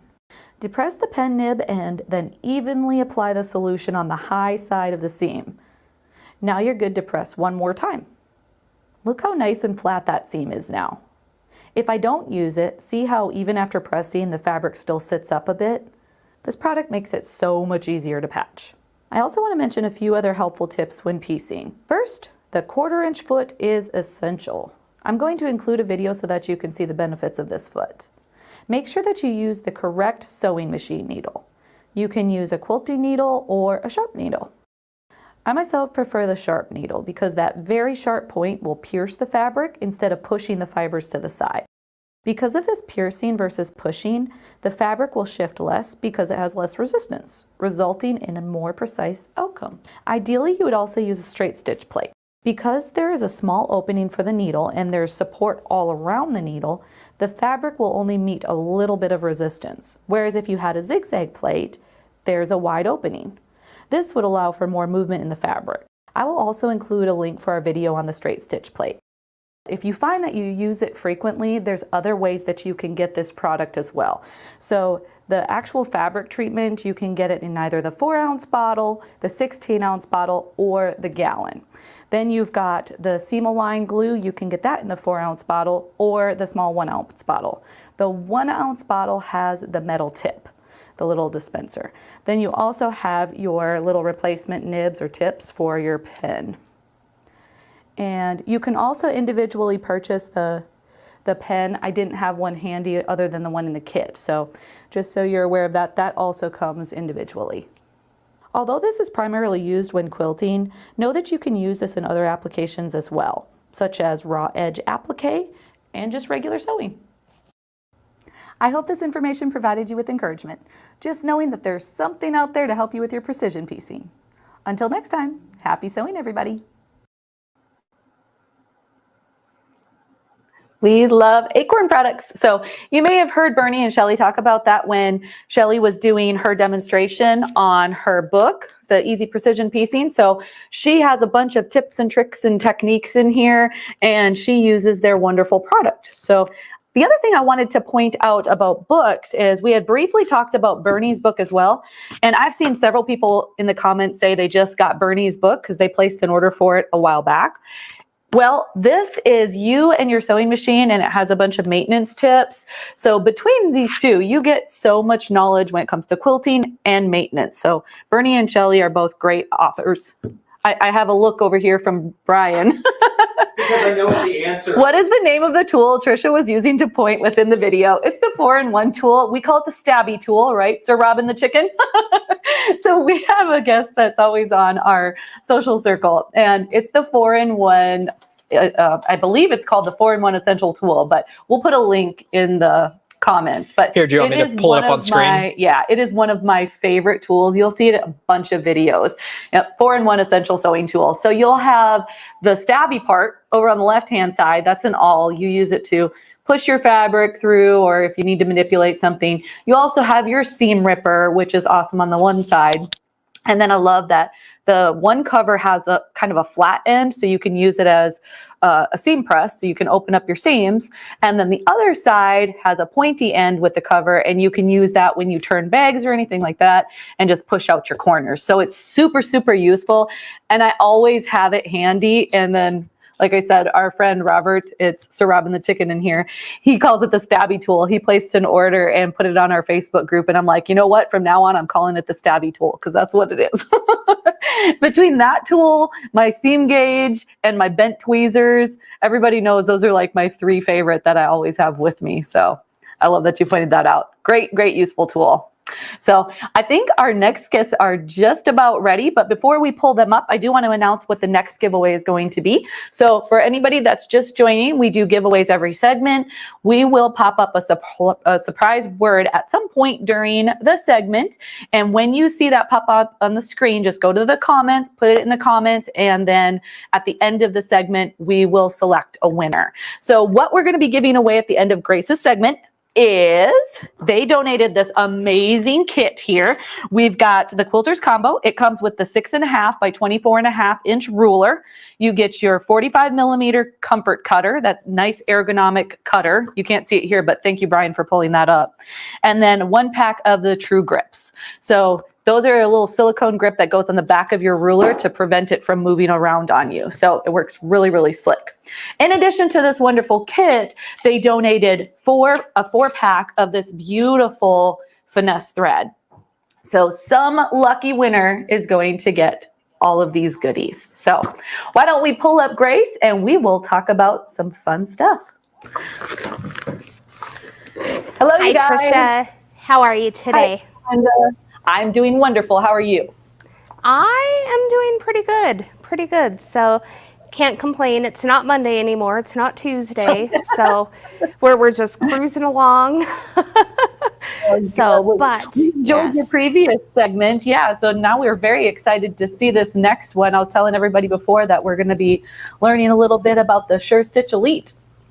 Yeah. See, you know, if for anybody quilting, and especially for those that are struggling and pushing their quilts through their machine. Yes, you're getting the job done, you're quilting, hopefully you don't have too many UFOs, but there are tremendous tools out there to take your domestic machine and turn it, you know, pretty much into a long arm. Give you regulated stitching, and then, you know, putting everything on a frame. So there's tools out there. They're designed by quilters for quilters. And again, whether you're a new quilter or, you know, you've been quilting for a while already, these products, they're tremendous. And I can't wait to get into the details about what we have today. Melinda, I want you to know I'm going to be watching your segment close, because you and I have been talking about how over the next few months, it's my goal to master Grace products. And this is going to be my first step. So you're my buddy in this journey, okay? Awesome. I'm there for you. Awesome. So glad I can help. All right, great. So welcome everybody today. Today we have a fantastic segment where we're pairing our everyday domestic at-home machine. For you, it may be a Juki, it may be a Brother, it may be a baby lock machine, it could be a Janome, could be a Foth machine. There's so many machines out there, so many different options. But today, again, we're talking about turning your domestic at-home machine pretty much into a long arm, putting that machine on a frame. That way, you know, we're taking away the struggle that many people experience as they're quilting and perhaps pushing their quilts through their machine. I just want to ask the audience, go ahead and put a 1 in the comments if you're quilting and you're one of those people still pushing your quilt through your machine. So whether it's a sit down, it could be a small, maybe like a table runner, crib size or a lap quilt, could even be a larger quilt, a queen or a king size quilt. But go ahead and put that one in the comments if you're struggling and pushing those quilts through the throat of your machine. I'm just curious how many people out there are doing that.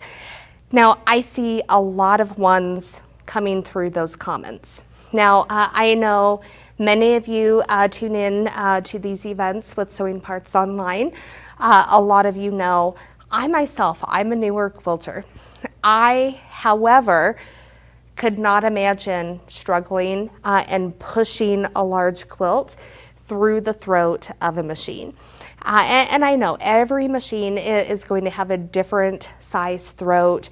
You could have a small itty bitty throat. You could have, maybe an 11, 12, 13 inch throat. But again, still pushing that fabric through the machine, I can only imagine how difficult that would be. What we have today to show you is an alternative.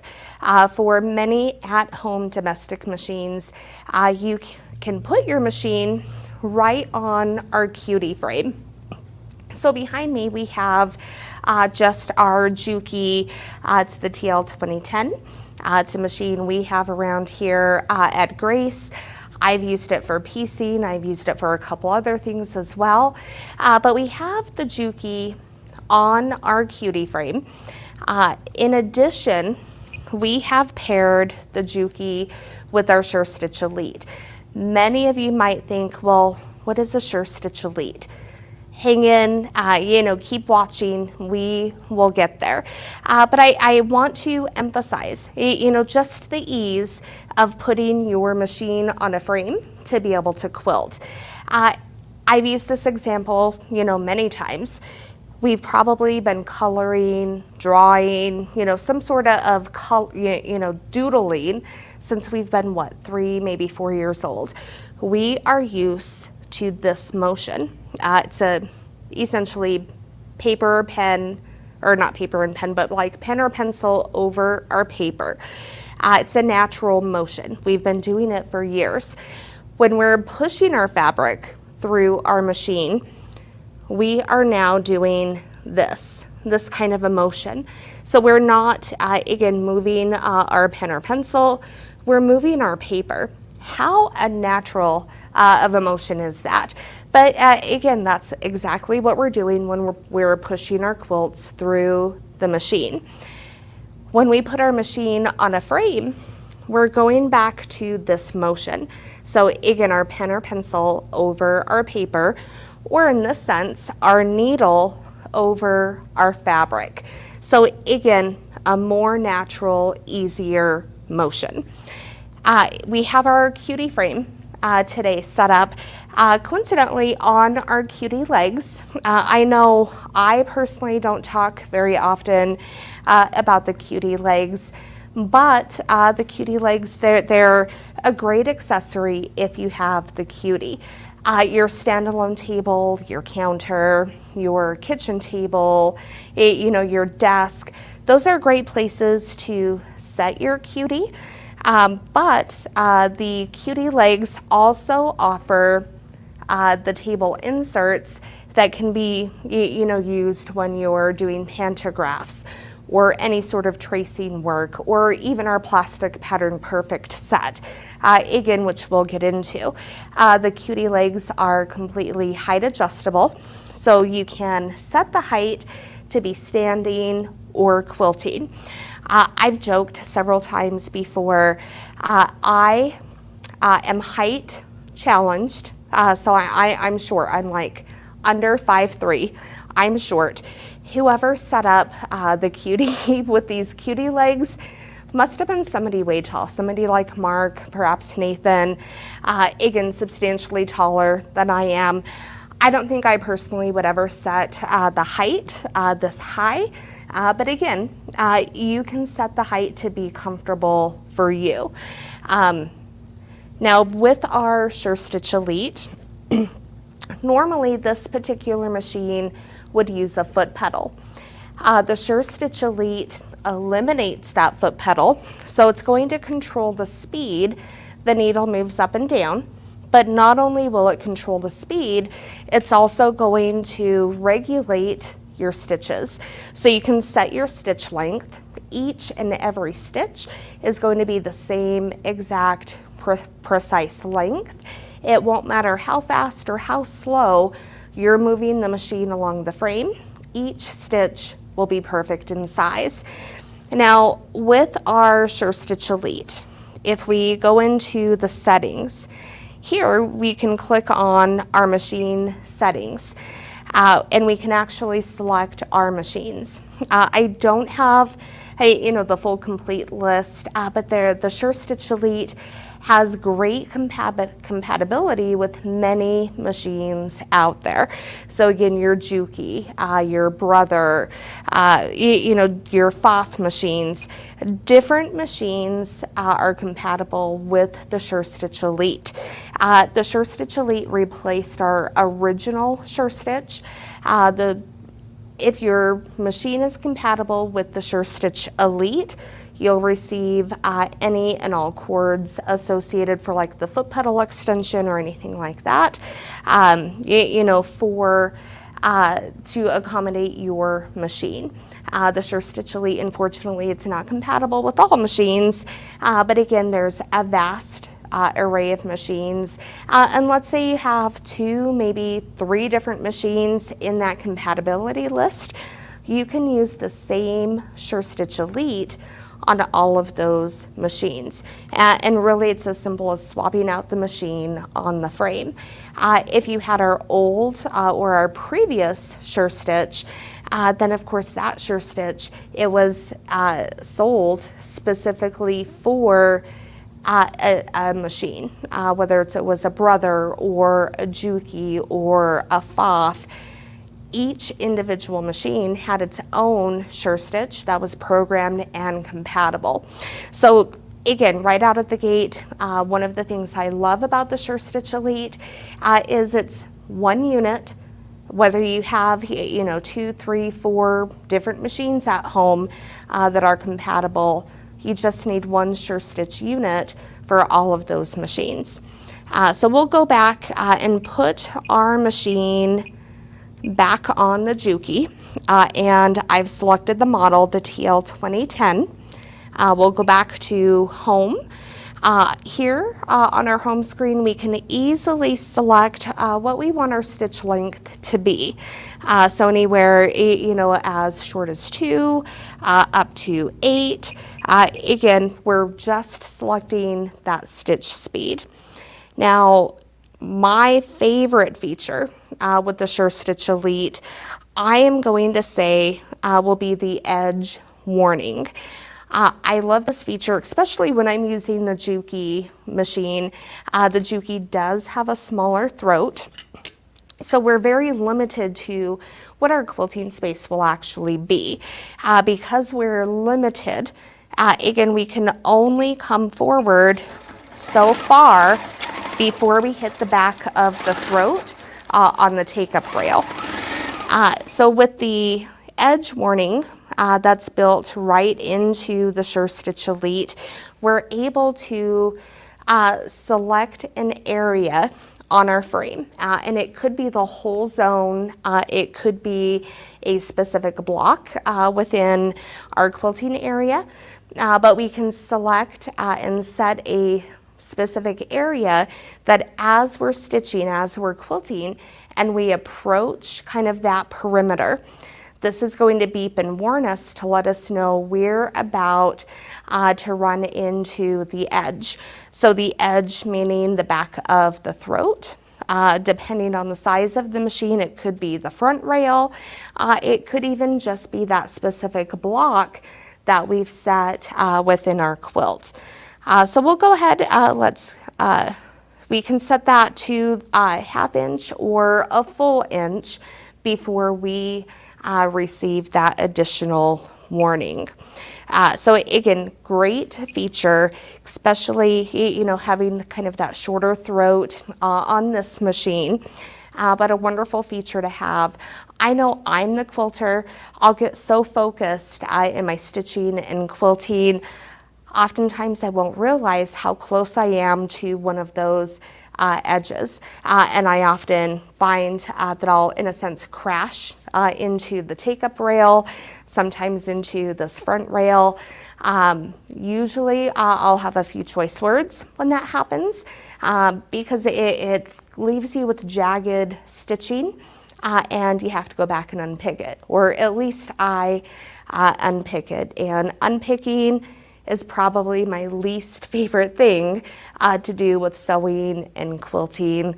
It's just a mess. And I'm sure everybody can relate. Nobody likes to unpick. It's not fun.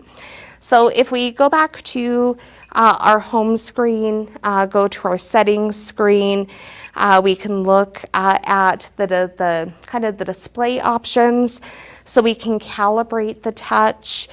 We can kind of change the color scheme on the display as well. Under tools, again, we have a couple other features. We have a measure tool, so we can measure kind of the area that we have available in our zone, on our quilt. We have a calculator.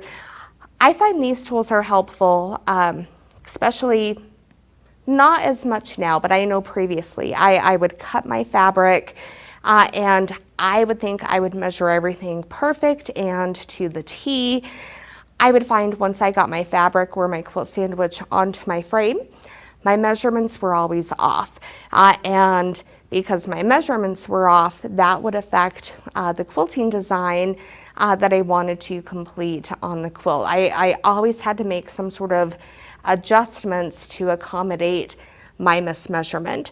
So again, with that measure tool, once you have cut your fabric, you've loaded your quilt sandwich onto your frame, you can just go through that measurement tool really quickly and make sure, one, that you measured correctly and cut correctly, but use that for any specific patterns, especially if you're quilting, individual blocks.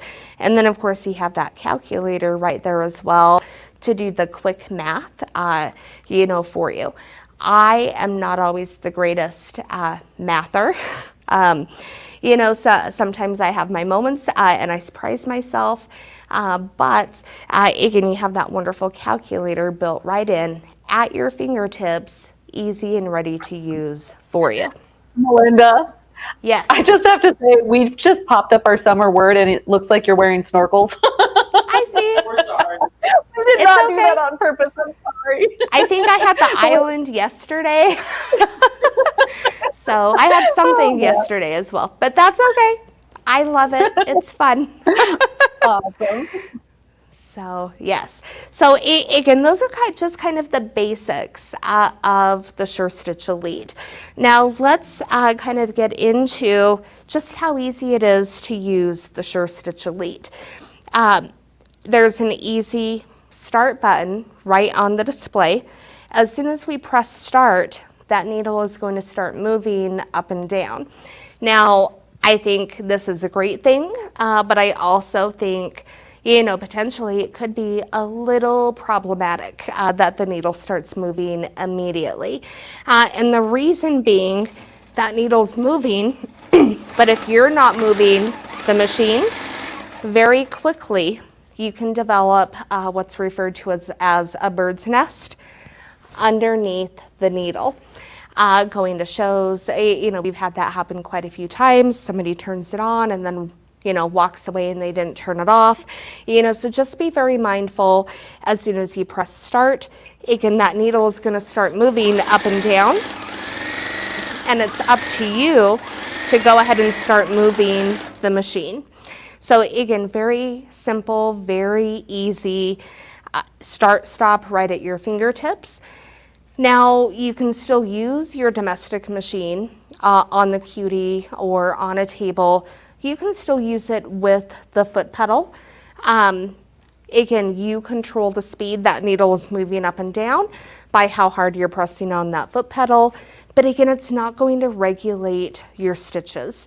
So you could end up with some short stitches, you could end up with some long stitches, just, again, some people are very comfortable using their foot pedal and have kind of mastered, how fast and how slow they're moving the machine to achieve the best stitches for their quilt. I, on the other hand, I still need practice. And who knows, maybe I've been spoiled here at Grace because I always want to use the SewCreative Elite and not have to worry about the foot pedal and the stitches. This takes all the guesswork, kind of all the work out of achieving beautiful stitches the first time. All right, so again, phenomenal. Almost any, I don't want to say almost any, but a ton of different machines that the SewCreative Elite is going to be compatible with. And again, really it's another tool to help make your domestic at-home machine pretty much into a long arm machine paired with a cutie or another hoop style frame. So again, fantastic option. Melinda? Yes. That's actually a really good place to ask this question. We have somebody asking, is this compatible with all frames? The SewCreative Elite? Correct. Okay, so the SewCreative Elite out of the box, it has two encoders. So an upper encoder and a lower encoder.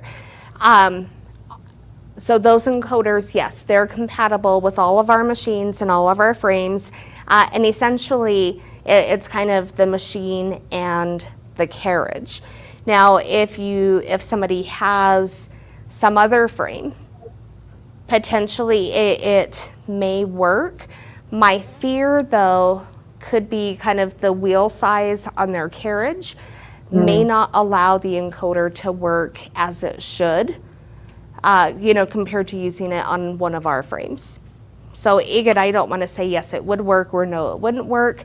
I think it's going to be a case by case, depending on what frame somebody may have. But yes, it is compatible with all of our machines and frames. Wonderful. I also have a question here from Sandy. She says she has the Q Zone Queen with the Juki 2010 Q, the SewCreative Elite, and the laser, all thanks to Sewing Parts Online. And Grace, and working with financing. She said she would like to put robotics. Is that possible? Okay, so yes. I know Grace Company as a whole, we have made several products, for several companies. I know Juki being one of those, where our automation was made for their various machines. Off the top of my head, and I don't recall, so I do apologize. We would have to go look perhaps on our website just at our automation compatibility. So whether our automation would be compatible with your Juki, or if it's something that would have to come directly from Juki. But I do know, short answer, yes, there's automation compatible with it. Where to get it, whether it's our automation or potentially Juki's automation. But we can definitely look into that and get back to you and let you know.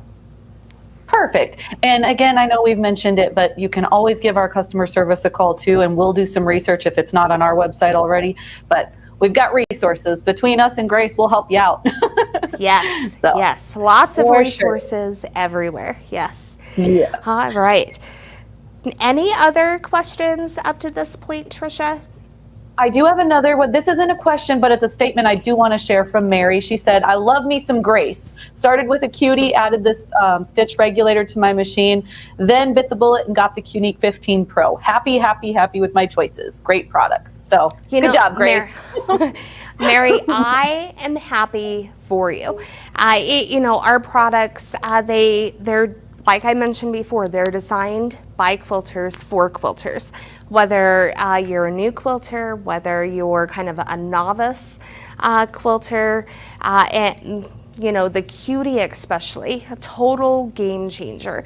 It appeals to those people that, hey, they may want to dabble into quilting, but it could be a hobby they don't know if they're going to love, and may not want to invest, put up that upfront investment, for all the right tools, to be able to quilt. So the cutie, it's kind of a great gateway, especially for new quilters, but it's also a great tool for somebody, maybe they already have a large sewing room, with a big frame. Maybe they want to use the cutie kind of like as an accessory to what they already have, and be able to, in a sense, have one project on one frame, and maybe a smaller project on the cutie, or any other type of project. So some people treat the cutie as that accessory to what they already have. Some people may, once upon a time, have had that larger sewing area, and maybe they're downsizing, and with downsizing, they still want to quilt, and the cutie's the perfect frame to keep those people quilting. Again, the cutie, great combination with your domestic at-home machine. We saw a couple of comments, of people that started with their domestic at-home machine, and now they have a unique machine, or another long arm machine that they're quilting with, and it's been a game changer for them. But the Sure Stitch Elite, again, with your domestic machine, again, really it's virtually turning your at-home machine into that long arm. So we'll give it another test, just so everybody can see just how easy it is, to use the Sure Stitch Elite. I know we can't quite see the stitches from this view, but again, just a great option for people, that want to quilt at home, keep quilting, and we have tons of different accessories. My next item that I wanted to show is our plastic Pattern Perfect set. So we briefly talked about these items. I'm gonna open it up top. But the plastic Pattern Perfect,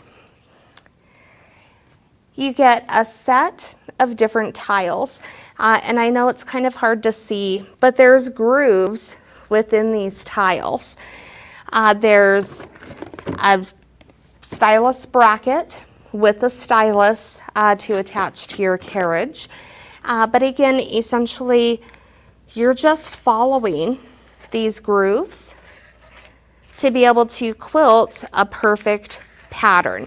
I know in our segment yesterday with Carla, we briefly talked about the plastic Pattern Perfect, how it's a great item to add to your quilting arsenal, especially for newer quilters to, in a sense, begin learning and gaining that muscle memory with their free motion quilting. So again, a great accessory. I love using the plastic Pattern Perfect on the cutie with the cutie legs. The cutie legs come with the table inserts where you can bolt these tiles directly to that flat surface. That way they're staying in place. And again, you're just following those grooves across the frame, to achieve kind of those perfect, stitched results. With the plastic Pattern Perfect, there's a few different designs. So again, both on the front and on the back. Aside from kind of the starter pack, we do have additional designs and patterns that anybody can look at, whether it's on Sewing Parts Online, directly on their website. Give them a call. They can go over what those patterns are. I know there's hearts, there's tulips, there's, crosshatch, quite a few different options for these patterns to be able to use with the stylus and achieve kind of those perfect results. I loved the Plastic Pattern Perfect, especially when I first started, just because I was able to kind of get those very pretty, those very crisp quilting lines, even though I was a new quilter and I wasn't very confident that I could achieve those results myself. So again, just a personal testament, using the Plastic Pattern Perfect as a beginner quilter, you know, it really helped teach me, again, just kind of that free motion along with my doodling. But it again helped me build the confidence that I could do it myself without, you know, in a sense, kind of graduating from that stencil into my own free motion quilting.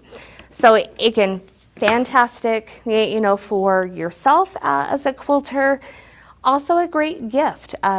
You know, I know we're celebrating or doing Christmas in July, but Christmas at this point, it's almost only 6 months away.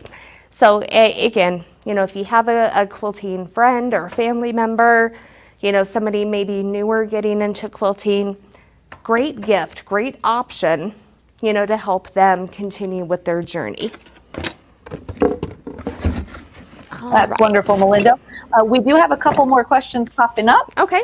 Before I go to those, I just want to quickly say we have a typo in the surprise summer word. So instead of snorkel with an EL, we've got SNORKLE.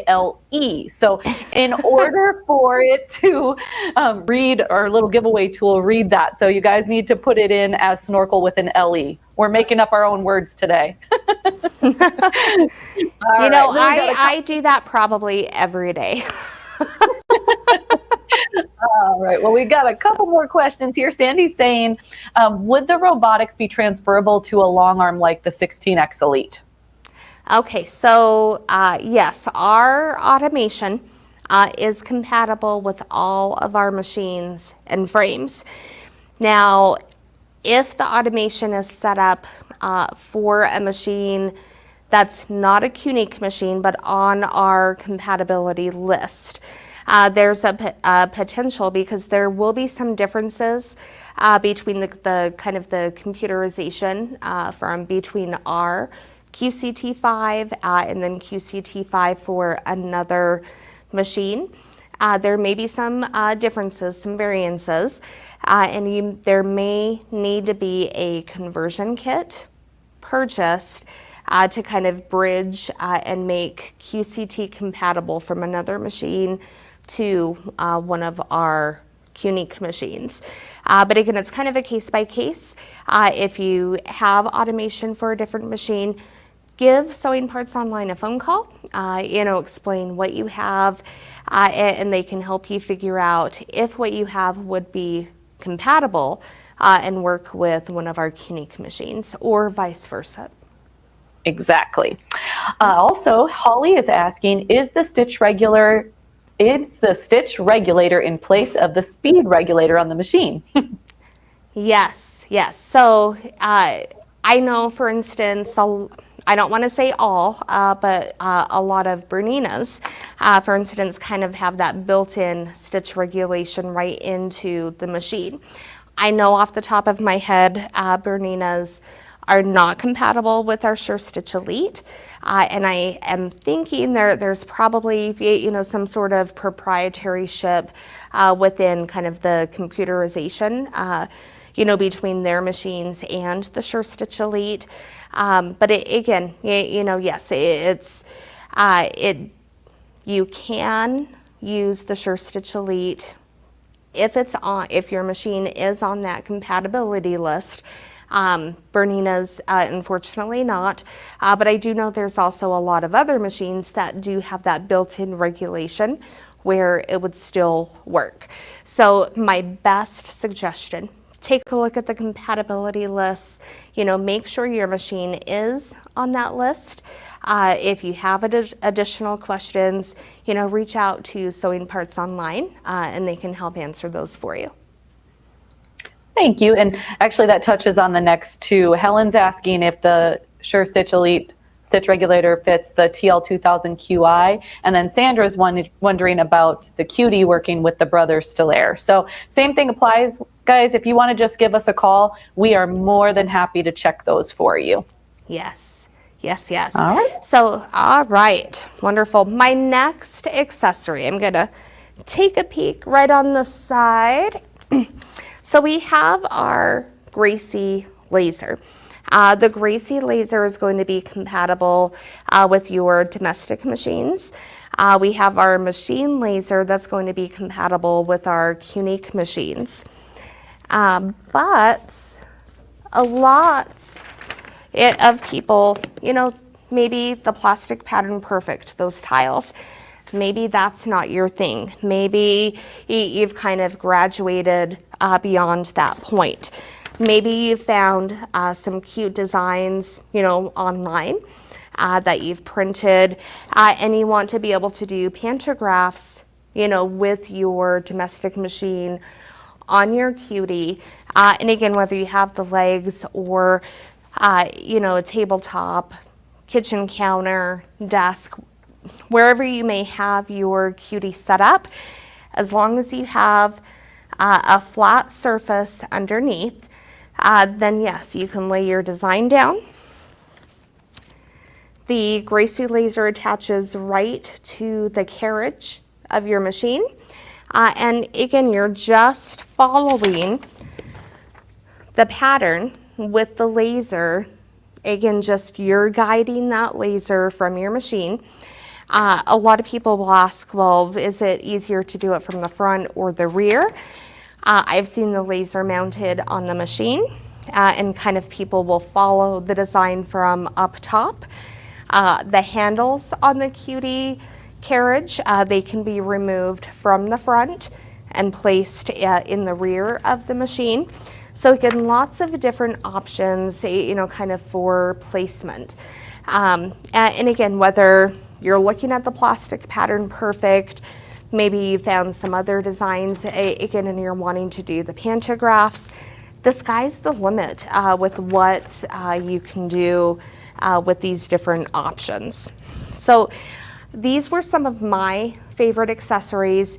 You know, when I started with Grace, kind of, you know, becoming my own quilter, gaining the confidence. By all means, I'm not saying that I'm, you know, a good quilter to this day, but I will say with these tools, I have become a better quilter in the time that I've been here at Grace. And I love, you know, the support that I've gotten from, you know, my coworkers, my teammates, but from the company as a whole in the quilting journey that I've been on for the last little while. So Tricia, I have a question for you. I would love to hear this question, question mark. You're like, uh-oh. All right. So I know, you know, you, from all the different segments that I've seen you in, you know, crafting, sewing, quilting, it seems like it's kind of been, you know, so I'll say crafting as, you know, general. It's been something you've been doing for quite some time. And I believe I've heard you mention, you know, you're somewhat more of a beginner quilter as well. Okay. Which of these products that we've talked about today, what do you think might be your number one pick to add to your quilting arsenal? Well, definitely the Sure Stitch Elite regulator, but I'm really intrigued by the Gracie laser and doing the paper underneath on the legs. I think that would be really, really cool. Yes. Yeah, you know, and I will say, it is hard.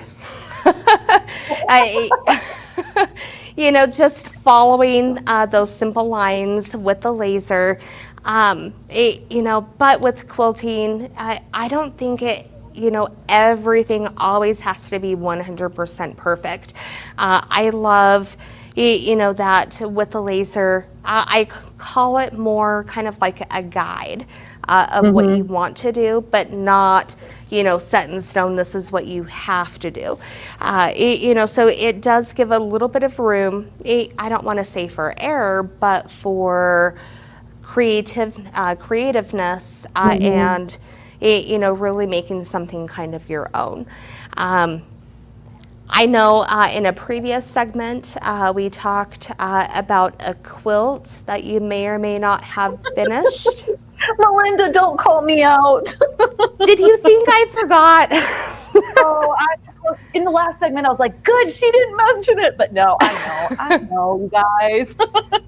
No, I've not finished it yet. It is still in my box. But I tell you, now I don't know which way to finish it because we've got this awesome option because we've got the cutie and now we have our Sure Stitch Elite, but I really want to do it on my 16X Elite here using our Evolution hoop frame. So I've got options, man. You do. And it's like, okay, like there's part of me that says, oh, just do it on the 16X Elite on the hoop frame because that will be easy.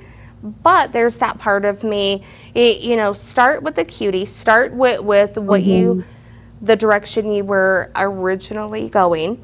Because I know kind of starting small with our products, eventually I got to the point where in a way I outgrew or wanted more. So I went up in machine, I went up in frame, but I had the appreciation of learning kind of the basics, starting with the small stuff. So that would be my recommendation. Start small. Eventually, you'll kind of come into your own and want something more. I appreciate that recommendation too. And also, I have the very machine that you have on that cutie. That's my personal machine I too. love this machine. I do too. I really do. So that's a great suggestion. I could pair my TL with the cutie and give it a go. But I'm not going to lie, those Pattern Perfect sets look pretty awesome too because I'm kind of a perfectionist. So I know that the laser would give me a little bit of freedom, but I kind of like the perfectionist part of it. You and me both. Yep. But and it's funny, like when I started, I remember thinking with my first project, that it has to be perfect. I want to make it perfect. And yes, with the plastic Pattern Perfect, I was very close to having, that perfection in my quilts. And I appreciated, kind of learning or gaining the muscle memory from those simple designs on the tiles.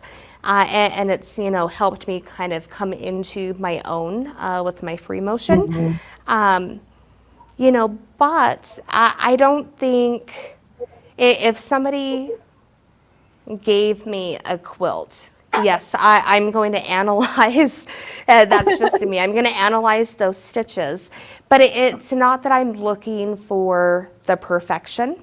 I'm, in my mind, I'm equating those stitches to the amount of time, the love, the patience, everything that went into that project, just because they're quilting, it's making a quilt is a big project, I think, especially the piecing. But, yes, I appreciate kind of the perfection with the plastic Pattern Perfect, but I like seeing the, the imperfections from just free motion quilting as well. So, but that's just me.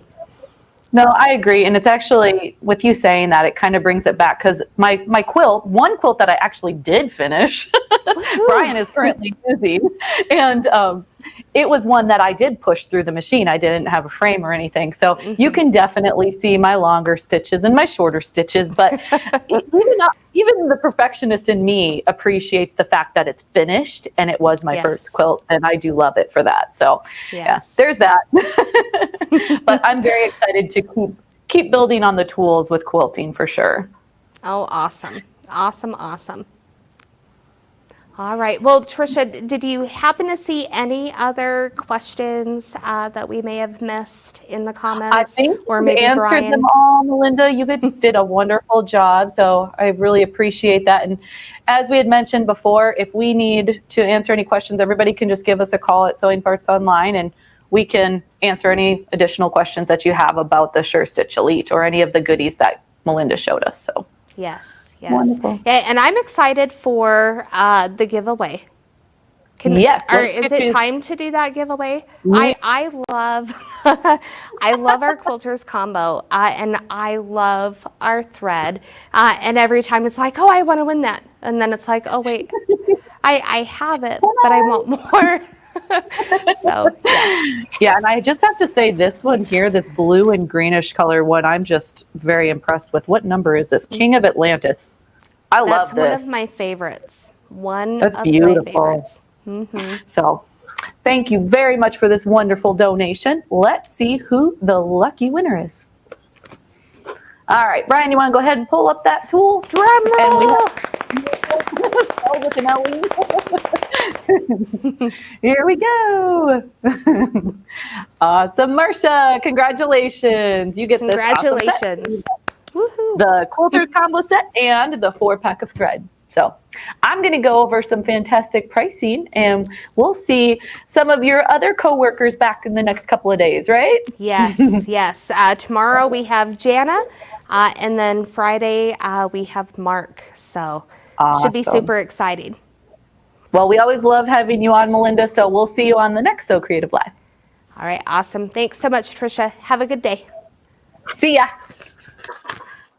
Awesome, awesome. So let's talk about some wonderful pricing on these items and get my overlays pulled up here.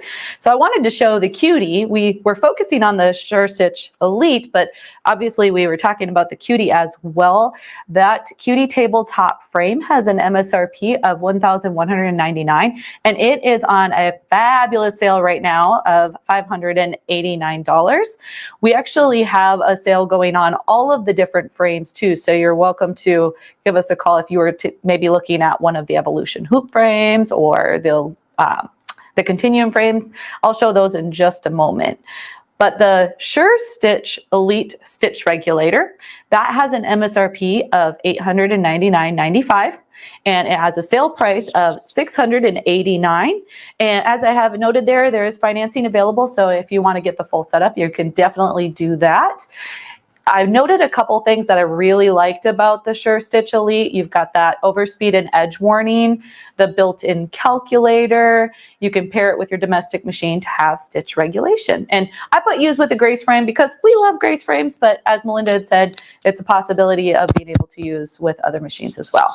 I also wanted to show you a few of the Jukies. They had paired it with the TL2010Q. That's that straight stitch sewing machine. Lovely, lovely machine. It is on sale as well. If you were tuning in yesterday, Tim Bond had shown several of the Jukies. He had shown the TL2000QI.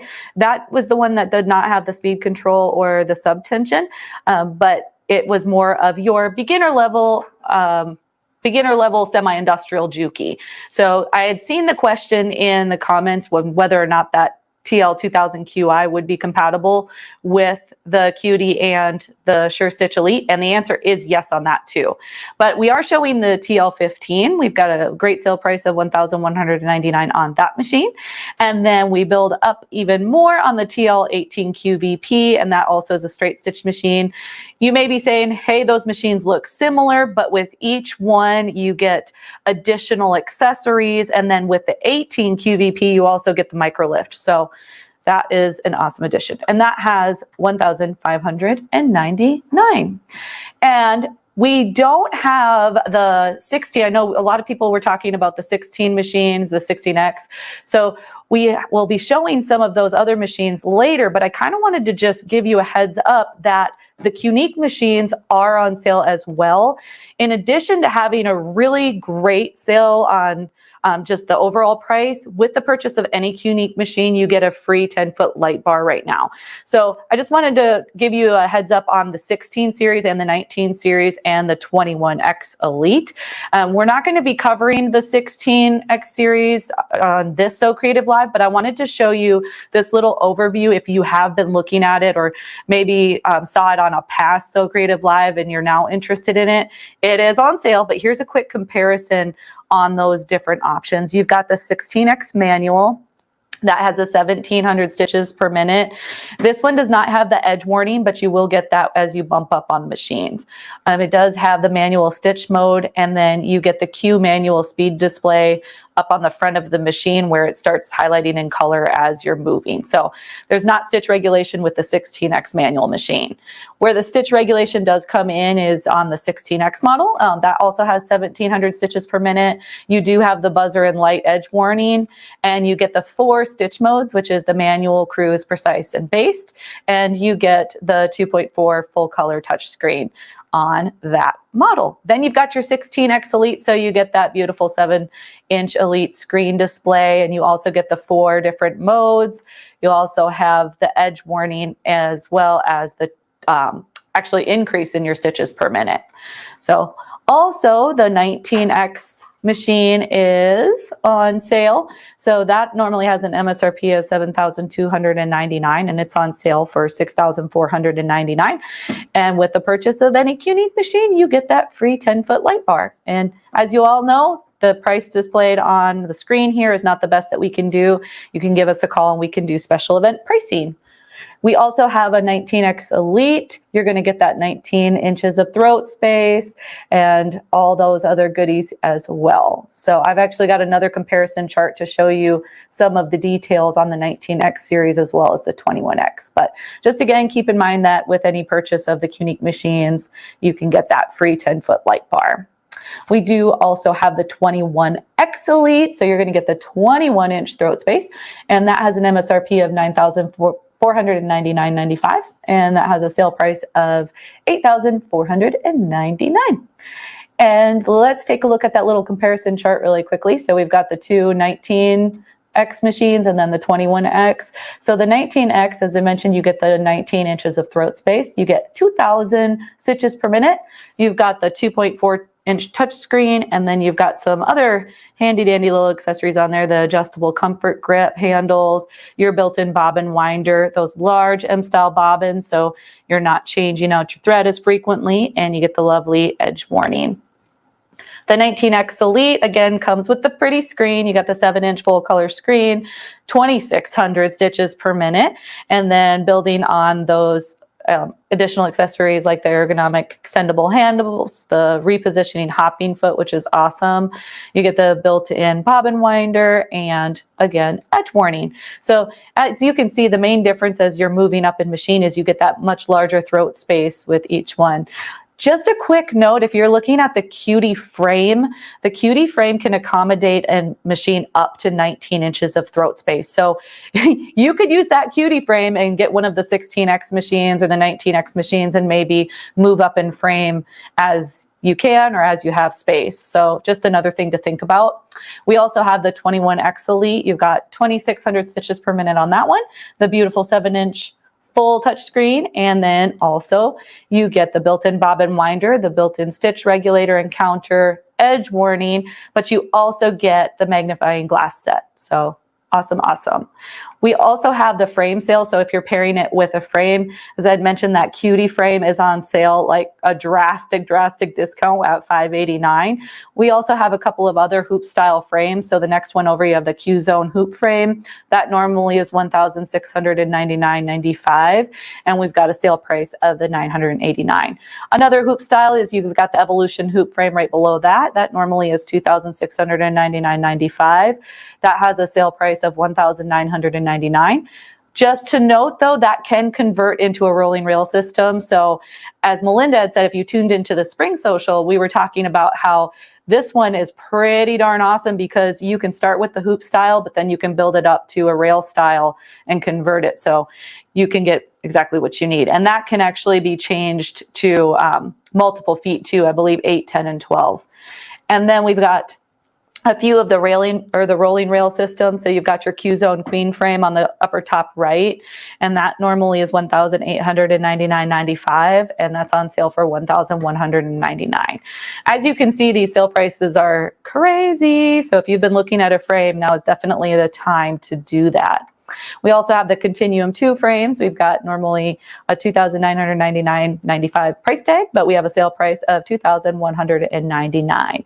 And go big or go home. If you have the room, I would highly recommend that Evolution Elite frame. That is normally $4,299.95 and a sale price of $2,999. And that doesn't matter if you get the 8-foot, the 10-foot, or 12-foot, you're going to get that same pricing.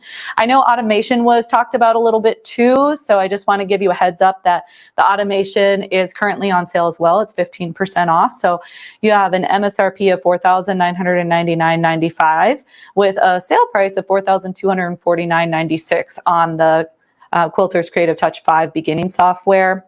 Then you've got your Quilter's Creative Touch 5, the Pro software. That normally is $7,499.95, and that's on sale for $6,374.96. If you note below, this software does not work with iPads. It's only going to work with tablets running the 7, the 8, 10, or higher. And I believe the one that they had mentioned before was the Surface. Is that what it is? The Surface Pro? Is that what it's called? Okay. So I think we're pretty good there. All right, well, that kind of wraps up some of the Grace products that are featured. Just a heads up with the oncoming ones that are coming up later on the week. We've got the 19X series with the Evolution hoop frame. So you're going to see that Evolution hoop frame in action. And then also on the final day, we're going to be doing the 21X, I believe, on the Evolution Elite. So you'll be able to see those in action. So I think we're just we're going to play a video. Brian's telling me we're going to play a video. So let's go ahead and play a video before our next segment. So. Let me. Okay.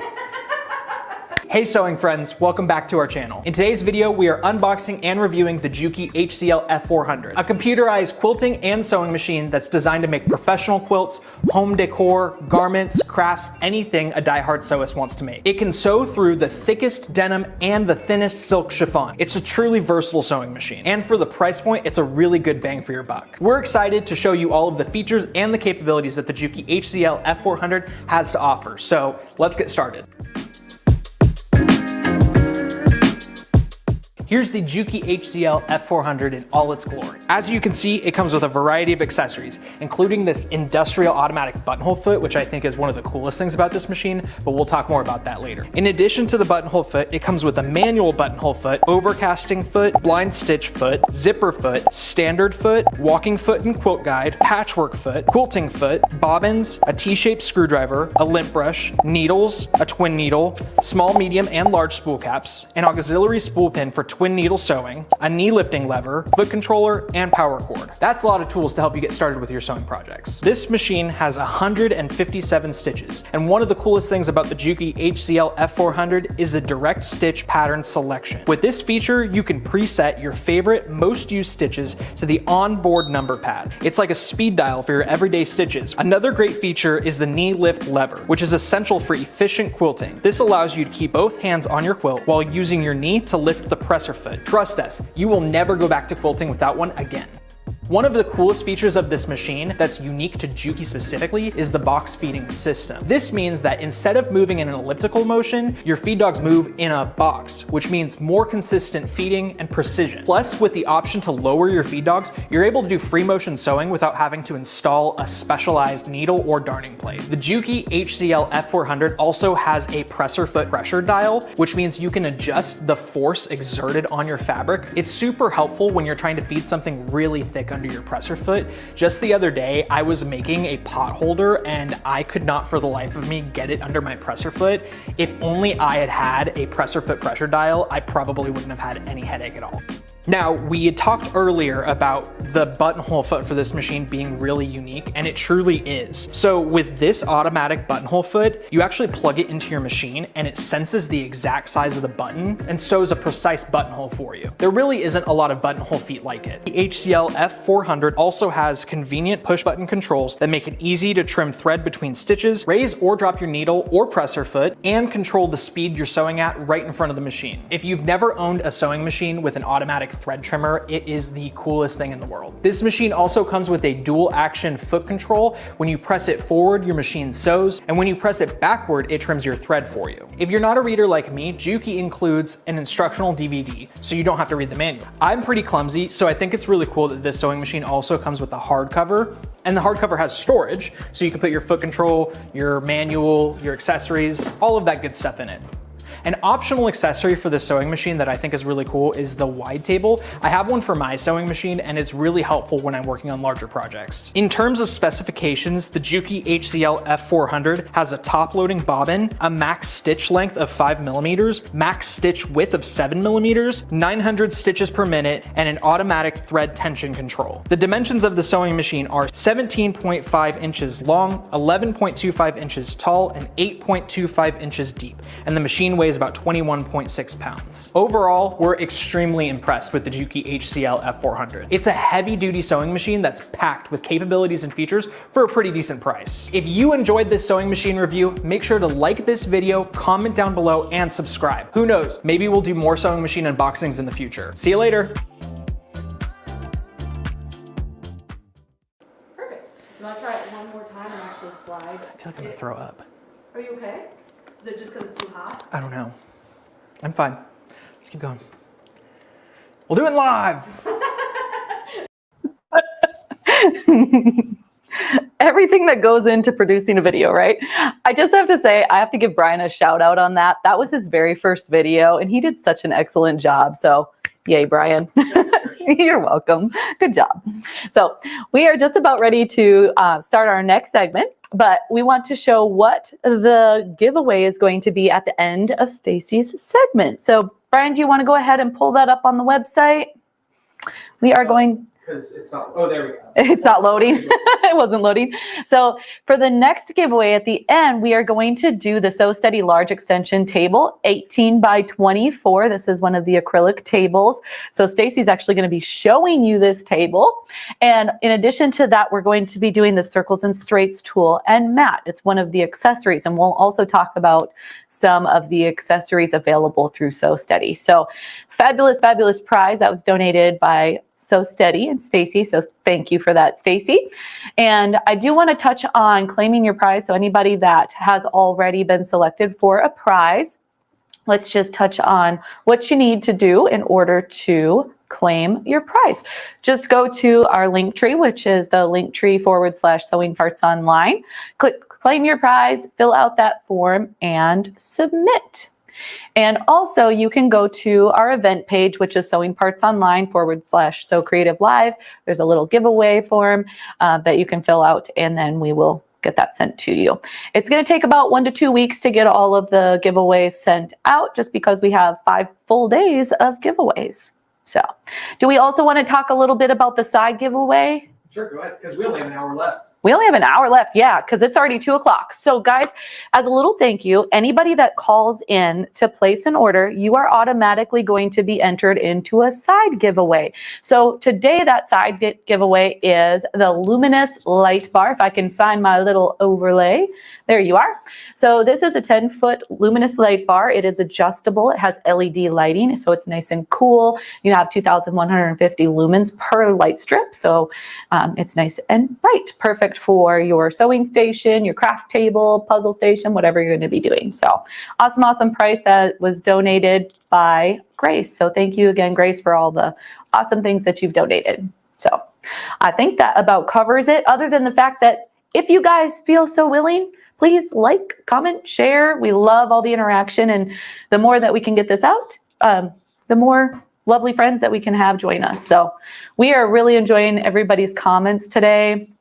I am loving scrolling through these, but you guys are so encouraging and we're having a blast hanging out with you. So we hope that you are enjoying it as well. But I think, am I getting the thumbs up that we can move on to invite Stacy on up? Let's bring her up. All right, let's bring Stacy up.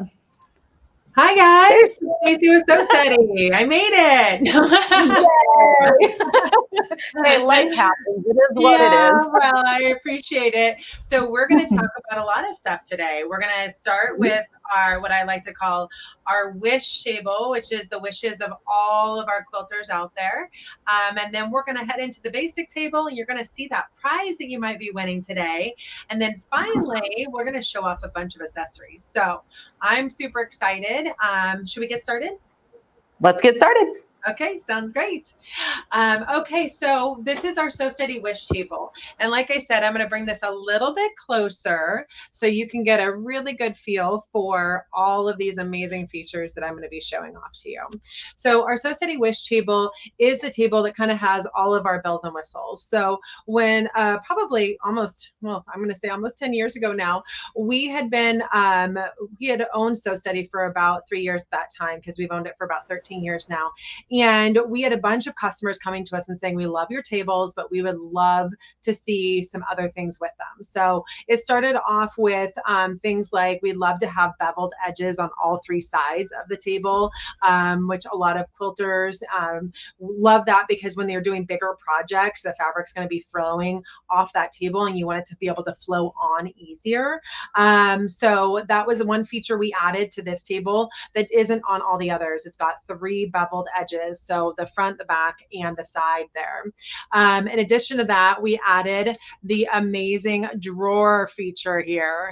And this drawer is so perfect for storing all kinds of things. So I'm going to give you a sneak peek at what I have in the drawer right now, which we have our scissors. I've got some stitching line discs. I've got my feet, my extra feet back there. I've got my spacing gauge, my Clover Choco marker. But you might want to put other things in your drawer. Maybe even some candy, because we have to stay nourished as we sew, right?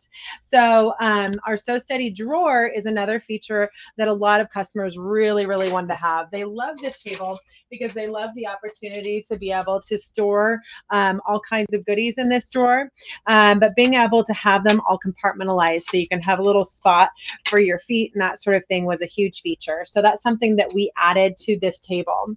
In addition to that, we added the ability for doing circle sewing. So originally our circle sewing, I just pulled that drawer out, which you can do, and then you can just slide it right back on. If you don't want it to squeak, you can actually use this polish to go ahead and polish the rails of that and make that kind of go on a little bit smoother. So we'll do that in a minute. But in addition to that, we had a circle sewing feature that was built into the table. There was originally holes in this table for doing circle sewing, but now we have a new and improved circle sewing solution, and we call that our Circles and Straights tool and mat. So that is actually one of our giveaways today. That actually comes now with our wish table. So you get both the Circles and Straights mat as well as the tool that comes with the table. So as we put this on, we just peel off the back side of the mat. There's just a little clear backer there that I recommend you keep for safe storage, so you can store this mat at later times. And then you go ahead and just install it onto the machine there. And when you're installing it onto the machine, you're going to want to needle align. So you're going to want to needle align both right here with the markings that you see that have a needle align marking. So I'm going to turn off the bright light so you can see that. There's a needle align marking right there, as well as a center needle align marking. So you want to align it with the needle, because that is going to be the pivot point when you're creating your circle. And so in doing so, you're ensuring that you're going to get that accurate circle. It is important that they align both with the needle vertical as well as horizontal. So I'm going to show you that needle align position again here on the mat. You can see it actually is that thicker dotted line right there, and it actually says align needle, and then again the thicker dotted line across the center there. So we've got that. The other cool things about this mat that I want to show you up close and personal is that it does have seam allowance markings. So when you do your needle align, you're also able to use this really cool tool as a straight guide, and I'm going to show you how to do that in a minute. But I wanted you to see these seam allowance markings that are right there at the needle area to make your life easier. So that's built into this mat. So it's like a dual purpose. Not only do you now have the circle sewing feature that comes with this table, but you also have this straight sewing feature and seam allowances and all of that other awesome stuff. So we basically put together what we like to call our Cadillac table. This is the table that comes with all the goodies. This is our wish table.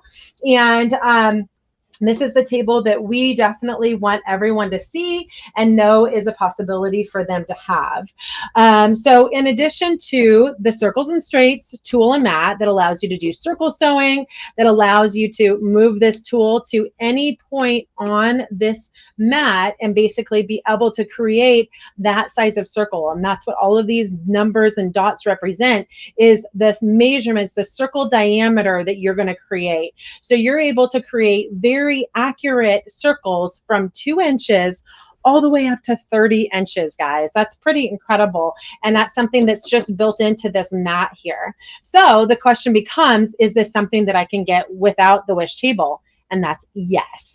You can actually put this circles and straights tool and mat on any Sew Steady table or cabinet insert. We just wanted to make sure you got it with this wish table because this is our Cadillac of tables. So it's important that we give you the best of the best. So then you can take this, which is going to act as a circle sewing solution right here, and you can move it right over to the right side of the foot here, and you can actually use it as a seam guide. So I'm going to go ahead and grab my fabric here, and I'm just going to show you how easy it is to go ahead and use this as a seam guide, just pushing it right through there and butting the fabric up against that tool. So that is our circles and straights tool and mat. That is actually one of the giveaways today. So that is exciting. You're going to win that with our large Sew Steady table today. And then I'm going to show you one other item that comes with our wish table. So again, with the wish table, you get the 3 beveled edges. You get actually 2 size options with that. You can get it in our standard wish size, which is 22.5 by 25.5, or you can actually get it in our giant size, which is 24 by 32. And we do have this big size sign back here because we're going to really dive deeper into the table sizes as we start talking about our basic tables and all of the options we have for those. So I'm going to be sharing that with you here in a moment. So 2 sizes available for our wish table. That's 22.5 by 25, which is a nice big size table. That's the table you see right here. Or you can go ahead and get it in our giant size table, which might be a good option for this nice huge Janome M17, which is that new kind of brand new option they have out there. And that is the 24 by 32 size table. So we do have both of those options available for our wish table. Then it includes the big blue drawer, the 3 beveled edges. It includes the circles and straights tool and mat. And then finally, we have this amazing polish kit. So with this polish kit, what it's going to come with, it's going to come with your polish kit now. You're going to be able to turn a smooth table, a table that fabric will kind of glide on, but it's not going to like slide across with ease. You're going to have to push it a little bit.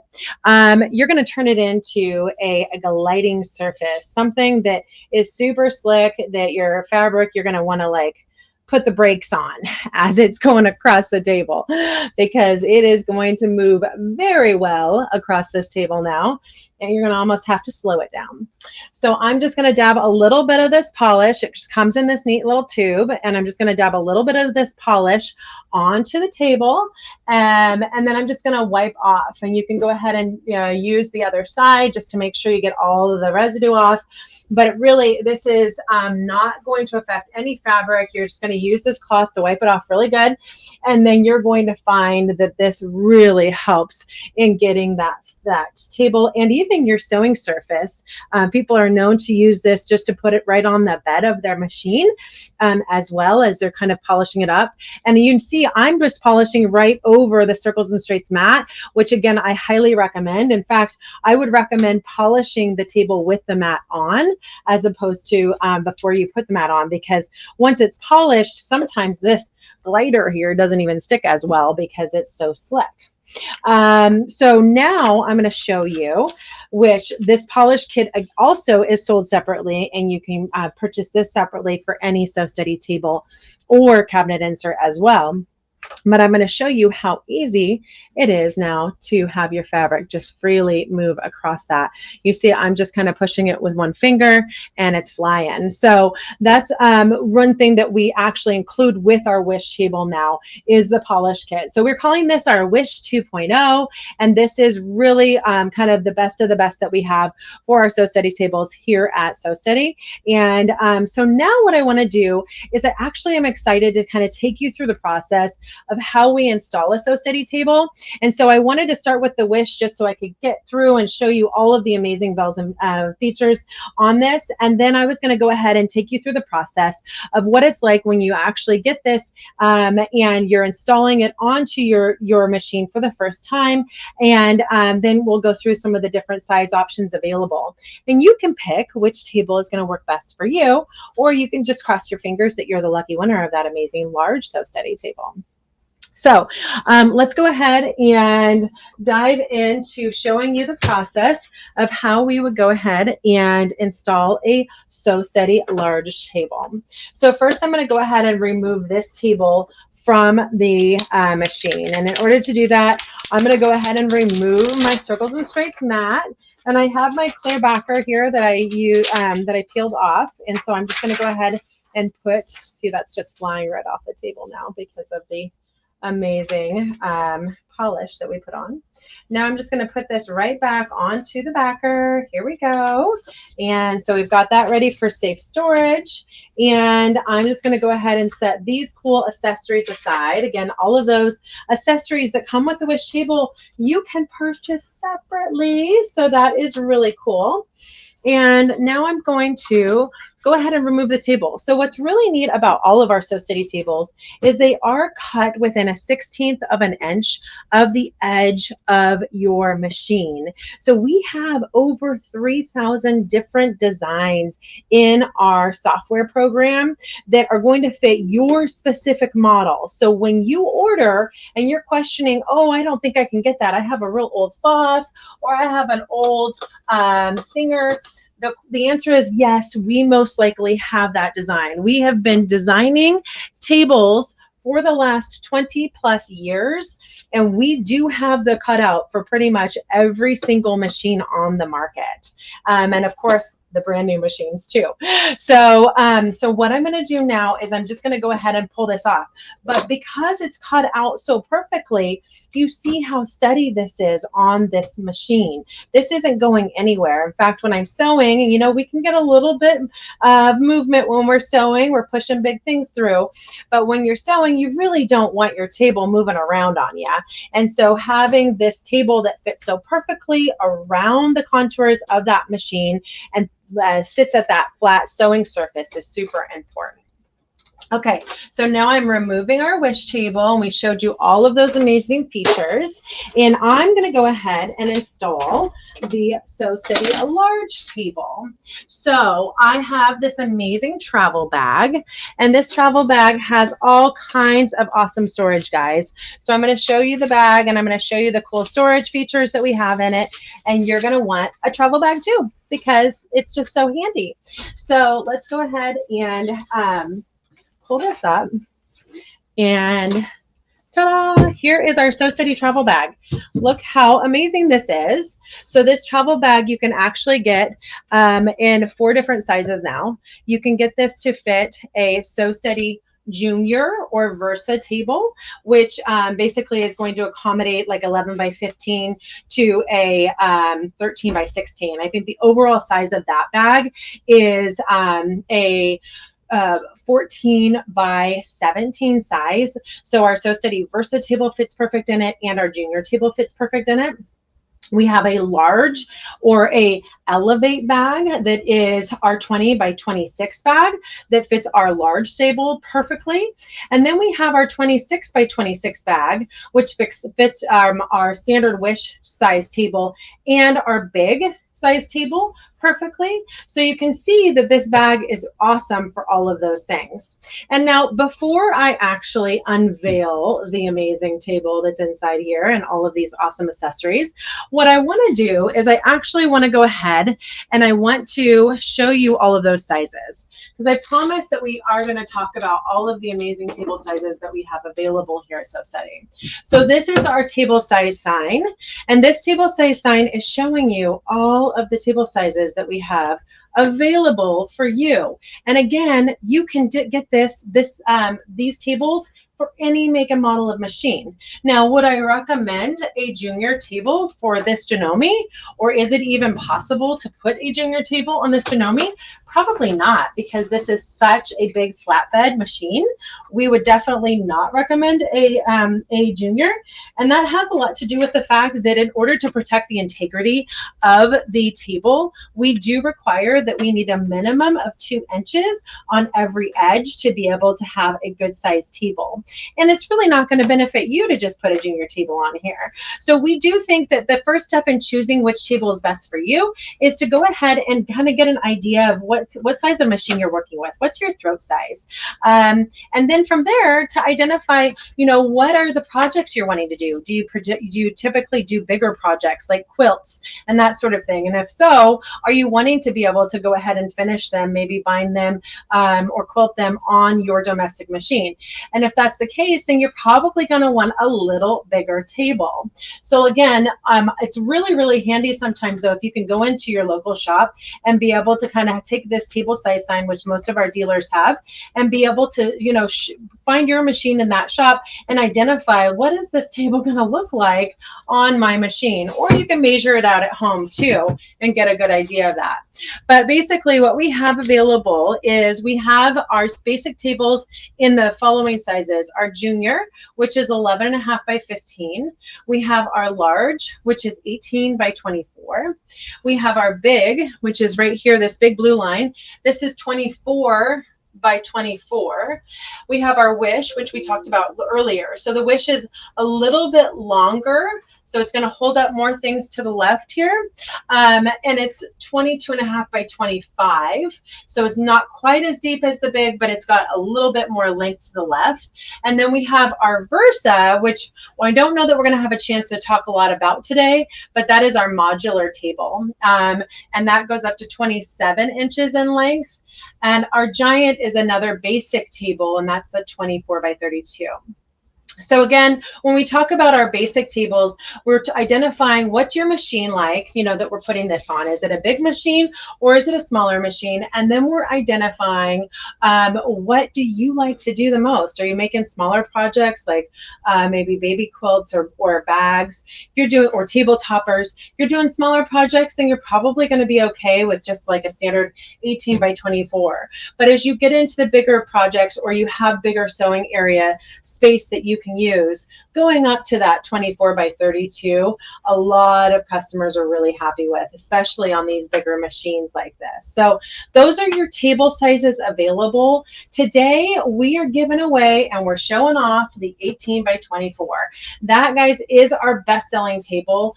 More customers purchase that table size than any other table size, and I think it's because it fits really well on most tabletop areas. It's great to take to classes and just kind of use in various spaces. It's not too deep, so you're not going to worry about it kind of taking over a tabletop. You're going to have enough room there, and again, it's just giving you a nice size, a nice amount of acrylic to be able to kind of extend that sewing surface. So the 18 by 24 is what I'm going to show off now. I'm going to take that out of the bag, and again, this bag is so amazing. It's got all kinds of different pockets in it. So I'm going to just be pulling all of our tools out of this goodie bag here. So the first thing that I'm going to pull out of the bag is going to be our SewSteady table. So our SewSteady table is this amazing table that you see right here. I'm gonna go ahead and tilt you down a little bit. And I actually store it in the bag with 2 of the legs on, but you can pop on, pop off these legs super, super easy. So in order to pop on and pop off our leg system, all you're gonna do, I'm gonna scoot this back a little bit so you can see it, is you're just gonna go ahead and wiggle the leg. So I hold one hand down on it, I flip the table over so it's laying flat on the tabletop surface, and then I wiggle the leg back and forth. And you see, it just pops on so easy. And then when I go to install my table legs onto this, all I'm going to do is I'm going to level the table out. And these rubber feet are another factor that really keeps your table really gripping that surface and not moving around a lot. So that's another reason why we like to call it our Sew Steady tables. But what we're going to do here is I'm just putting this table leg up against the height of this bed, and I'm measuring that, and I want my table leg to be about 1/4 inch below the top of this bed. And why do I do that? Because our Sew Steady tables are 1/4 inch thick acrylic. So when I want this table to sit perfectly at the same height as this bed, then I just want to go ahead and measure the leg so it's about 1/4 inch below the height of this bed. And now I know that I'm going to go ahead and have a perfectly fitting table when I slide it on. So I'm going to go ahead and pop this leg back on now that I've measured that out. And the other tip that I love to share with folks is how easy it is now that I've measured that out to go ahead and just measure all 4 legs to the leg that I've already kind of lined up. So then you don't have to line every leg up the same way and kind of guess where that 1/4 inch mark is. You're just going to be consistent that way. And that's really helpful. The other nice thing about the adjustable legs is that they do adjust, so you can adjust just one of them. So sometimes when you're going to retreats or you're going to classes, you might end up on maybe a card table or something that's a little wobbly and or has a bow to it. And when that's the case, you might need one leg that's a little bit more, that's a little taller than the other legs to get that perfect height. And so in order to do that, you're going to go ahead and adjust that height and of just one of those legs. And so I'm going to go ahead, and now that I've got all 4 legs installed on this table, I'm just going to flip this table over and I'm going to slide it into place here. So notice just how easily that slid into place, how easy it is to go ahead and put those table legs onto the table and be able to go ahead and get it all fit just perfectly. So this is, again, our Sew Steady table. Now our Sew Steady tables typically will come with the amazing metric ruler printed on the front edge of the table. And so this is our 16-inch metric and inches ruler that we print on the front edge of that table. That's one of the features. And then in addition to that, the other features of this table is a front beveled edge. So again, we talked earlier about our wish table that has beveled edges on all 3 sides. This one has just that front beveled edge. And then finally, it has the opportunity to do a lot of other cool things like turn this table into a light box. So I'm going to show you some of those features now. We've talked about the sizes of this table you can get this table in, and that this table is available for any make and model of machine. We make them for Singer featherweights. In fact, that's one of our best-selling Sew Steady tables because we make it in a fancy color. We do a black acrylic with some gold etching to match that featherweight look. And again, that's something that works really, really well.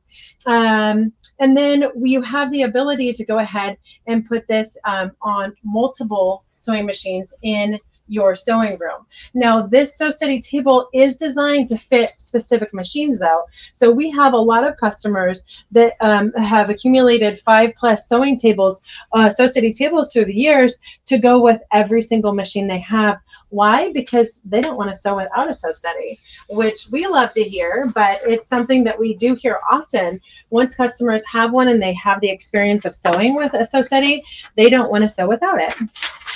So then one of the additional features or accessories that you can purchase with your Sew Steady table is a grid glider. And this is actually our best-selling Sew Steady accessory. So your grid glider is, again, giving you that needle alignment, which is important because it has all of the seam allowances built into it.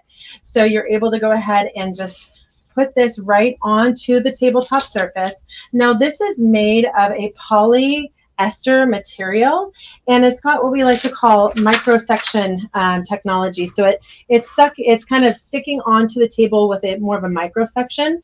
So at times, if this gets a little bit dirty, if a lint buildup on the back of this glider, you can easily wash this under warm water and get it back to life and be able to start gripping that Sew Steady table or clear surface or smooth surface again really well. Notice that it actually sticks really well, not just to the acrylic, but it's also this really smooth bed. It's sticking really well to that as well because it's meant to stick to really smooth sewing surfaces. So this is a feature and an add-on you can go ahead and get with any of your Sew Steady tables, from the basic table options that we shared with you. It looks like they have some awesome deals going on at the online for you today for the promotion is what I'm seeing, starting at $69. So, you can get a Sew Steady table for $69, and then you can add on some of these amazing accessories like the grid glider. So the grid glider does come in 2 different sizes. So this is our 12 by 20 grid glider, which works great for, like, I would say the 18 by 24 size tables, but you can also get it in what our junior size grid glider, which is a 12 by 15, or I'm sorry, a 10 by 15 grid glider. So this was our smaller grid glider that is available for maybe cabinet inserts or tabletops that are a little bit smaller. So this one, again, we're going to needle align, and you're just going to see that there's just a little bit less sewing surface, even front to back and left to right. So front to back, we've got about 12 inches, and then left to right, we're looking at approximately 15 inches on this glider. So same features though, you have your needle align and you have your grid measurements. You can have angle markings on these grid gliders, so you can do things like flying geese. And we've got some awesome tutorials out there on how to, really get the most out of your grid glider. So this is, again, available for any Sew Steady table, any cabinet insert, any sewing surface that is nice and smooth, so you can really get this to grip down to it. So our grid gliders are one of our best-selling accessories, and if you haven't gotten one, I'm sure one of your neighbors or friends will tell you have to get it, because it is just a game changer for making life so much easier when you're doing sewing projects. Okay, so another reason why people have absolutely loved our Sew Steady tables is because they have that clear see-through. So you're able to see through that and be able to store all your goodies. So you can go ahead and keep your fabric. Maybe you're doing a project, you can keep your fabric right underneath the table. You can keep maybe some of your tools that you're using right underneath the table. You can keep your scissors or other things that you're going to lose quickly right there. So and then not have to try to remember where you put them. But keeping them nice and handy right at the sewing area is oftentimes what people love. And being able to see through that table and find them quickly is really helpful when you're needing to get your projects done. So with that, because it is clear, you do have the opportunity to turn this table into a light stick. So this is our Sew Steady light stick, and this is what comes with is an optional product that you can get separately with your Sew Steady table, and it comes with a couple of cool things. So you get a USB cord with this. So what's neat about this is that this USB cord you can actually use to just plug right into your machine, and it's going to turn that light stick on that way. Now, if your machine doesn't have USB compatibility, that's okay. You can actually just plug it into a normal USB port. I know a lot of us have outlets these days in their homes that just have a USB built in. But if you don't have that, then I'm sure you have a box, because we all are kind of in that cell phone era at this point. And that's just something that is a reality for us. So once you turn on and you plug in that USB, you're able to go ahead and get your light stick going. So I'm going to go ahead and just show you how much light that puts off. And the best way to do that is actually to turn off this light. And now you can go ahead and just put this right underneath your Sew Steady table. And then you are able to turn your Sew Steady table into a light box, guys. And it's just so cool how easy it is to do that and be able to go ahead and start doing all kinds of different things with your light stick. So if you see that there, you're able to go ahead and just put your paper down, and all of a sudden you're able to see through it and be able to create your drawings, get creative, and trace out some stuff that maybe you want to get going on. Maybe you saw a cool project in a magazine or something along those lines. So this is our Sew Steady light stick. You can add that to any Sew Steady table or cabinet insert. And again, just another awesome accessory. So one accessory I haven't mentioned yet that we actually were showing off on the table earlier, but we did not actually talk about, is our Sew Steady suspension system. And so that is actually, I think, one of our giveaways maybe this week as well. But the deal that you're flashing on the screen there is that you can get a 2-piece suspension system for just $10 with the purchase of any of those amazing deals on the Sew Steady tables that they have today. And so this 2-piece suspension system allows you to really be able to get more arms in your sewing room. So it comes in this cool little box.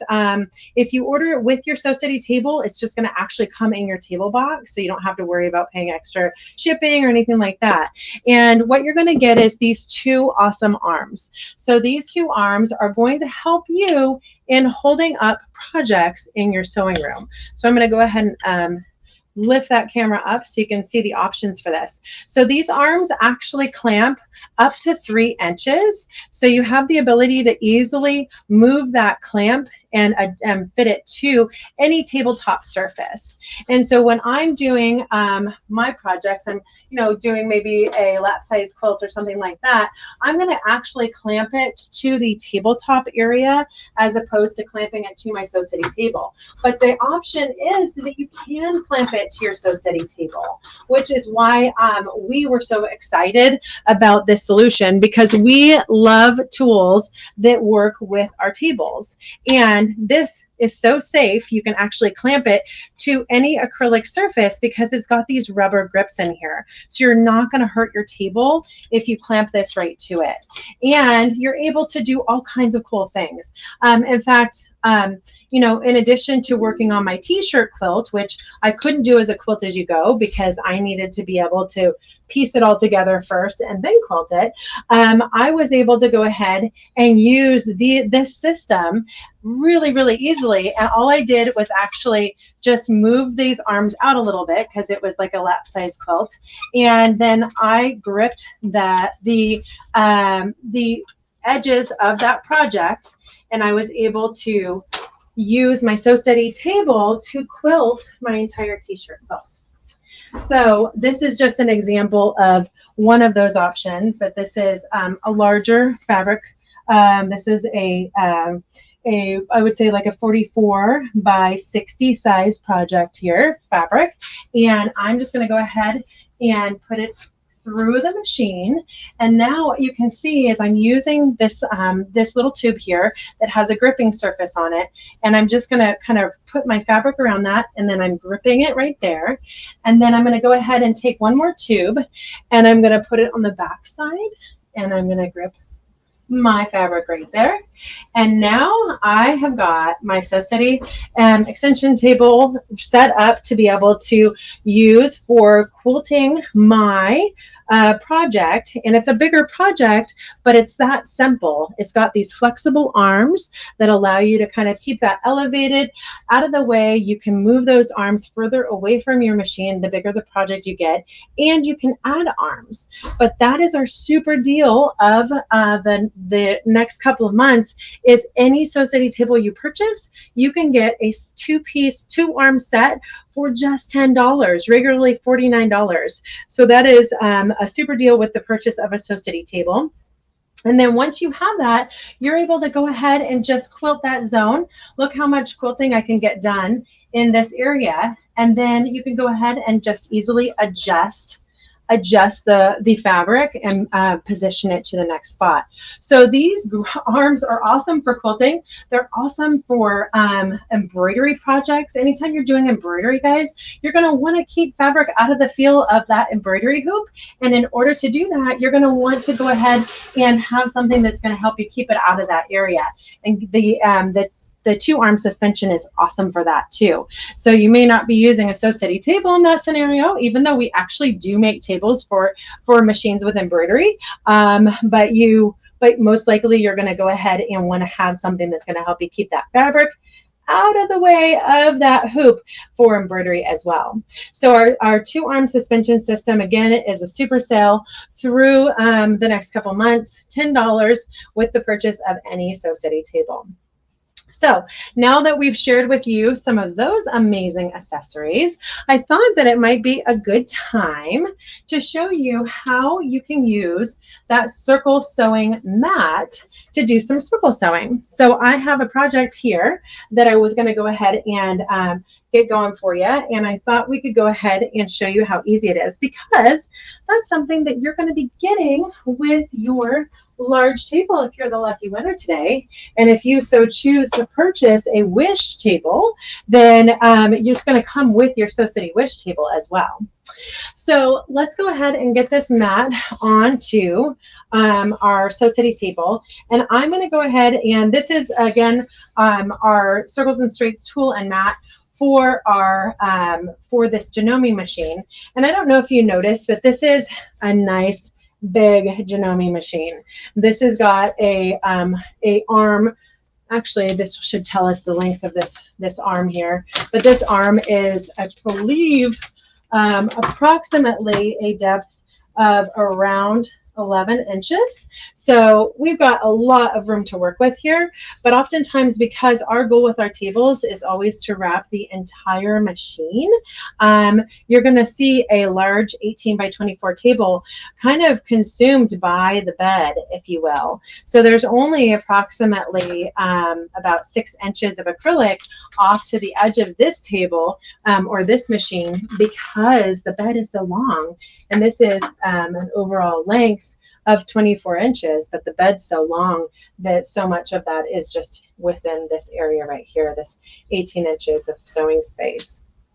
So I'm going to go ahead and install the Circles and Straights mat. What you're going to see is that this mat is actually going to be going off the table a little bit because of just the huge size of this bed and the position that we have our cutaway here. So this one is going to give you up to 20 inches of circling, but just watch this, guys, because you do have the option, if you still wanted to get a bigger circle, you can get creative like we all do in our sewing room, and you can walk this away a little bit and still get a little bit bigger circle size. Again, I'm just going to needle align here. It's important to needle align when you're doing circle sewing. And now I can still get my 29 inches just because I actually moved this table a little bit further away from the arm, and I just secured the mat to the table and the area that way. So all I'm going to do in that scenario is I'm actually just going to go ahead and put this onto, if I wanted to get that big 25-inch circle, I just move it right over there. I have a gap here, but that's okay because I've got everything secured, so this isn't going anywhere. But today I'm actually just going to do a 14-inch circle. So I'm going to go ahead and just let this glider hang off the edge. So if I were you, I wouldn't cut this, you know, like some people might say, oh, should I just cut it so I don't have to worry about that extra? It's not really going to bother you. And then you're still going to be able to use those bigger sizes if you walk it away from the machine. So I encourage you to just keep that on there and just let it kind of hang off when you're using it. Or you can just tuck it up so you don't have to worry about it that way too. So I'm going to go ahead and stick this on. We're going to make a 14-inch circle. And so I'm going to stick this on to it. And notice that this tool here actually has crosshairs. So it has a line vertical and horizontal. So I'm actually aligning that with the mat. So I'm getting the opportunity to go ahead and align. So I have that center point, again, perfectly at 14 inches. So I've aligned that, the crosshairs on the tool to the mat, and now I'm just going to stick that down onto the mat itself. And then I have this little pin more here, and the pin more is in place to be able to ensure that we're actually not going to poke ourselves, because that's a sharp pin sticking up there. And so the next thing that I was going to do is, oops, I knocked my camera, sorry guys. I was just going to show you how you can actually place your fabric right here onto your needle, and you might want to find center if you can. That's really helpful if you're looking for the center point of a project, or if you already have a project that's sewn out, like this cute little embroidery ruler work project we have here, then you can go ahead and find center just really quickly within the project that way, and then create your circle around that. But I'm going to go ahead and just use a blank piece of fabric here. So I'm just putting my fabric through the pin more there, and then I'm sticking that pin more on top to protect the needle area. And now I'm just going to have the fabric flow through the needle. So when you do stuff like this, what is the first thing you want to make sure you have on your machine? That's right, you need thread. So I'm going to go ahead and put some thread onto this machine now. And we're going to go ahead and get this ready to do some circle sewing. So as I'm threading the machine, I wanted to see if there was any questions that have come up. Anything that people have asked, they want to see more of as I'm showing off all of our fun accessories. You're definitely showing off all the fun accessories, but I have a quick question. Yeah. What type of thread do you like to use? Well, typically we recommend, you know, we talk a lot more about thread when we get into ruler work. And so we're oftentimes using a 40-weight polyester thread, doing ruler work, or a 50-weight cotton. Gotcha. Elaine does have a question regarding, is there a special for the Triumph? I'm sorry if I missed it. Bad wireless connection today. I believe what she's talking about is the serger table. So Stacy, I can answer that. Any of the Sew Steady tables are currently on sale at Elaine. So give our customer service a call and they can definitely help you out on that. Perfect. Let's take a peek and see if we have, I just thought this was fun to share. This is from Paula. She said she still has her very first Sew Steady table from 1996 and it still looks brand new. I love that. See, I mean, I think that that's what we see so often is that, you know, once you have a Sew Steady table, it's part of your machine for life. Mm-hmm. You know, in fact, when people oftentimes will call us and say, hey, I have this Sew Steady table and I'm not sure which machine it goes to, maybe a machine I traded in. I always say, you know, I really recommend that you actually trade in the table with the machine, because it goes together, and it's a nice combination. So if you are selling it, you should sell that table with it, because most likely it's not going to perfectly fit the next machine you get, you know. For sure. Regina also has a question here. She's asking, what additional accessories are mandatory to begin with? Well, you know, for a Sew Steady table, we're saying this is kind of the first step to really getting going with most any project, because you're getting that really flat sewing surface. So, you know, I don't know that from an accessory standpoint, if you already have a Sew Steady table, I would definitely recommend that you get the polish kit, because you're going to find that your table is just going to really work awesome for, you know, any kind of bigger project that you're trying to flow through that area in a quick manner. And then our grid glider is probably our next best-selling accessory. That's awesome. We've got another person, Debbie. She says she has one from around 2001 and she still uses hers too. So that's great. And that really speaks to the fact that these tables stick around. It's a high quality acrylic too. So you're definitely going to have a lasting accessory when you get this. Yes. Carol Lynn is saying, does the circles mat stick to the plastic extension table? Yeah, so both of them stick to the table. So the grid glider and the circle matter are the same type of material. It's a polyester material, and it has that grip where you can kind of hear it when I pull it on and off. So it's a micro section cup technology, so it just sections right onto smooth surfaces. And so yeah, it basically just grips right onto it and doesn't move when you kind of do all your projects. Perfect. And Jennifer is asking again what machine you have. Oh, this is a Janome M17, guys. I got lucky because we love working with Janome, and they are letting me borrow this so I can show it off to everybody. Ooh, it is a very nice machine. We actually have Janome coming back again. They're going to be featuring a couple more awesome Janome machines. So we love having Sam on SewCreative Live too. Sam amazing. Yeah, Sam is actually one of the experts at Janome for ruler work too. So you'll have to ask about that. He's created some really cool ruler work projects. That's awesome. He's shared some examples when he's showing the machines, but I didn't realize he did. He was a ruler work expert. That's awesome. Yeah. Very cool. Yeah. So let me go ahead and get you. I'm going to get this threaded, and we're going to show you guys how to do the amazing circle sewing. So let's take a look here. All right.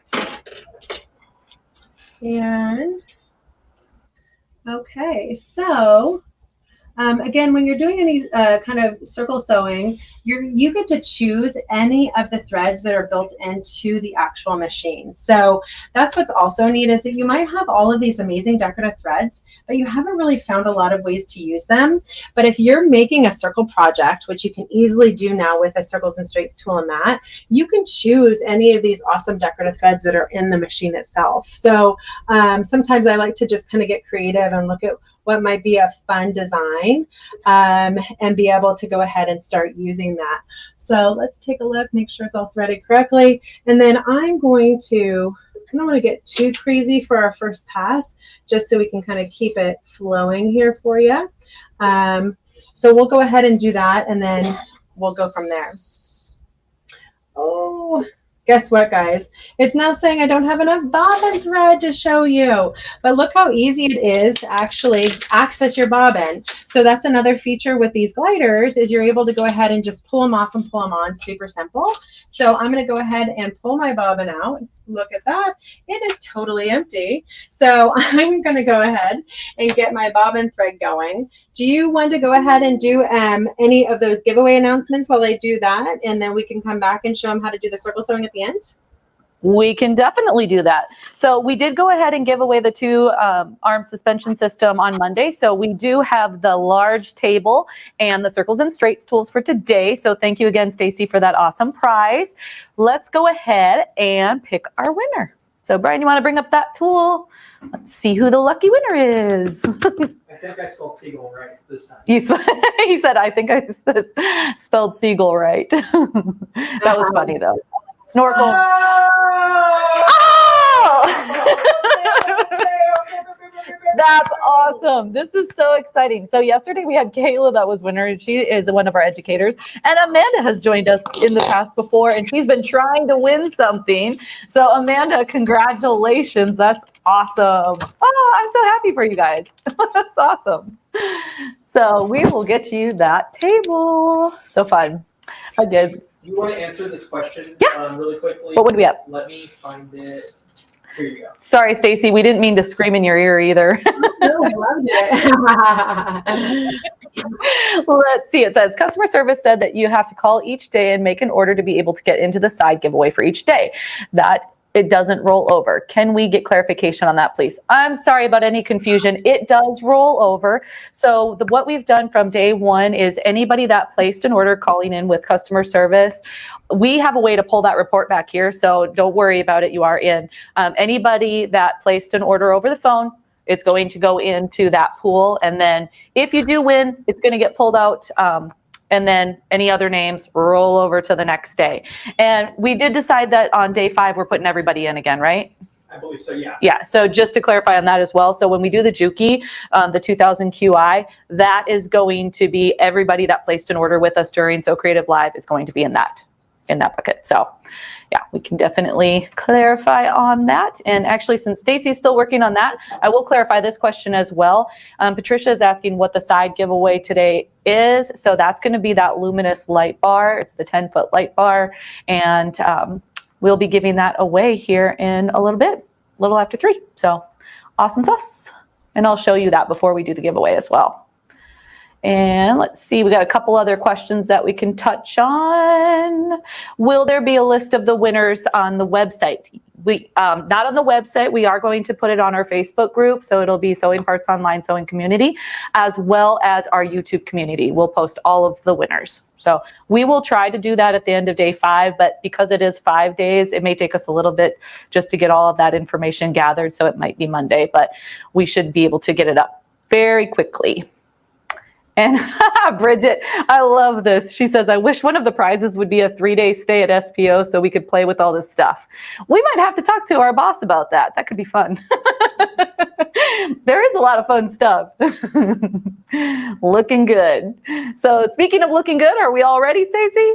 We're ready. Let's do this. All right. Right. So I've gone ahead and gotten my position on the fabric. I chose a 12-inch circle diameter, and then I did actually choose kind of a cute little continuous border look, if you will, for my decorative stitch. So I'm going to go ahead and press start here, and we're going to hope that this is just going to flow like magic. So we're using a quilt sandwich here, and in doing so, it's kind of acting like stabilizer. But anytime you use any kind of just single fabric layer, you're going to probably want to add some stabilizer when you're doing circle sewing. And there are some machines that actually come with circle sewing attachments. We do actually recommend that this can be just used in conjunction with those, because this comes with so many more sizes of circles. If you are a circle lover, if you like to make projects that include circles, maybe your different types of quilt embellishments, which you can do some really cool applique stuff with circles, then you're going to absolutely love being able to get circles up to 29 or 30 inches with the Circles and Straights tool and mat, and really get accurate sizes that way too. So as you can see, we're just going to kind of keep the fabric moving. But this is actually one of those really cool things that you might see at a show if you have an opportunity to go to a quilt show and walk by a Sew City booth. A lot of times my educators will have some of their sewing projects out, and they're going to actually just have this going on its own. And people will stop by and say, what's going on? Why is that machine doing that over there? And really what it's doing is it's just creating that circle for you without having us really touch it at all. I'm just kind of keeping the fabric running smoothly through it because I want to get that perfect connection when it comes around at that match-up point. And so I want to keep any fabric from kind of building up and keeping us from getting that perfect circle. But we're making a really neat design. You can kind of see that there. Again, I'm just going to kind of keep everything moving, flowing freely into that needle area there. And let's see, we've got our Circles Straights tool going.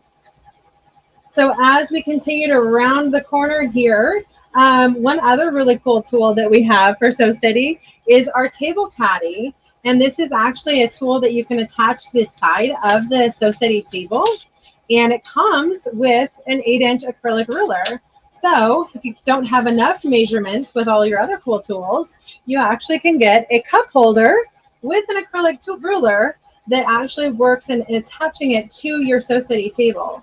So it is kind of a gripping tape, and it attaches pretty well to the edge of the table. So if you don't want it to like attach for life, you might polish that surface before you grip this tool, this caddy to it. But if you're okay with attaching it for life, then I would say go ahead and choose that perfect spot and just pull off the tape and get it attached to that table. So as we approach this, I'm actually going to slow down my speed on my machine a little bit because I want to go ahead and make sure it matches just right. And I learned recently some machine features actually have the ability to go ahead and line up so you get a perfect stitch alignment when you round that corner, which I absolutely loved hearing. I haven't been able to use that feature, but that's something that I would encourage you to ask your dealer about too, is when you're kind of matching up stitches like this in a circle, you can actually correct that stitch and make sure that it aligns up perfectly to meet that 12-inch mark for a circle. So I went ahead and just stopped it. It looks like we're there. Let me go ahead and just, we'll break our fabric and we'll take a look. I'm gonna pull this out so we can see this just right. All right, and cut away the extra thread that we got built up in here. But look at that circle, guys. We did it. We have our perfect 12-inch circle. I'll get it so you can see it a little closer here. Let me just pull up my tool. The other neat thing is that you can just grab your tool, but you can see my circle that we just made using your Circles and Straights tool and mat. So it's that simple, guys. You're able to go ahead and create all kinds of circle sewing sizes using decorative stitches, and that is one of the giveaways with the large Sew Steady table today. And again, you can pick any make and model of machine that you put that on. So if you just got a new machine in the last couple of years, then get your Sew Steady table and you will not be disappointed. And of course, you're going to get that Circles and Straights mat and tool, as well as the large Sew Steady table if you win today. So I appreciate you letting me come on and share all these cool things today. Is there any other questions that we have at this point? I think you have everything covered, Stacy. Thank you so much. We appreciate it. Well, we're excited for you to come back tomorrow too. Do you want to tell everybody a little bit about what you're going to be covering tomorrow? Absolutely. So tomorrow we get to dive into our other love here at Sew Steady, which is ruler work. So we're going to be sharing with you all kinds of how to get started with quilting with rulers. You know, being able to finish your quilts at home on your domestic machine is something that a lot of folks have really, really wanted to do. And so tomorrow we're going to give you some of the tools to be able to finish your quilts at home with your own domestic machine. And so that's going to include our Sew Steady or Westerly design, ruler foot, and some of our basic starter stuff. But I do want to show you this really cool project right here, because that is one of my centers that I love sharing with people. This is, of course, the Dream Panel, but this was ruler quilted. So all of the quilting that you see on here is ruler quilted. Now, a lot of these are template designs that actually you can create with the tools that we're going to be showing off tomorrow. And then, of course, our assortment of rulers that we have here at Sew Steady Westerly is just outstanding. So you're going to have the opportunity, once you jump into ruler work, to really pick out designs that get you excited or really meet your project. And we're going to teach you all about that and kind of get you started with that tomorrow. Well, that sounds awesome. You know, I'm very excited about that because that's something that I've not really delved into, but I'm very excited to see all of the possibilities. So thank you, Stacy, and we will see you tomorrow. Okay, thanks, guys. Bye-bye. See ya. Bye-bye. Awesome. So that was a wonderful segment yet again from Sew Steady. And so let's go over some of the fantastic pricing that we have available for these tables. She had shown us the large table, so I did choose to show that in the picture. But as you can see on the left-hand side, I do state that, you know, buy a Sew Steady table and get a 2-piece suspension system for just $10. So that's any of the Sew Steady tables that you see. You can do that junior one for $69, and you've got the large for $109, and you've got the big for $139 and the giant for $199. So you can also give our customer service a call and they'll get you some fantastic pricing as well. But any Sew Steady table, you get those 2-piece suspension system for just $10. And then we had also talked about the Wish table. So we've got the Wish table, that's the Wish 2.0, and that also does specify that you get that 2-piece suspension system, suspension, I can say it. for $10. And so there are the two different sizes. So you've got the regular and then you've also got the giant. So that's why the pricing is varied on there. That does come with the polish kit as well as the circles and straights tool. A couple of the accessories that she had mentioned, she had shown you that grid glider and the wonderful light stick. We were chatting back here because if you had tuned into Chris Marchini's segment on foundation paper piecing, we were talking about turning your Sew Steady table into a light box. And that's exactly how you do that. You can also do the circles and straights tool separate from the wish table. You can do the add a drawer to your regular table, that basic table, so you get an extra 6x8 storage. You can purchase that polish kit separately, and you can also do the spinner tray. The spinner tray will attach to one of the legs, so you get, again, an additional 6x8 inches of storage. There we go. So also, we just want to talk again about claiming your prize. So if you're just popping on, we'll go over how you do that. We've got the Linktree /sewing parts online. Click claim your prize, fill out that form, and submit. We had a couple of questions on what the side giveaway is. So let me just show you a quick picture of what that's going to be, because guess what time it is, you guys? It is 3 o'clock. So we are going to do the side giveaway. That is the Luminous light station. This is a 10-foot adjustable light station. It's great for sewing, for crafting, if you're doing any puzzles, anything like that. Wonderful, wonderful light. It is LED, so it is cool to the touch. It's not going to heat up your space or anything like that. And it is 2,150 lumens per light stick. So really cool prize. It's worth $700. So thank you, Grace, for donating that on our wonderful, wonderful giveaway. So the way that you get entered into the side giveaway, in case you are just popping on, when I'm saying side giveaway, this is just kind of a thank you for anybody that has placed an order with us. We have a cutoff time of 3 o'clock, so you have to just call customer service, place your order, and then you will automatically get entered into this side giveaway. So we pick this winner at 3 o'clock each day, and then on the last day, as I show it, is going to be at 12, so we're going to have a little bit different time frame. But if you don't win, then don't worry, you get rolled into tomorrow's giveaway. So just a quick update on that. Tomorrow's side giveaway is going to be an Aero hydraulic chair. So we're going to be giving away another one of those. But today, right now, we are going to be giving away the Luminous light station. So why don't we go ahead and check in with Alex? I know she's on vacation, but she's being so kind and she's picking our winner for us. So let's tune in with Alex.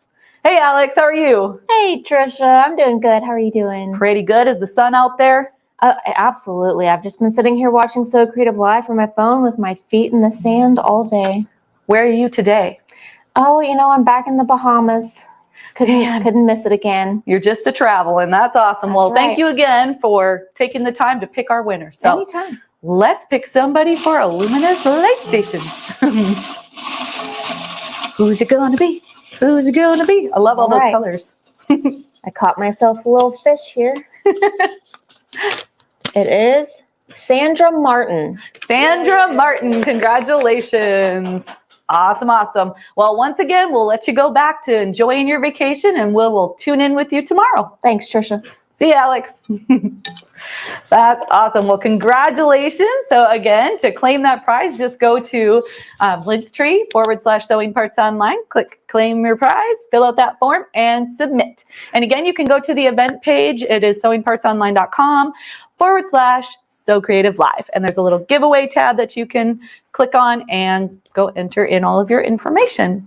So up next, we have some information about our very, very lovely friends over at Aero. We've got some furniture that we're going to show you. And to celebrate, I need to add pockets here up by our little flamingo. So Brian, before we get started, are you pulling up videos or did you want to pop on and say something? Nope, I'm ready to play video whenever you are. Okay, sounds good. So I just want to explain, we love Aero. We've said that before. Sadly, Aero could not come in person. So they were very kind and sent us some pre-recorded video, and I will do my best to try and fill in some information on each type of cabinet. Also, we have our fantastic product specialists that answer questions in the chat. So if there's specific measurements that we're looking for, I'm sure they'll throw that in there as well. But we're going to Brian's looking at me 1 second. We have a giveaway too this segment. Oh, we have an awesome giveaway. We have the Krista blocks, right? We have these, if I can get them. There we go. So as we were doing, so what we just gave away before was the side giveaway. Right now we're doing our regular giveaway. So every segment we do a giveaway at the end. So to start, we always like to show you what it is, and it's going to be the Krista quilt blocks. And these work so well with the Aero furniture, but you can also use them on other tables as well. But they attach to the side. So let's just pretend we have the edge here, and they're able to attach to the side and put a little barrier. So if you have a quilt or you have a big project, it won't fall over the edge. So it's super convenient. It's a pair, so you get 2 of them in the box. And they were designed by Krista Watson. They are designed by Krista Watson, and that's why they're the Krista quilt blocks. So awesome, awesome giveaway. And we will make sure to give that away at the end of this segment. You just have to watch out for the surprise summer word. It'll pop up on the left-hand side of the screen. And when you see that, just put it in the comments. And then at the end, we'll gather all those comments and pick our winner. I'm relying on you to tell me which ones we're going doing with first. Order, okay. Yeah. So as I said, this is going to be a learning curve, guys. I hope you could bear with us, but I think we're going to be able to sing the praises of some Aero furniture, right? So the first one that we're going to show you, Brian, if you want to pull up the Alice here in just a second. So I just want to tell you a little bit about the Alice. This is a brand new cabinet from the Aero line.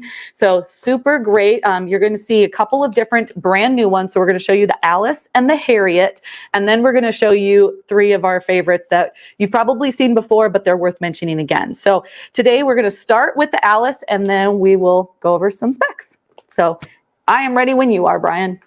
Hi, I'm Lynn Mayers with Aero Sewing, and I'm here to introduce you to our brand new cabinet, the Alice. The Alice is the latest addition to our Aero Classic furniture line, and she is a beauty. First of all, she comes in 2 finishes, teak and ash white, in a wood grain melamine laminate, which is an incredibly durable finish. She's absolutely perfect for you experienced sewers that want a secondary workstation, or you beginner sewers, or just sewers that have a nice standard size machine that want the comfort and the convenience of a 3-position lift. Sitting at 5.5 feet by about 1.5 feet, she gives you lots of workspace. She has an 8-inch extension over here. Gives you the versatility of closing that up if you want a little smaller footprint, or opening it up to store some of your other doodads. I know I want my seam ripper by my side. This is the acrylic insert. So once she's in a flatbed position, it allows you to flow smoothly, your projects to flow smoothly across the bed of the machine. Now, Alice's 3-position lift is absolutely the most essential thing and the most wonderful thing I think about this cabinet. The lift opening is 20 3/4 by 11 inches deep. It flows smoothly between the 3 positions. She easily goes down into storage. We move it back up. We can go into the free arm position, which you sewists out there really love, you garment sewers. We're going to go down into that flatbed position, and then with that insert around it, again, you've got that smooth surface for those projects to flow right across the bed of that machine. 3-position hydraulic lift, perfect for most standard size machines. 20 3/4 by 11 inches deep, and the 3 positions are easily done. Storage. Now moving on to storage. Alice also has 4 easy to reach 4 drawers down the front. They're 5 inches wide and they're deep. They're perfect for storing all of those notions that you want at your fingertips. When you're done sewing, this is probably one of the other great features about the Alice. She will fold up into a 2.5 by, oh, I shouldn't say 2.5, I'm sorry, 3 feet by 1.5 inch footprint. Sitting on heavy duty casters Alice can be moved around your sewing space, whatever you need to configure it to the way you want to sew. If you want it out of the way, move it into sewing position. She's ready to do that. Heavy duty casters allow you to do that, and they are locking. So Alice, recoup 2 finishes, wood grain melamine laminate, ash white, and the teak color. The 3-position lift that is easily put into storage, flatbed, free arm. It's a dream. Nice sized opening for your standard sized machines. Fully opened, we have about 5.5 feet by 1.5 feet deep. Closed, 3 feet by 1.5. She's absolutely perfect. A great addition to your sewing space. Thanks for watching. I am going to set up for the next cabinet.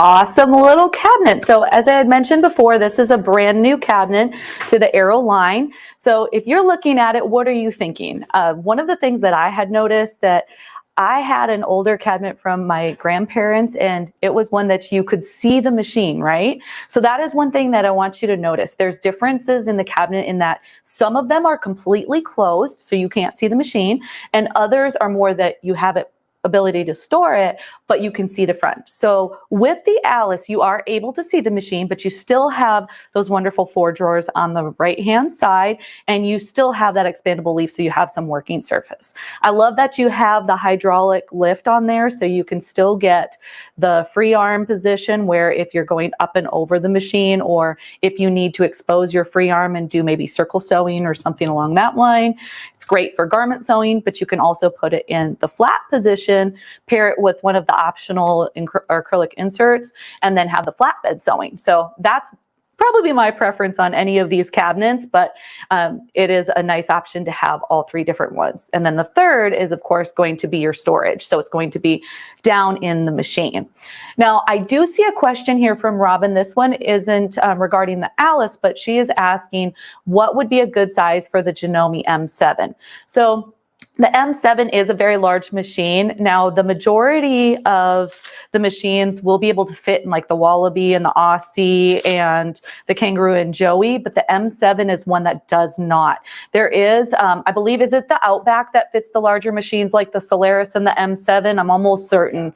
But Rachel, if you're watching, if you could pop that in the comments, that would be super helpful. But the Outback, I believe, is one. And then if you go into the Americana line too, there's also some of those. We're not showing those today, but we definitely show them on the website. And we do have an option to get you a cabinet that will fit that M7. So just give us a call. We can help you out, okay? Alrighty, and another thing that I wanted to mention about the Alice is that it's considered a compact midsize. So if you're looking for something that where maybe you don't have a lot of space, or we've talked about this before, maybe having a studio apartment, this would be awesome. Maybe a secondary machine. Maybe if you're a beginner sewist and you're looking for an entry-level cabinet, the Alice is a great, great option, and it has a fantastic price point. So what we're going to do, we're between each machine, between each cabinet, there we go. I'm going to show you some pricing information so you can kind of get some information on those cabinets. So let's take a peek at that. We've got the Alice sewing cabinet. It has an MSRP of $8.99. Take a look at that fabulous sale price, you guys. $6.99 to get you into a wonderful cabinet. Again, you can see that leaf on the left-hand side, and you've got the 4 drawers on the right, and you've got the mini leaf on the right as well. If you notice, this particular one doesn't have the expandable leaf on the back. So as we move up in cabinet, you're going to see some more features that you might find necessary for you. So that is the Alice. So we're going to give Brian a moment to pull up the Harriet, and we will take a look at the next cabinet in the Arrow line. Brian, just give me the thumbs up when you're ready. All right. Hi, I'm Lynn Mayers with Arrow Sewing, and I'm here to introduce you to one of our brand new, newly upgraded cabinets in the Arrow Classic Furniture line, the Harriet. The Harriet is what a lot of you sewers and quilters have been looking for, and I can't wait to show you some of her features. First of all, Harriet comes in 2 finishes, teak and ash white. And that is a wood grain melamine laminate finish, so very durable and very beautiful. Let me show you some of the key features. First of all, she does give you a lot of really nice workspace. We're looking at about 6.5 feet in width once she's fully opened, and about 1.5 foot deep. Also, she comes with an optional quilt leaf. This gives you an additional 20 inches of workspace, and it extends from the back of your cabinet, and I can move it all the way over to the left side. So when you're working on those larger quilt projects, it gives you that support exactly where you need it. Again, an optional quilt leaf should you want that. And I think one of the most important features of the Harriet is that newly upgraded lift, a dual rail, 3-position hydraulic lift. Here you see it in flatbed position. You quilters out there are probably smiling already. You know how we love that. Ergonomically, it is a wonderful thing for those wrists and our back. It keeps the projects flowing smoothly over the bed of your machine. This custom-made acrylic insert for your machine, another optional, in my opinion, not optional accessory. Here we have it, flatbed. I'm going to move it up into free arm. So I'm sure you garment sewers out there are already smiling.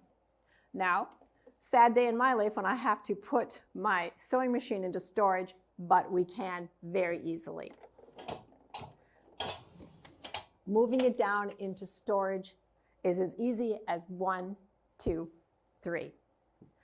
And I need to talk to you about lift opening, because again, a really key feature to the Harriet is that she supports 95% of the machines out there. Not the really, really large embroidery machines. I'm talking your large machines up to 55 pounds. Those that have about an 11 to 12 inch throat space. So we go 23 3/4 by 12.5. Again, very generous lift size opening for 95% of the machines out there, up to 55 pounds.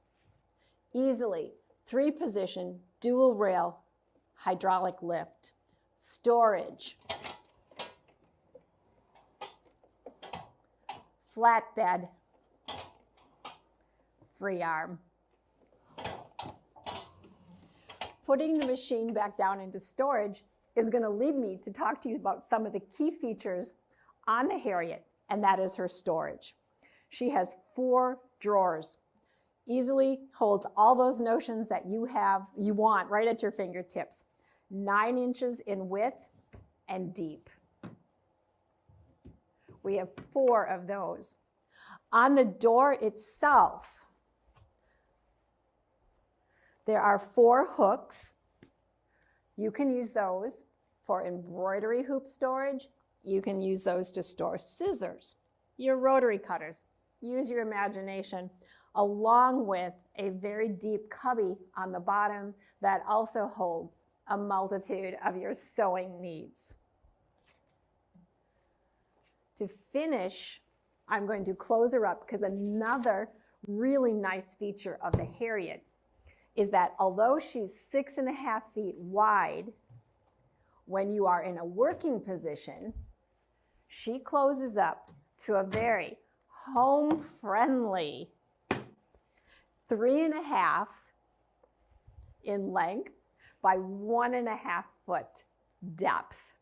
And she sits, and I didn't mention this, on heavy-duty locking casters, which allows you to move the Harriet to whatever position is suited in your sewing space.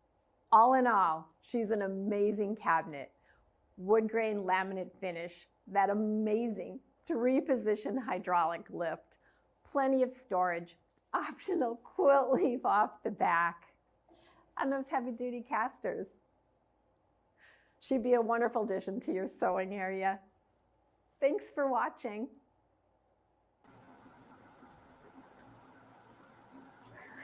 I am a very big fan of the Harriet. When I had seen this come out, I was really excited. So if you have tuned in before and watched Harley do the demonstrations, we talk about making sure that your machine is going to fit the cabinet, right? So you do have to measure your machine and make sure that it's going to fit within the opening. So upcoming, we're going to show you the Aussie and the Wallaby and also the Kangaroo and Joey. And it has this larger opening. And you can get the optional acrylic inserts, right? Well, the Harriet has the same size opening as those signature 3 models. So that's exciting for a couple of reasons. So we've all looked at those other signature models, right? Well, you might get your acrylic insert and you might get another one. And you can easily change your machine out and put the acrylic insert in, but you do have to make a slight adjustment. Well, I've been thinking, like, I personally would like kind of 2 stations set up because I want my main Janome machine on my main station, but then have my straight stitch machine. You guys know I've been talking about my TL, right?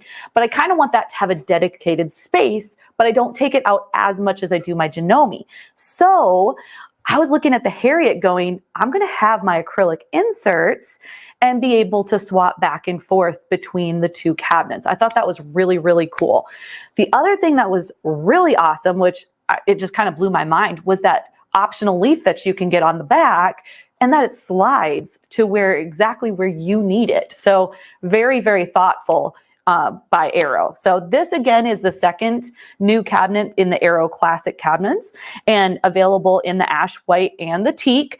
And we've got that 3-position hydraulic lift. Again, fantastic. So you're able to do the free arm sewing, or you can pair it with the acrylic insert and have the flatbed sewing, or you can push it all the way down and have it stored. Now, before I had mentioned that we were doing, I've got a guest. Let there be light. That was bothering me. Our flamingo's coming in. That's awesome. So now I forgot where I was at. It's okay. You guys are patient with me, right? Where was I? Oh, we were talking about the different positions. So we have the storage. So as I was saying with the Alice, the machine is exposed when you have it in storage, right? Well, with the Harriet, it completely closes. So if you're wanting to maybe use it in a room that you use for, in my case, it's the dining room, but you can use it as your sewing space, or maybe it's your living room or something like that, and you want your machine completely closed in, you can shut the cupboard and you can make sure that it's not exposed. So I thought that was pretty cool. And it also has those hangers, very convenient, as well as your heavy duty coaster or casters, so you can roll it easily. So let's take a peek at some pricing on the Harriet. That has an MSRP of $1,299 and it has a sale price of $999. So you get those 4 drawers for storage, that awesome shelf, the hanger, you get the optional leaf, and you get some wonderful working area. So is everybody liking what they're seeing? Again, this is brand new to the Arrow Classic sewing furniture, so I thought that was pretty cool. So we're going to show you some other cabinets as well, and the 2 that I just showed you is the Arrow Classic, and then we're going to show you the Kangaroo line. So the way that they had explained it to me is that the Arrow is a little bit more on the entry level, so it gets you into a cabinet, right? So it's going to get you into a cabinet. But if you're looking for something a little bit more, maybe a little bit more luxurious, or you want some soft closed drawers, you're going to up to the Kangaroo line. So we're going to go and show you the Wallaby next, and we'll get that video, and then we'll go over some awesome pricing. So Brian, if you want to go ahead and pull up the video on the Wallaby. Hi, I'm Lynn Mears with Arrow Sewing, and I'm here to discuss and talk about one of our 3 signature cabinets from Kangaroo Sewing Furniture, the Wallaby. The Wallaby is the everyday cabinet for the everyday sewer, and it has some really cool features. Let me show you. First things that you might notice, it comes in 2 finishes, teak and an ash white melamine laminate. Very durable finish and really rich looking. The next thing is it has some really nice workspace. Fully opened, we're looking at just about 6 feet, and with the quilt leaf extended, this is going to give you 25 inches additional space through the back, bringing it to about, I think 5 feet from that extension over there to the back of this quilt leaf. And we all know those quilt leaves are amazing. They allow us to work with those larger projects without getting any drag on our stitches or drag on the project itself. It just holds it really nicely, allows us to get those quilt bindings on and keep sewing, which is what we love to do, right? The other thing that you're going to notice is that it has a 3-position hydraulic lift. Love it. Dual rail hydraulic lift. It supports 95% of our machines on the market. So not the really, really, really large machines, but those with about a 12-inch throat space. 55 pounds, about 12 inches, and you can seamlessly glide this into those 3 positions. Here it is in flatbed, and I'll bring you back to that in just a little bit. I'm going to put this down into the storage position, and we'll talk a little bit about that lift opening. Like I said, it accommodates about 95% of the machines on the market. One of the reasons is that 55-pound weight limit and the 12.5 by 23 3/4 inch opening. Again, 23 3/4 by 12.5. Nice size lift opening. Dual rail support allows you to move your machine into those 3 positions easily. From the storage, I'm going to bring it back up. We're going to put it into flatbed. This is the position that most of us quilters and sewists out there absolutely love. It provides the ergonomic comfort as our project glides seamlessly over the bed of our machine. Your optional acrylic insert fills in the gap between the bed of the machine and the edge of the cabinet. For you garment sewers out there, we're going to bring it up and we'll put it into free arm position. So easy, super simple to do. 3 positions, dual rail, hydraulic lift. Now let's move in to the other storage features that the Wallaby offers. We have room for 33 spools of thread across this door. We also have a really nice deep cubby that will store anything that you really need, all of your sewing notions right at your fingertips. Nice deep cubby there. Over here, we have this nice left side extension that does help support those projects, again, as they're going across your machine. No drag on the stitches. You'll notice there's a nice size area right here that will fit or hold a standard size serger. So really nice feature. You also have a soft close drawer right down here that can store all those serging things that you may need or other sewing notions. If you don't have a serger, think project boxes. The Wallaby offers a lot of really nice features, comfort and convenience of having everything right here at our fingertips. Another thing that you're going to notice is I am going to fold this up. When the Wallaby is in its storage position, it goes down to 3.5 by a 1.5 inch footprint. Think multi-purpose rooms. Think dining rooms. Think extra bedrooms, anywhere where you need to convert it into something other than a sewing space.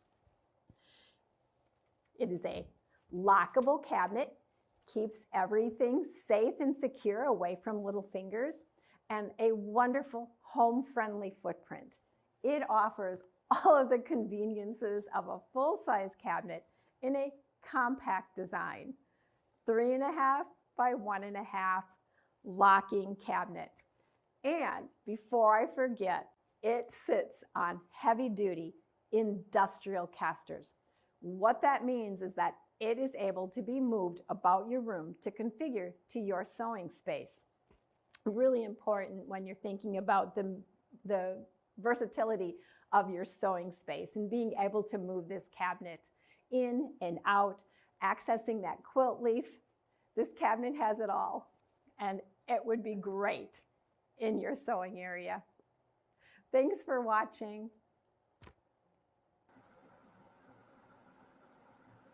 And that's the Wallaby. So that is one of the 3 signature cabinets in the Kangaroo line. So as you had noticed, she had mentioned that soft close drawer. You also had that expandable leaf.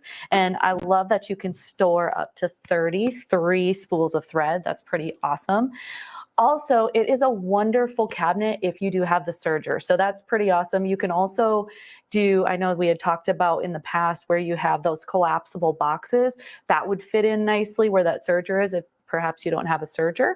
But it is a great full-size cabinet. So let's take a look at pricing on the Wallaby. We have the Wallaby sewing cabinet has an MSRP of $2,199 and it is on sale for $1,599. As I've noted there, you do have financing available. If you note on the bottom, it says buy a Wallaby sewing cabinet and get the free Slimline 3 Daylight Clamp Light, which is a $245 value that is free. So great add-on. It clamps onto your cabinet and you get wonderful lighting. So great option for cabinets. We do. Answer this question? What's the question? Do the machines bounce a lot on these? No, they don't. So I can speak for the Aussie, which we'll be showing you here in just a moment. Now, the Alice and the Harriet, those are brand new, so I can't speak from a personal experience, but I can tell you that they make a great product. So my assumption is no. But with the Aussie, they don't bounce a lot at all. Nope, they're nice and secure in there. So with the hydraulic lift, you've got the 3 different positions. You've got up above where it's nice and everything's up. So you've got your free bed, excuse me. And then you've got your flat bed sewing. And then you also have storage. So there's different options. And I find personally, like the most secure is in your flat bed station. So you've got that flat sewing surface. Do we have any other questions, Brian? Not that I have started. Okay. Sounds good. Well, we will go into the next video on the Kangaroo and the Joey. This is another cabinet in the Kangaroo line.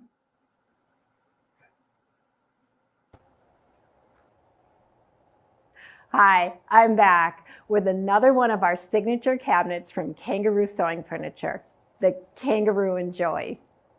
The Kangaroo and Joey of the 3 signature cabinets is all about storage. It is for that sewer who's looking to get organized and stay organized. The Kangaroo and Joey comes in 3 beautiful melamine laminate finishes: the teak, the ash white, and a beautiful new gray finish. Again, lifetime guarantee on these finishes. Now, let's talk first about the workspace on the Kangaroo and Joey.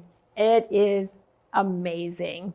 We have a beautiful quilt leaf off the back. It goes the length of the cabinet, so 4.5 feet. It's 21 inches deep, so right about 2 feet, just a shy under 2 feet of generous workspace. What I want to mention about the quilt leaf before I go on is there are 2 support panels holding this up. So what that does is it provides a wonderful secondary sewing surface for you. It is very secure. Putting a second machine in the back of this quilt leaf, no problem. We're looking start to finish here. Just give me here just a little about 6 feet. This right side extension is going to add that 15 inches. But it is easily closed down if you don't need it. And again, now we're back into that 4.5 foot length. Depth-wise, with that extension, that front panel extension, I'll go back and show you that. From the edge of this quilt leaf to the edge of this extension through here would be 4.5 feet. So Beautiful, as I showed you, work surface. And when I get to the lift opening, I will show you there is a well or a lift covering that will fill in that space. So if you don't want to use this for sewing and you simply want to lay out projects, Kangaroo and Joey is amazing for that. I'm going to move on to the key feature in all of our signature cabinets, and that is our 3-position lift. Dual rail hydraulic lift. It'll accommodate 95% of the machines on the market. Not the biggest of all big machines, but we're talking those that have about an 11 to 12 inch throat space and up to 55 pounds. The lift opening itself is a generous 23 3/4 by 12.5 deep. Here I have our machine in what we call the flatbed sewing position, the one that all us quilters and sewists absolutely love. It gets us into that ergonomically wonderful position with the wrist being flat and not being stressed going over the bed of our machine. I'm going to remove the custom-made acrylic insert that you can order for your machine, and I'll show you how effortlessly this will glide between those 3 positions. We're in flatbed, like I said. A little push, we are up into free arm position.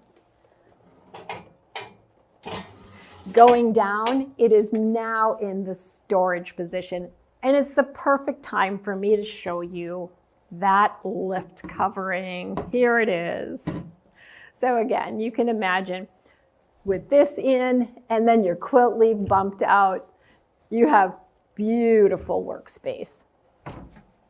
I'm going to keep my sewing machine in that storage position, and I'm going to move on to the key feature of the Kangaroo and Joey. I told you it's for the sewer that wants to get organized and stay organized. Joey's going to let you do it. So we have the mama kangaroo and we have the little Joey underneath here.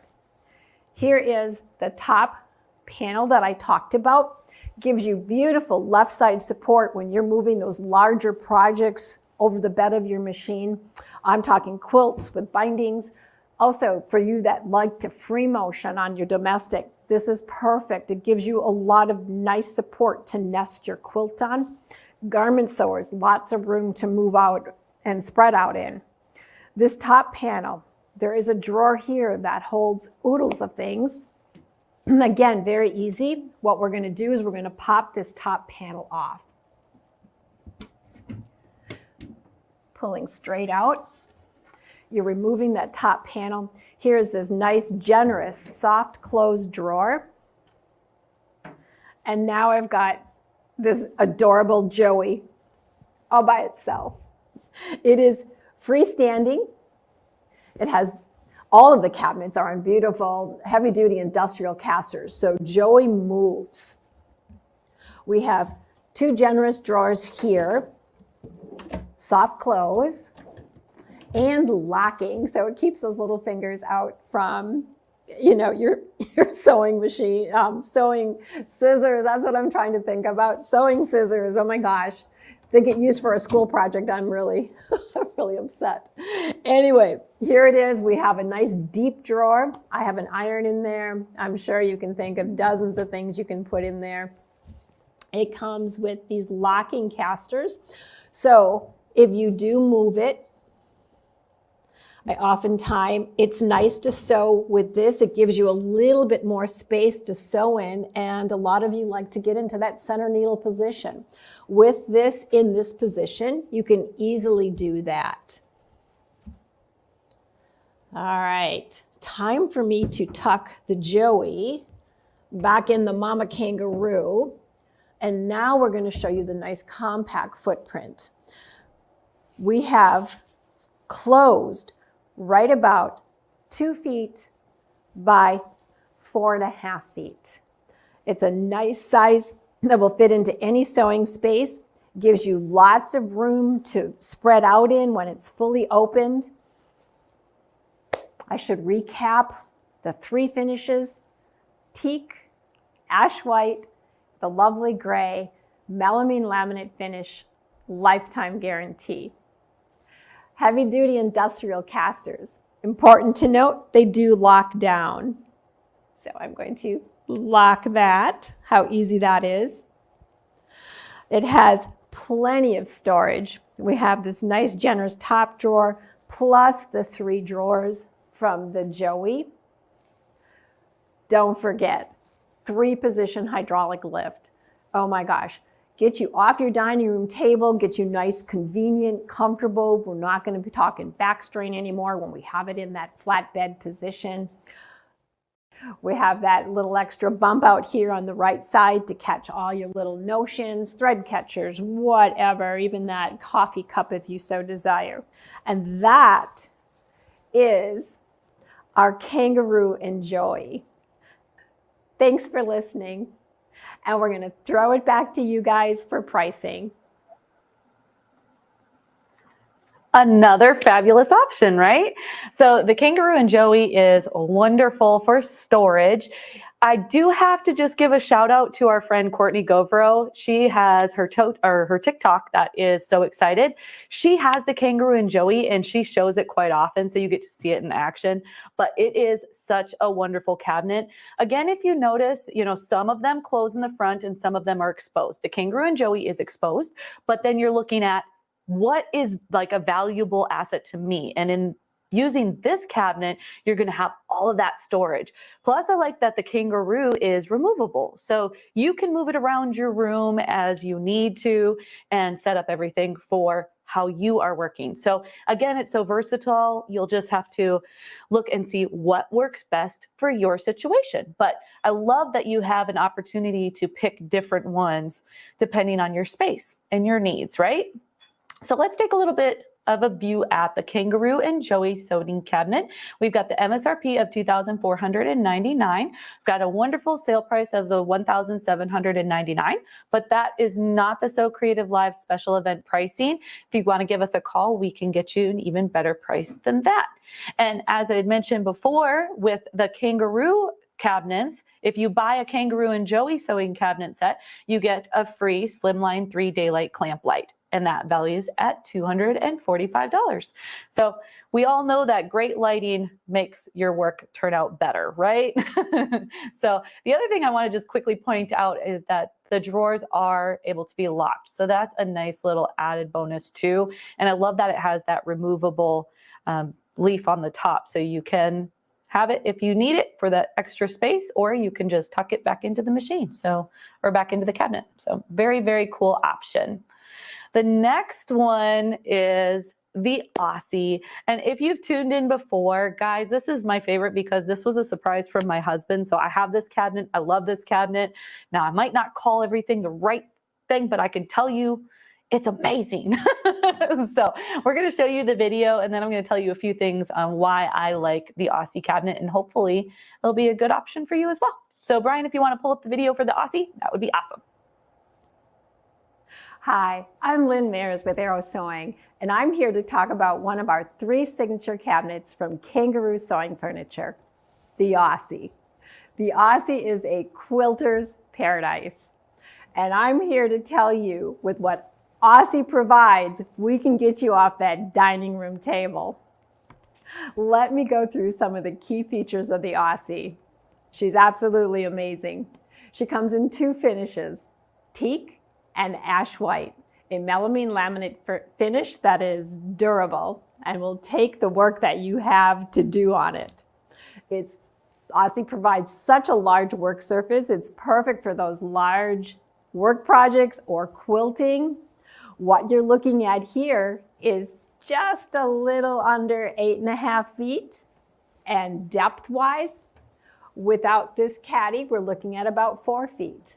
The quilt leaf off the back gives you a generous 25 inches or 2 feet of workspace alone.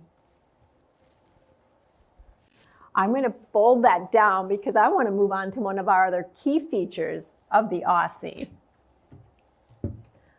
The Aussie has a 3-position hydraulic lift. It is a dual rail hydraulic lift that accommodates 95% of the machines on the market. We're talking not those really large embroidery machines, but 95% of them that have about an 11 to 12 inch throat space. It accommodates a machine up to 55 pounds. The lift opening itself is 23 3/4 by 12 1/2. Now let me demonstrate how easy it is to move between the 3 positions. I'm removing the custom-made acrylic insert that you can order for your machine, and we'll talk about that in just a little bit. I'm going to put the machine down into a storage position. Again, you'll notice the generous lift size opening, but you can take the lift covering to give you that work surface that you've been coveting. Here it is.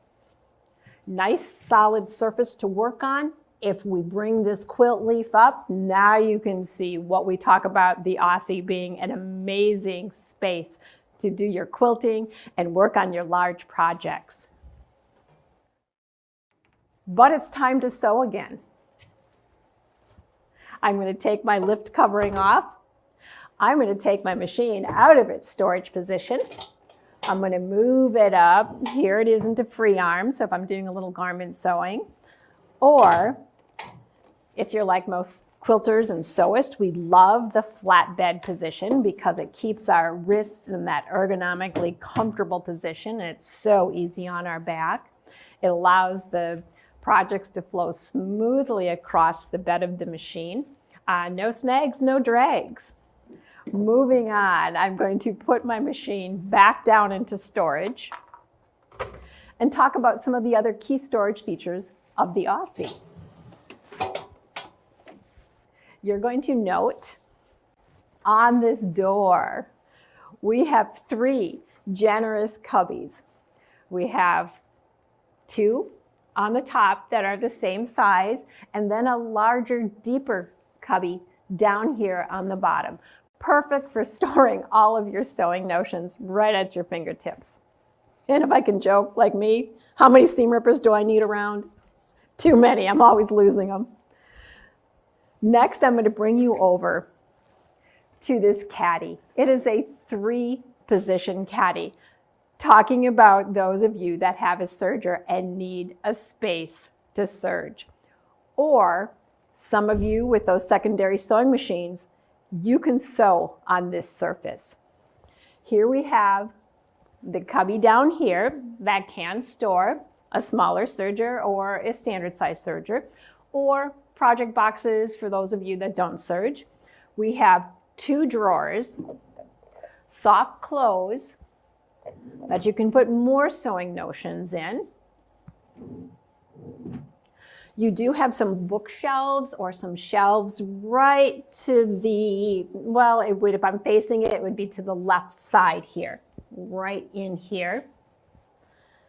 But say we don't need this out. We want it a little further out. We need some more space. See, I told you, we don't need to be on a dining room table to give us space. Aussie has it. I'm going to move her caddy out. It attaches right here to the door.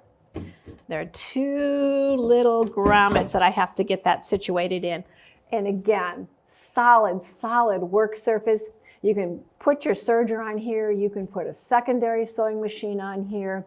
You've got the space to maneuver, and you have some beautiful work surface available to you.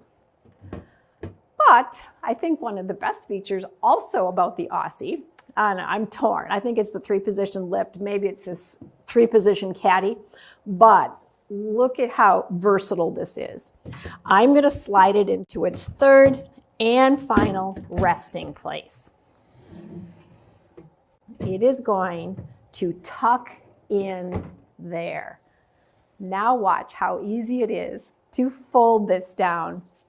And we talked about its generous work surface, a little over, well, right about 8.5 feet by 4 feet deep. Watch this. We're going to close this down. The J-hooks right here come out. That's what supports these panels onto this door. So we took the J-hooks out.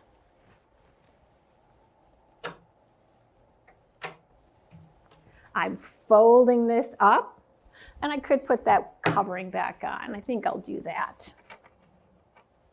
So just in case I want to pop this open and just use it as that gorgeous workspace that it offers.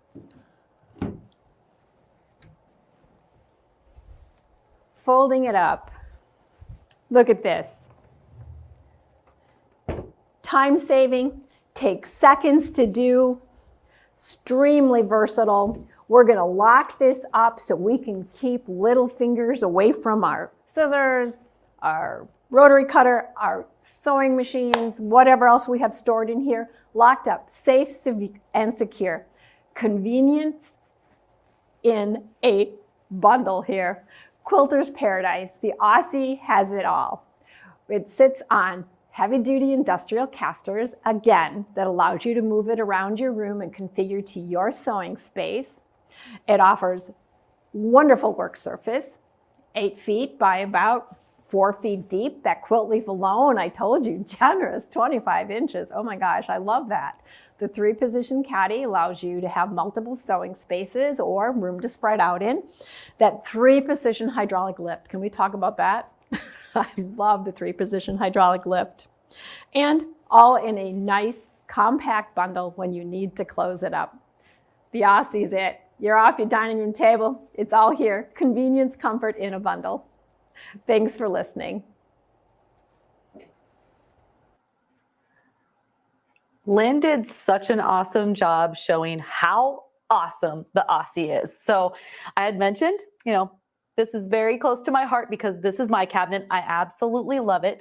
But there's a few things that I want to mention. So she had mentioned it's ideal for the quilter. I just have to say, I'm a beginner quilter. That's not what I sew the most. I do a lot of garment sewing and I do a lot of bag making. And it's ideal for that too. So it's just an overall wonderful cabinet. I had seen Shelly mention that she purchased one on our last event. So number 1, thank you. Number 2, congratulations. It's awesome, right? Such a great cabinet. But I want to pop up the picture because I just have to point out. So that caddy on the left-hand side, when you initially pull it out, it's going to be right to the right, right? So what I normally do is have my machine in the main station, and then I put my serger on my left. So I just pivot nicely, and you could get one of the Aero hydraulic chairs, which we're actually going to show you here in just a moment. But I didn't realize right away that we could put it all the way to the door. So it definitely expands your workspace.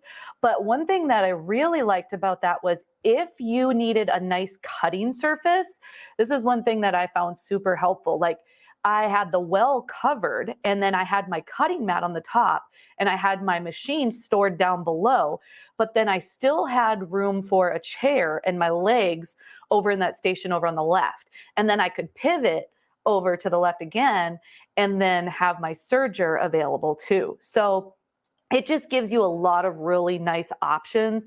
And when you extend the leaf on the back, you can set up another machine. So we had a girls' night and we had 3 machines set up and I could have easily added another one. So if you're doing a group thing, awesome.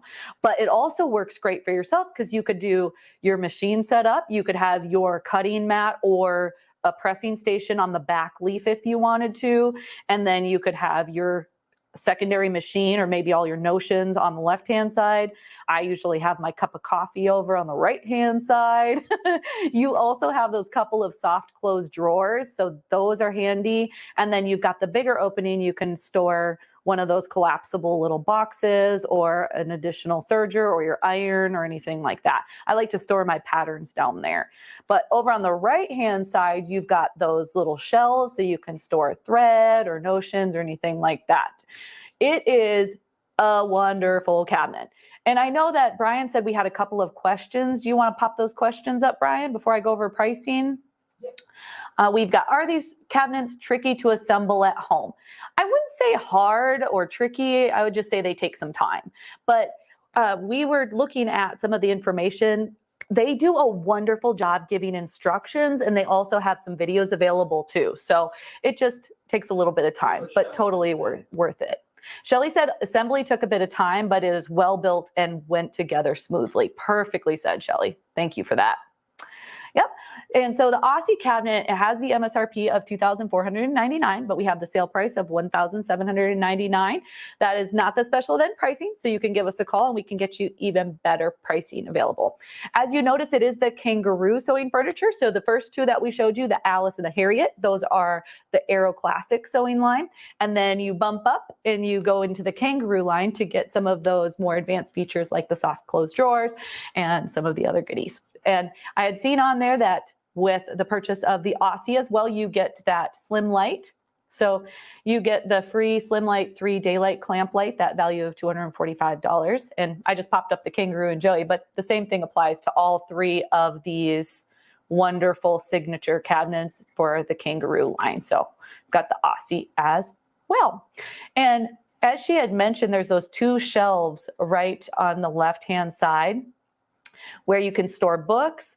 I personally, what I did is took one of those little plastic containers that have the little separating little compartments, and I put all my presser feet in there. So I've got two of them, and that way they're really easily accessible. I can just grab all my presser feet. That way I have no excuse on not changing out my presser feet for the correct use, right? So I promised that we were going to talk about the Aero hydraulic chairs because we all love them. And in fact, tomorrow we're going to be giving one away, which we'll tell you more about. But let's go ahead and look at the video on the hydraulic chair.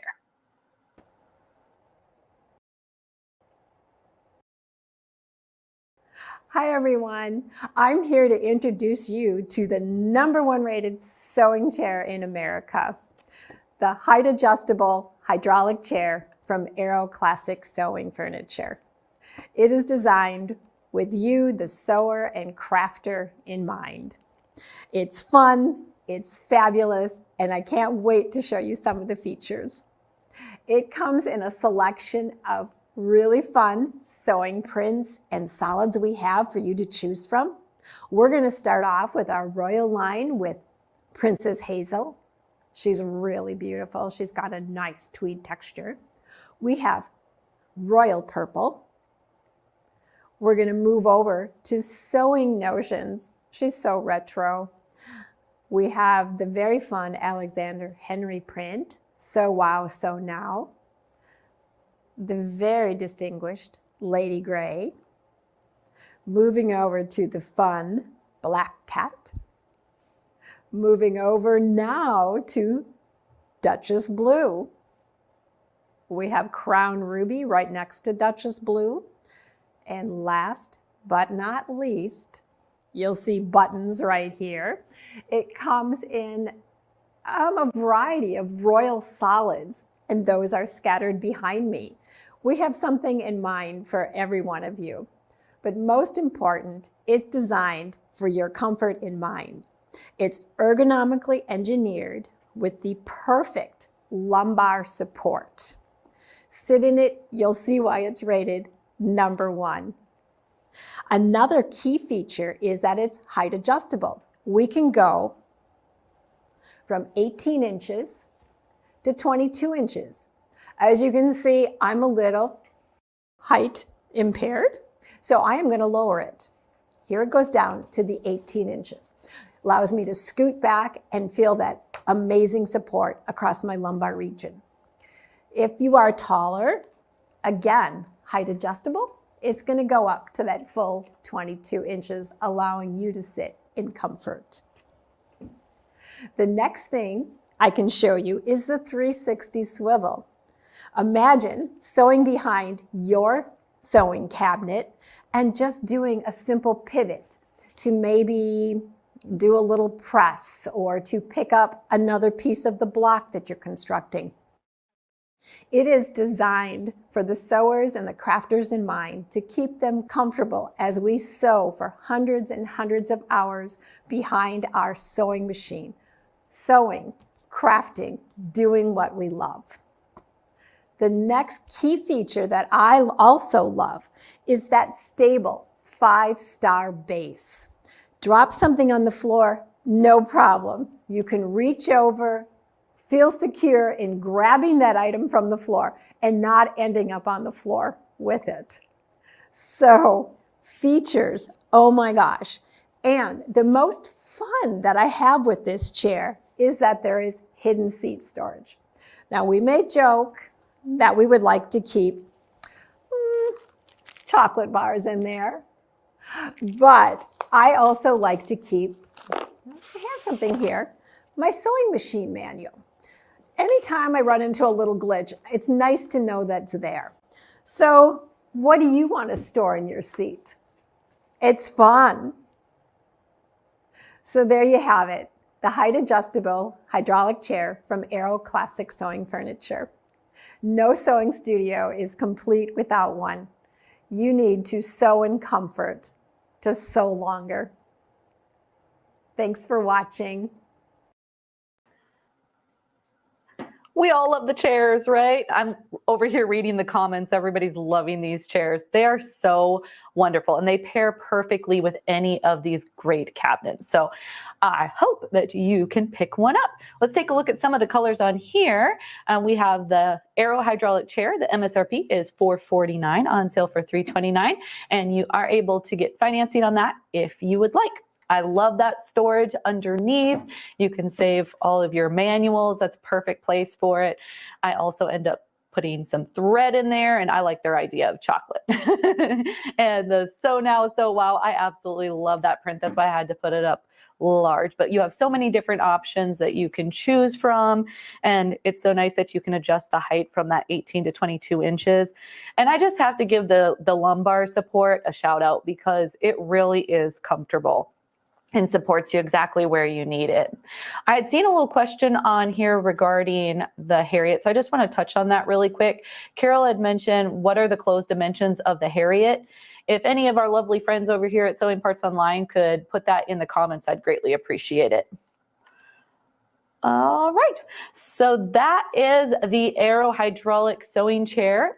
And as I had mentioned, tomorrow we are going to be giving one of those away, but I hope that you can pair one with one of your cabinets here. So if you guys have any questions about the cabinets, just let us know. We'd be happy to help you, but just give us a call. We are open here until 5 o'clock Central Standard Time, so they're ready and willing to answer any questions that you do have. So I think that wraps it up on the cabinets, but we want to do our giveaway, right, Brian? Yes. All right, let's give away some Krista blocks here.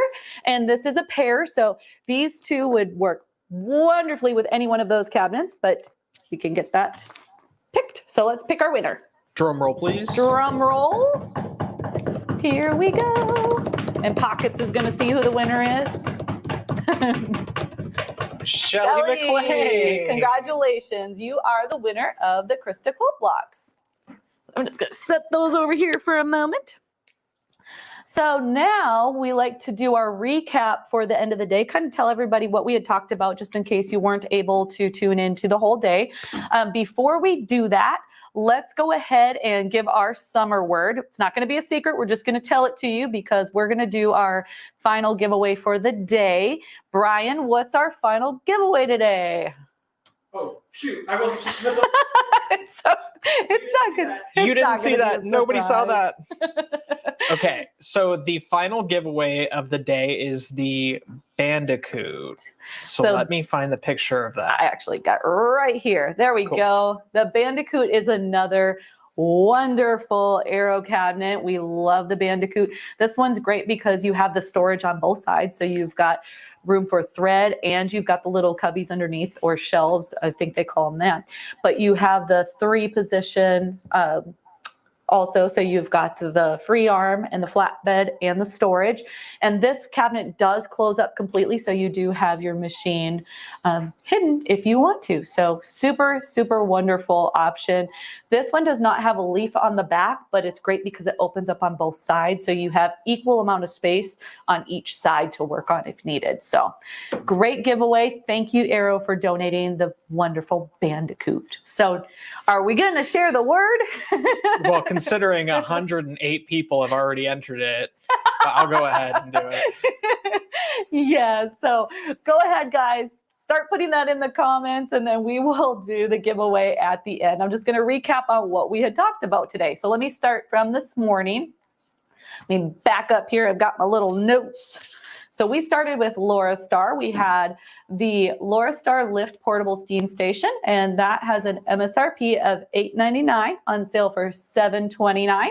And that, with the purchase of the lift, you get the free 3-pack of anti-scale cartridges. Then we had the Extra. So this is the Laura Star Lift Extra Portable Steam Station. That has an MSRP of $1,199, and that has a sale price of $9.99. With the purchase of the Lift Extra, you get the free 1980 Anniversary Edition cover for your iron, and that has a $110 value. I wrote down a couple of notes regarding the differences between the two. So with the Extra, it does have the same sole plate as the Smart U, which I'm going to show you here in just a moment. It also has that ideal temperature, and it has the steam cord holder that's included with it. And then it also has the option to pulse the steam. So very, very cool. We also showed the Smart U ironing station. Amazing. We had so many awesome comments about this. Such an awesome station. This is all Swiss engineered. It uses regular tap water, so you don't have to worry about having any special water. It does a dry steam, so you don't have any distorted fabric. And it too has that ideal temperature, and it comes with the Teflon plate in case you need to lower the temperature by 100 degrees. So super, super cool. Has an MSRP of $3,299, and it is on sale for $2,799.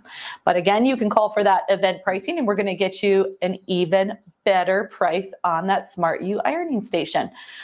Also, with the purchase of the Smart U, you get a free Iggy handheld steamer.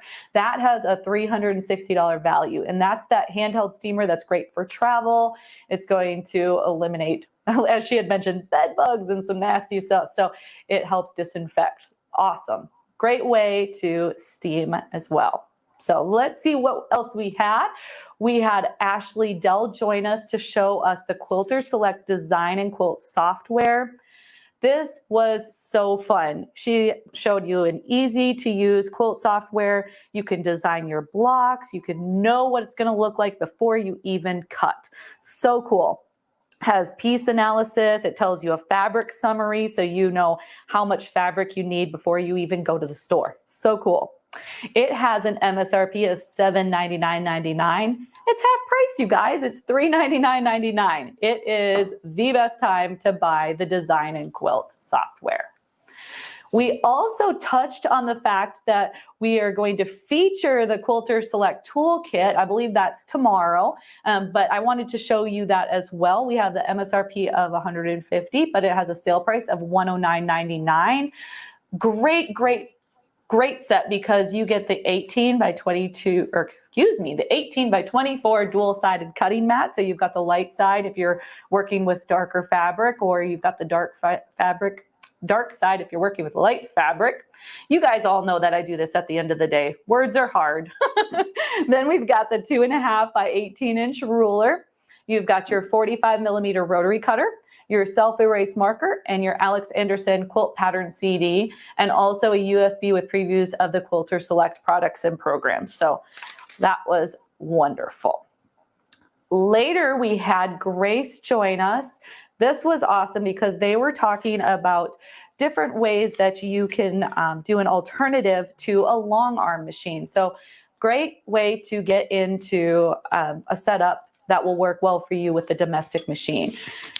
Melinda had shown us the Cutie tabletop frame that has an MSRP of the $1,199, on sale for $589.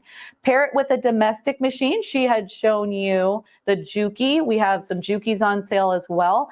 They use the TL2010Q straight stitch machine. That is on sale for $9.99. You can also get others in the TL series. And as you go up, you're going to get more accessories. So just depends on what you are needing. Also, the TL18Q VP has the micro lift, which is awesome. And that machine is on sale for $1,599. But the Biggest part of that was the Grace Company Sure Stitch Elite Stitch Regulator. So this is taking a domestic machine and giving you that stitch regulation. So you have nice, even stitches. It also has the overspeed and edge warning, a built-in calculator, and it pairs awesome with that domestic machine. You can use it with the Grace frame, any of the Grace frames, and it works great. So we have the sale price on that of $689, and you can give us a call and we can get some special event pricing. Stacy joined us from Sew Steady, and she showed us multiple tables. Let's start with the basic table. We call it the basic, but there's not really anything basic about it. You get different sizes available depending on what you're looking for. But if you buy any Sew Steady table right now, you get the 2-piece suspension system for just $10. That is why I've got the range in there. So there's differences depending on what you're looking for. You've got the junior table. That's an 11.5 by 15 inch acrylic table. Then you've got your large, which is 18 by 24. You've got your big, which is 24 by 24. And then you've got your giant, which is 24 by 32. And that is just going to be a fabulous acrylic table that gives you that expandable work surface. So you have a nice flat surface. She also showed the Wish table, which is the awesome table that has the compartment on it. So you can pull out that little drawer. It's all compartmentalized. So you can keep all your goodies right there. There's a couple of different sizes on that as well. So you can get the regular or you can get the giant. So again, the prices range, but you can give our customer service a call and they'll help you with that event pricing. Again, any table, it's going to get that 2-piece suspension system for just $10. We had already talked about all of the beautiful cabinets, so just a quick recap on those. We have the Alice sewing cabinet. This is brand new to the Aero Classic sewing furniture. We also have the Harriet. That is why I was so excited because it has the same opening on it as the Wallaby, the Kangaroo and Joey, and the Aussie. So a great way to get into a cabinet and be able to utilize one of those bigger machines. So that has a sale price of $9.99. And then of course the Wallaby, and that has a sale price of $1,599. And we've got the Kangaroo and Joey, and that has a sale price of $17.99. And the Wallaby, the Aussie, and that has a sale price of $17.99 as well. And those 3 cabinets, again, the Wallaby, the Kangaroo and Joey, and the Aussie, with the purchase of one of those cabinets, you get that free Slimline 3 daylight clamp light too. So, and then of course, you have to pair it with a chair. So get one of those Aero chairs and that'll complete everything, right? So that's what we had seen today. I hope everybody enjoyed it. Before we pick our winner of the Bandicoot, do we want to check the schedule for tomorrow, Brian, so everybody knows what's coming up? Yes. Awesome. I'm still looking at Sew Steady stuff. Sew Steady's great. And if you need to pull that up, I can also talk about claiming your prize. So anybody that won a prize today, to claim that prize, just simply go to our link tree, which is the linktree/sewing parts online. Click claim your prize, fill out that form and submit. It'll take about 1 to 2 weeks to get everything shipped out after it's claimed. You have 7 days to claim your prize. Also, I want to talk about the grand prize. So this is going to be on the 5th day, grand prize, beautiful Baby Lock Triumph. This is a serger cover stitch machine that is absolutely phenomenal. Unlike a lot of other machines, this one has a larger throat space, which it's uncommon for those types of machines. So you get that larger throat space, you get a speed control, right? Speed control and a knee lift with a serger. So very, very cool. It is worth $7,500. So we are always excited to give away the Triumph at the end of SewCreative Live. So let's talk about what we're going to see tomorrow. I think that is today. Let's scroll a little bit, Brian. Sorry. We just talked about that. Let's see what we're talking about tomorrow. Okay, Heidi Ivy, she is amazing. She is on TikTok. Her handle is High Couture, and she's going to be talking about draping. So we had put to be determined because we weren't quite sure, but we've been chatting with her since, and she is wonderful. She's going to do a whole segment on draping. And that was by your request. So I had mentioned before, guys, please let us know what you're interested in, because we do our best to find these amazing educators and have them show you something that you want to see. And I was seeing comments today where people were just like, this is amazing. Thank you to the educators. This is awesome. So we hope that we can keep that energy up and share all this knowledge. As I was saying earlier, like, I'm kind of creatively overwhelmed. Like, I want to try all this stuff. Like, there's so many cool things that we can try. I want to make my own shoes. Yeah, make your own shoes, right? Or a pixel quilt from yesterday. That was awesome. I really want to try that. So, and like I said, I'm a beginner quilter, so super excited. But after that, we're going to have Tim Bond back. He's from Juki. He also had shown us the TL series, but tomorrow he's going to show us the DX7, and he's also going to show us a serger. So it's going to be the MO2800. So we get a nice variety there as well. Following that, we're going to have Presley. She is from Philtech. She's going to come in and talk about some thread. So we all need thread knowledge, right? So that's going to be an awesome segment too. Kayla Now, she is also from TikTok. We love her. She's going to come on and do a hexie lamp. So this is actually kind of funny. Brian and I had a meeting with her and we were talking about some of the English paper piecing that she does, but she had this really cool lamp in the background and we're like, can we see how you made that? So she's going to share that. Another very cool project. After that, Team Grace is going to come on and they're going to be showing us the 19X series, and then they're going to have a little special surprise. But they're going to be showing the 19X series on, I believe it's the Evolution hoop frame. Yep. So that is a new frame that is pretty spectacular. So you'll want to tune in for that segment too. Well, and I know, I want to talk about Grace's surprise a little bit. I'm going to be cryptic about it because we have to be cryptic about it. But I know that there are people here that are followers of Grace. And I know that they have been seeing on social media that there is something new, very exciting, coming out very soon. Grace has been teasing the quilting world for the last week. I'll be the first to say it so you guys know. The surprise is going to involve that item. So if you want a sneak peek at that item tomorrow during their live, just tune in. That's all I'm going to say. I think that was cryptic enough. I think that was good. Yeah. Awesome. And then after that, we're going to have Stacy Louie back. She was the one from So Steady. She's going to be talking about the Westerly rulers and templates. Lots and lots of fun. And then Kim Bell, she hasn't been with us for a while. She had joined us, I believe, on our first SewCreative Live, but she is from Dritz and she's going to show us some wonderful sets that are perfect for Christmas. So Christmas in July, guys. Obviously, you can get these awesome sets anytime, but it works great with our theme, right? And then, of course, we'll do our wrap up and giveaway on day 4. So I think we are ready to give away a Bandicoot. What do you think? I think so. Yay! Okay. All right, let's give away a cabinet. There's Brian. Hi, Brian. Okay, ready?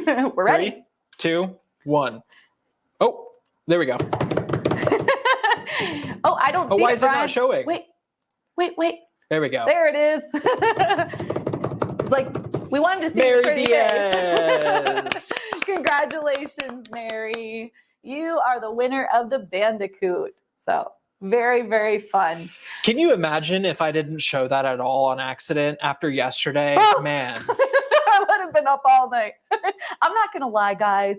That made me lose sleep last night. I felt so bad. And that's kind of why I've been dragging today, because I just stayed awake last night. We just need more caffeine. I know. But it was fun. I'm glad it all worked out yesterday. But again, I hope you guys had a fantastic day. We are excited for day 4. And we got a couple more days to go. So how you guys liking 5 days? Let's hear what your feedback is. We'll check back in with you in the morning and see what you like. So anywho, y'all have a wonderful evening, and we will see you bright and early tomorrow at 9 a.m. Central Standard Time. Bye, y'all. Bye. See you later.